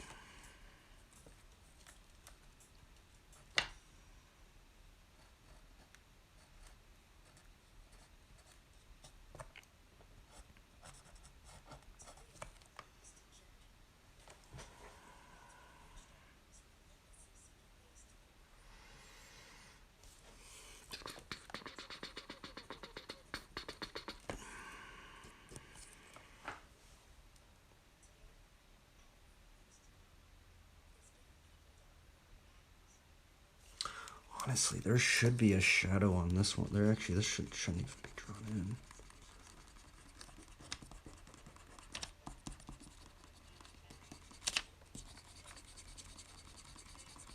Yeah, because this is supposed to be in shadow.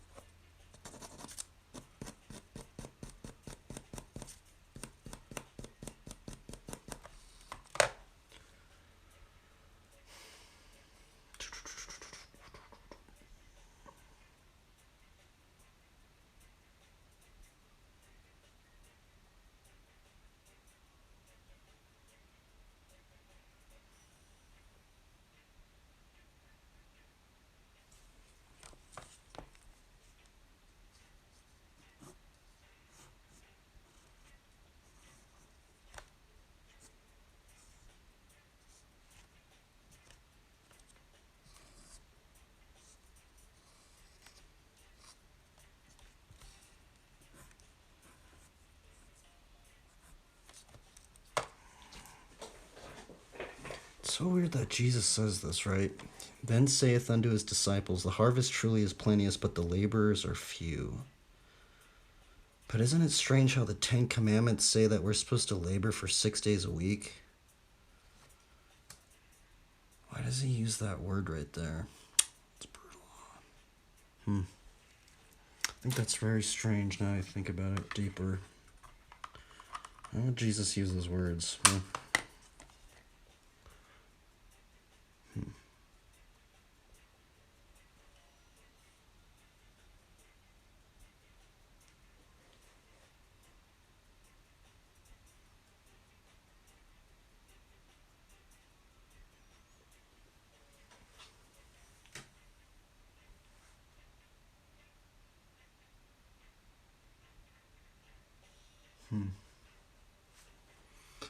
It's very strange.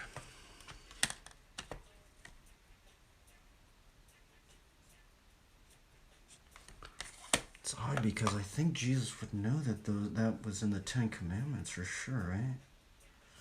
Then saith unto his disciples, the harvest truly is plenteous, but the laborers are few.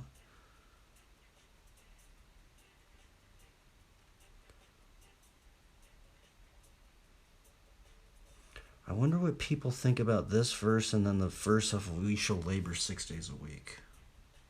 Huh. It's weird. Who knows? I bet somebody's probably has the answer to that.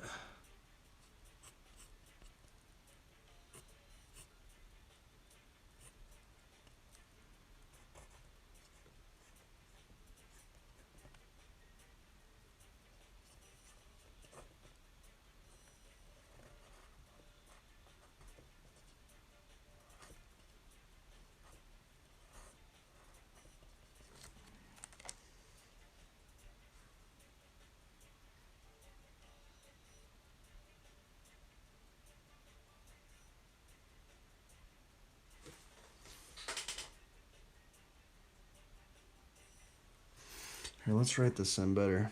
I mean, maybe I should just do another pencil layer. Should we do another pencil layer? I kind of like this colored pencil layer with the pencil layer. It's kind of cool looking.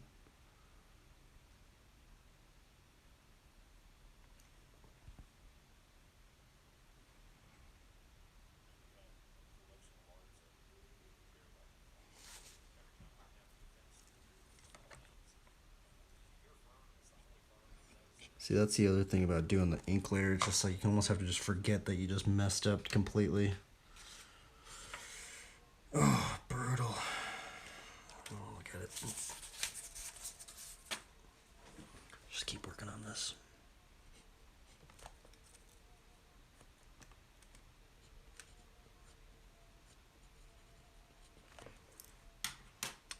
I need to write that better. What is that? Matthew 9:37.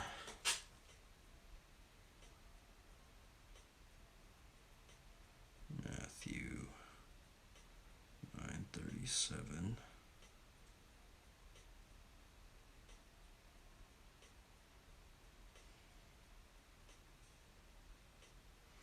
Then saith unto his disciples, the harvest truly is plenteous, but the laborers are few. Let's write it in better.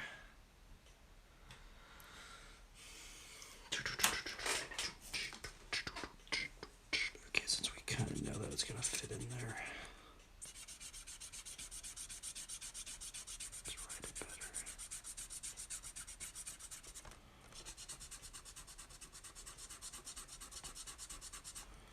better. Darn, I thought I was going to get the ink done today, but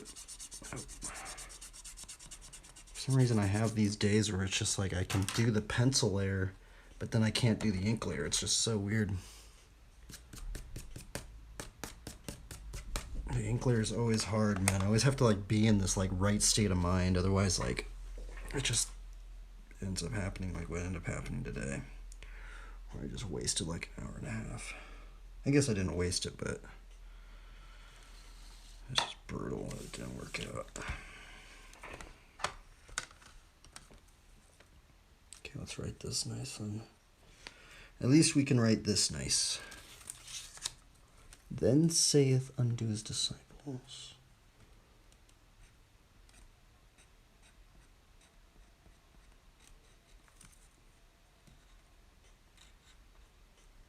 Then saith unto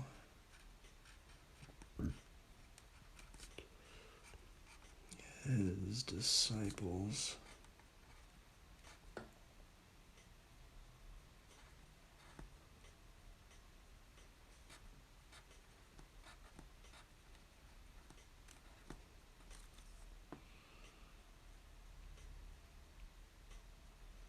The harvest truly is plenteous.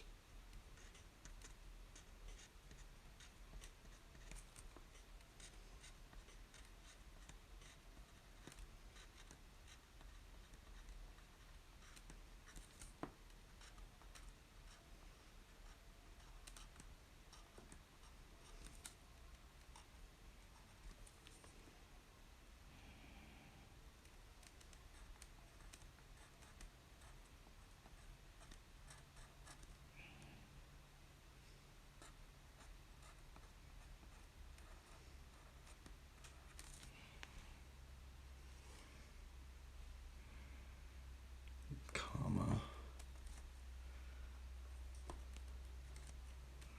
But the laborers are few.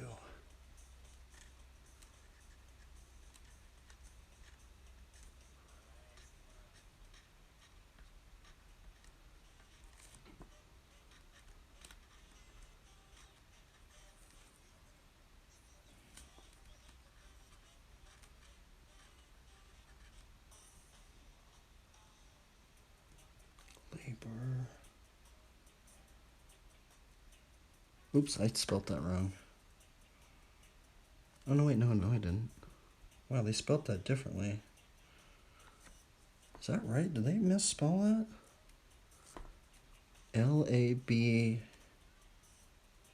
Labour. Yeah, that's weird. I wonder if that's misspelling.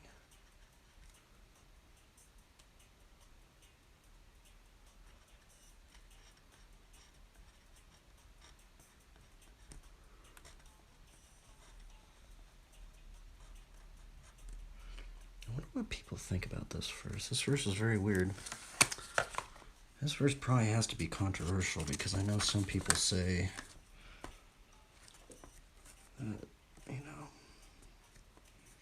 it's just weird because just Jesus said this. It's so odd, right? Matthew 9:37.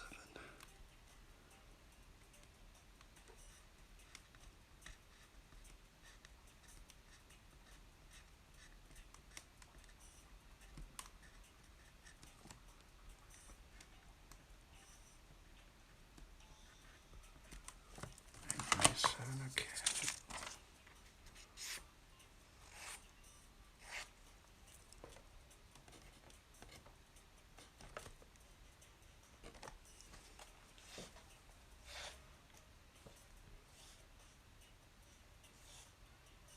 Brutal. Oh, I couldn't ink it out today. It's okay.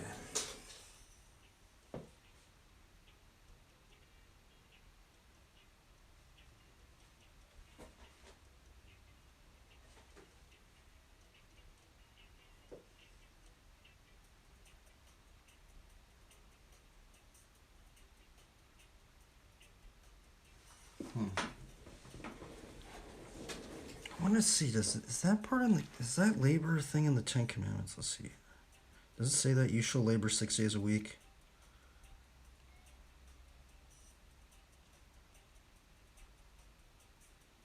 Or does it say something else? Oh, that's so strange. Okay. It does say labor. Huh. 6 days you shall labor, but on the seventh day you shall rest, even during the... That's weird.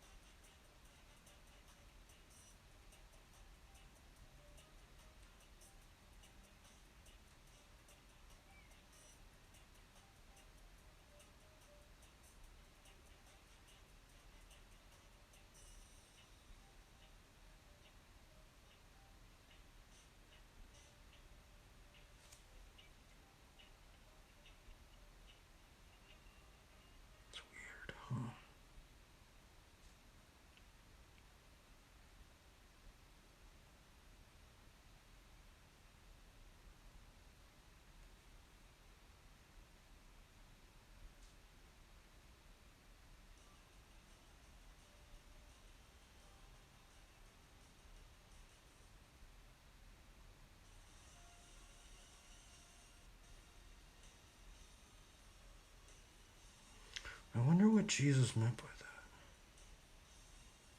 Huh.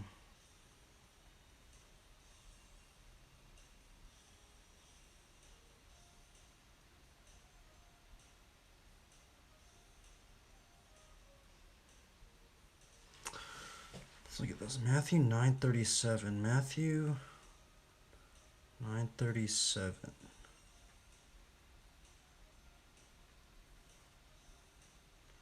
There are few people who are going into the harvest field to proclaim the good news of the king and his kingdom.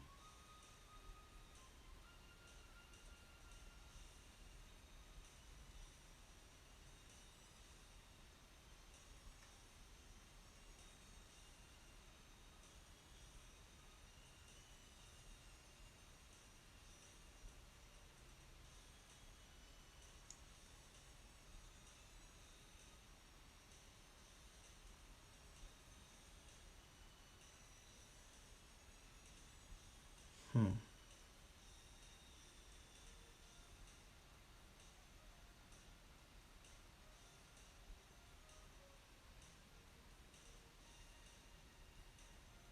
Very strange. We might have to do a Bible study on this one today. Or tomorrow.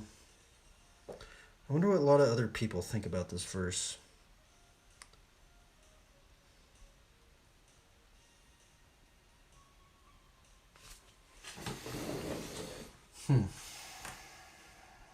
You know, today was actually a good day because we did do a Bible study on discouragement. And that ink did not turn out the way we were hoping.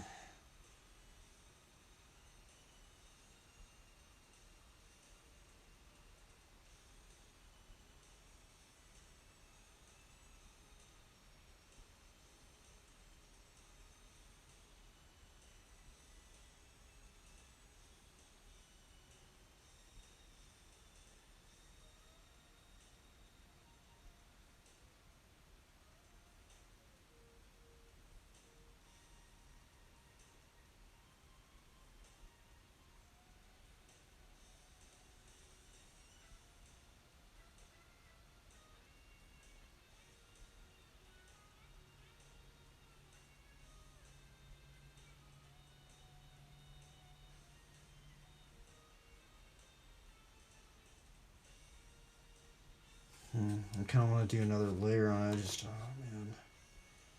I did get a little discouraged. That's the funny thing is I did get discouraged today. After doing the Bible study on discouragement, I did end up getting discouraged today, huh?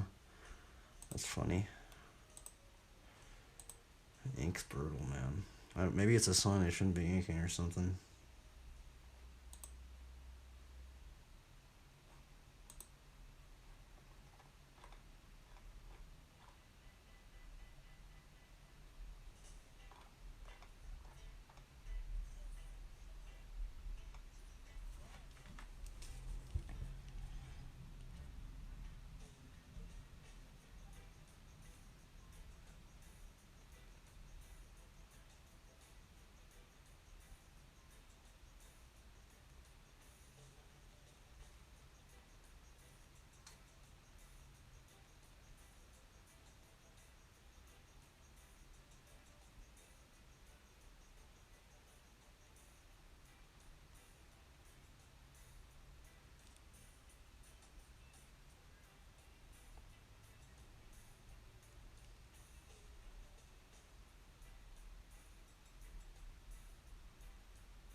California, what their favorite restaurant is.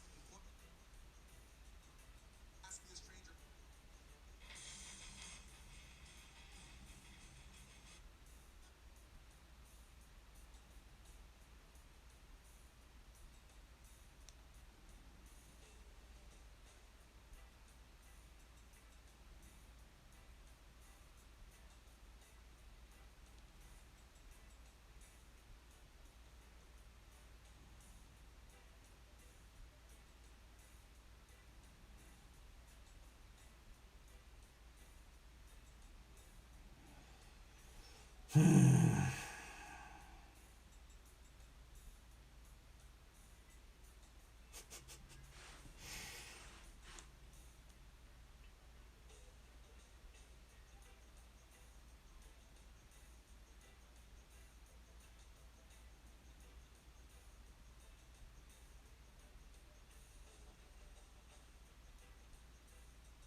Oh wow, that looks gnarly.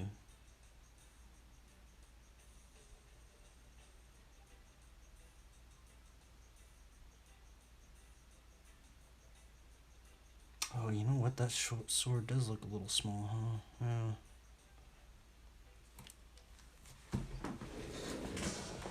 Ah, I got so much stuff wrong on this thing, huh?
Oh well, we tried. We tried this one.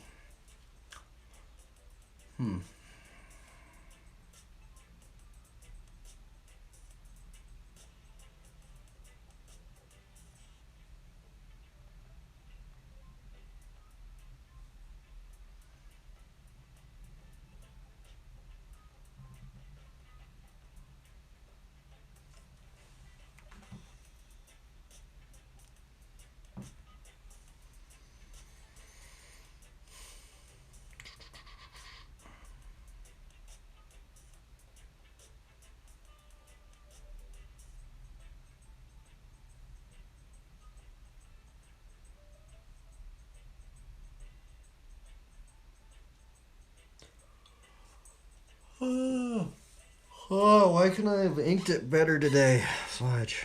Oh well. It's okay.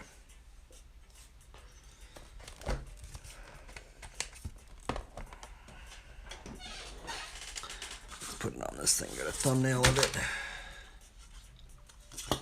That was brutal. Brutality for today.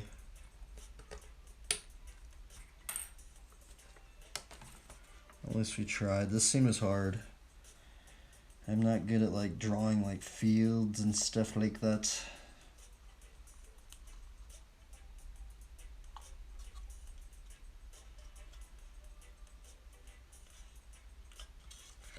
But we attempted. I guess that's what matters. We gave it a go.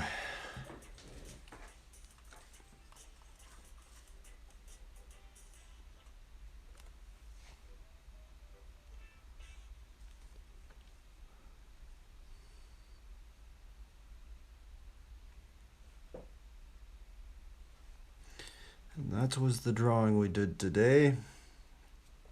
Fortunately, this one did not really work out. I thought it was, but I don't know, man. The ink's just brutal, dude. Especially like traditional ink, because you can't really go back that much, and it's just like, I kind of rushed it. I guess that was the one thing. It's weird because like I feel like some days I can kind of rush into it, and I tried to do it today, and it just did not work out for some reason. I don't know why. So, but we gave it a go. I like the pencil layer. That's the thing. Is I do like the pencil layer. I just don't like I didn't like the ink layer. It's like when I inked it out, it didn't work. I don't know, man. I think it's because I started rushing all this stuff, and I just I just started rushing it towards the end. I didn't get good. It's okay though. We attempted. That's what matters. This one was really, really, I don't know, I was doing good until the ink. The whole ironic thing about today was, today I did a Bible study on discouragement, and literally like I'm inking this thing out, and I'm just starting to just get discouraged, and I ended up getting discouraged, and that was the weird thing, but it's okay. I guess what matters is we tried. Oh my goodness.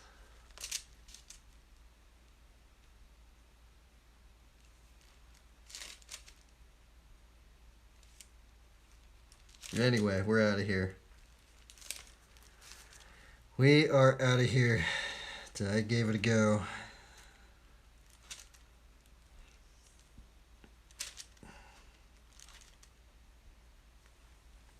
Let's see here.